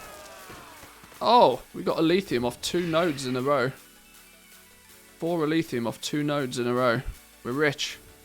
We're rich, boys and girls.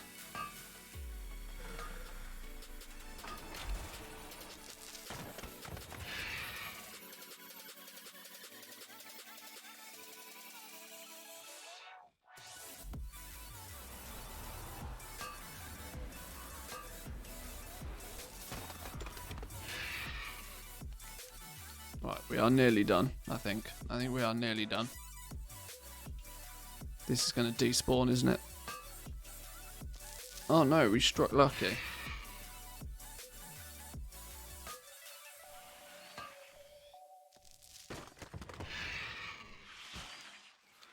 Can't. I need like 1, maybe 2 more herbs. Here we go. Is this it? No. 164. We need 1 more herb. 1 more herb. Here we go. Here we go. Cheeky Widow Bloom for the win. Ah, never lucky.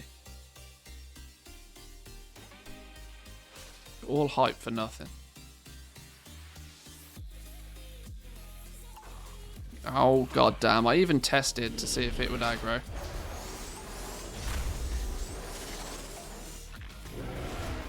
Oh, hang on. I've got the I win button. It's fine.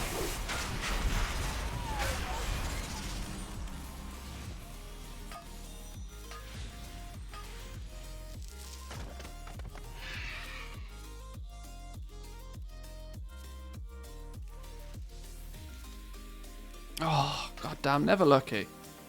1 more herb. It's going to have to be a nightshade, isn't it? That's going to be the annoying thing. I'm going to be hunting around for 1 nightshade.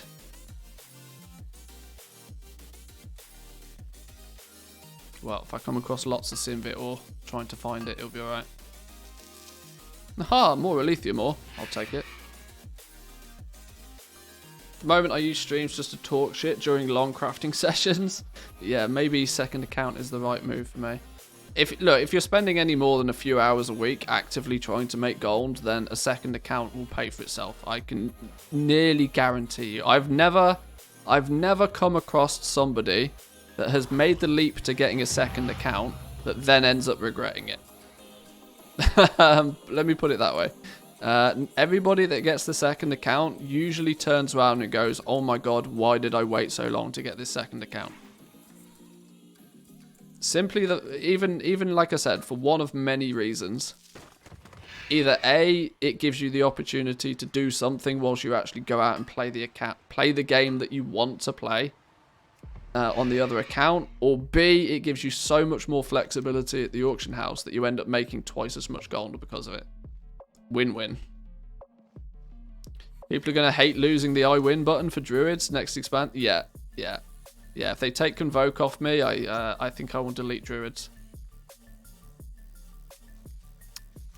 Actually, though, we are done now. I'm done with farming today. We're 2 hours into farming. I cannot stomach any more farming.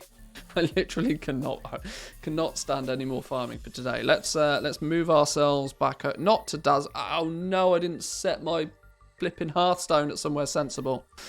Right. Where's the nearest flight point? That way. Fly to Orobos. Let's move ourselves over to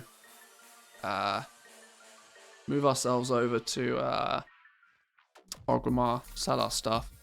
Yeah, if only I had a long boy. Yeah.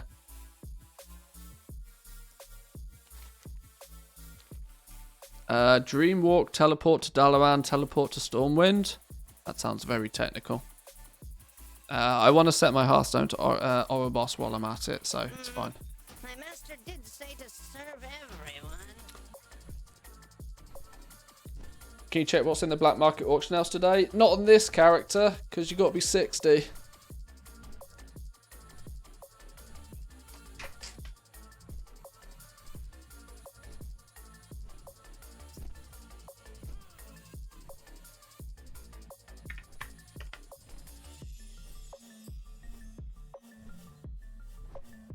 You can check on the TSM website. That is true, you can. Only though if somebody on that realm has already done it, which is a problem for the smaller realms, but probably not for Draenor.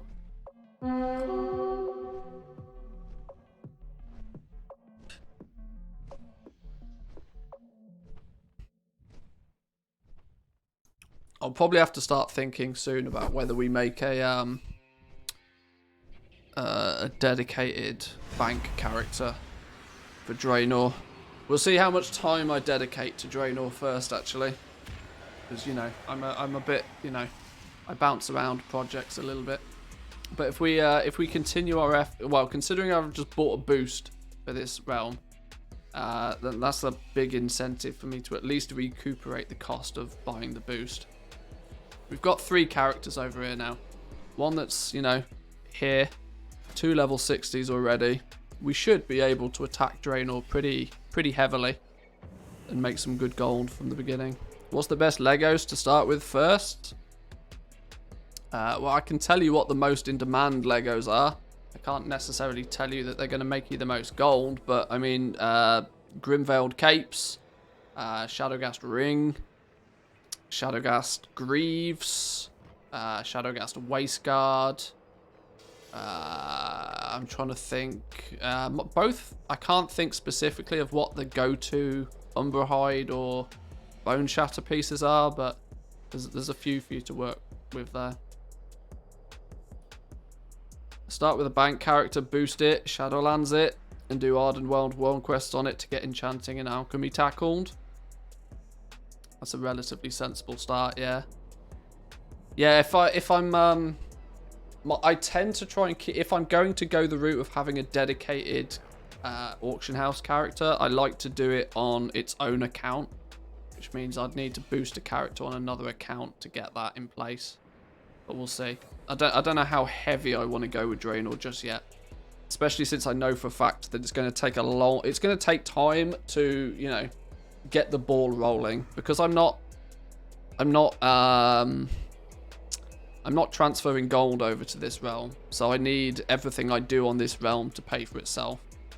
So for the short while, we'll be playing around with arguably low efficiency gold making, but low efficiency gold making that's quick and reliable. So we may do a fair amount of farming to generate some just cheap and easy gold. We might then, we might look at doing Crafter's Mark gear over here for a little while. Crafter's Mark 3, Crafter's Mark 4, because with the changes to Korthia, a few days worth of dailies after being on a level 60 can unlock those. And it's probably going to be a good market for the next couple of weeks at least anyway, with everybody looking to level alts for the Mage Tower potentially. So that might be we might progress through some simple stuff before we start trying to attack legendaries. Obviously legendaries is the ultimate goal because it's where the most money can be made. But we'll see. I mean, who knows? I might just get really annoyed with the initial grind and just transfer 10 mil over here. But we'll see. We'll see. That feels a bit cheaty. But actually, boys and girls, I'm going to leave it there today. I've got a few things I need to do both this afternoon and this evening, so I need to get cracking with those and stop playing video games all day. But I hope you guys enjoyed. Thank you for both joining me and hopefully you certainly entertained me at least whilst we did some farming. Farming is not my jam normally, but it's much more manageable when I can have some conversation with you guys. So thank you all for joining. I'll probably be back tomorrow. Although I've got stuff I need to do tomorrow, so tomorrow is actually a 50-50 at this moment in time. Are you not entertained? Yes. But keep your eyes on the Discord. I will post yay or nay on a stream tomorrow. It depends how much stuff I get done today. But yeah, thanks once again, boys and girls. Check out the Discord down below. Make sure you go give the YouTube some love. And I will catch you guys probably tomorrow. Peace.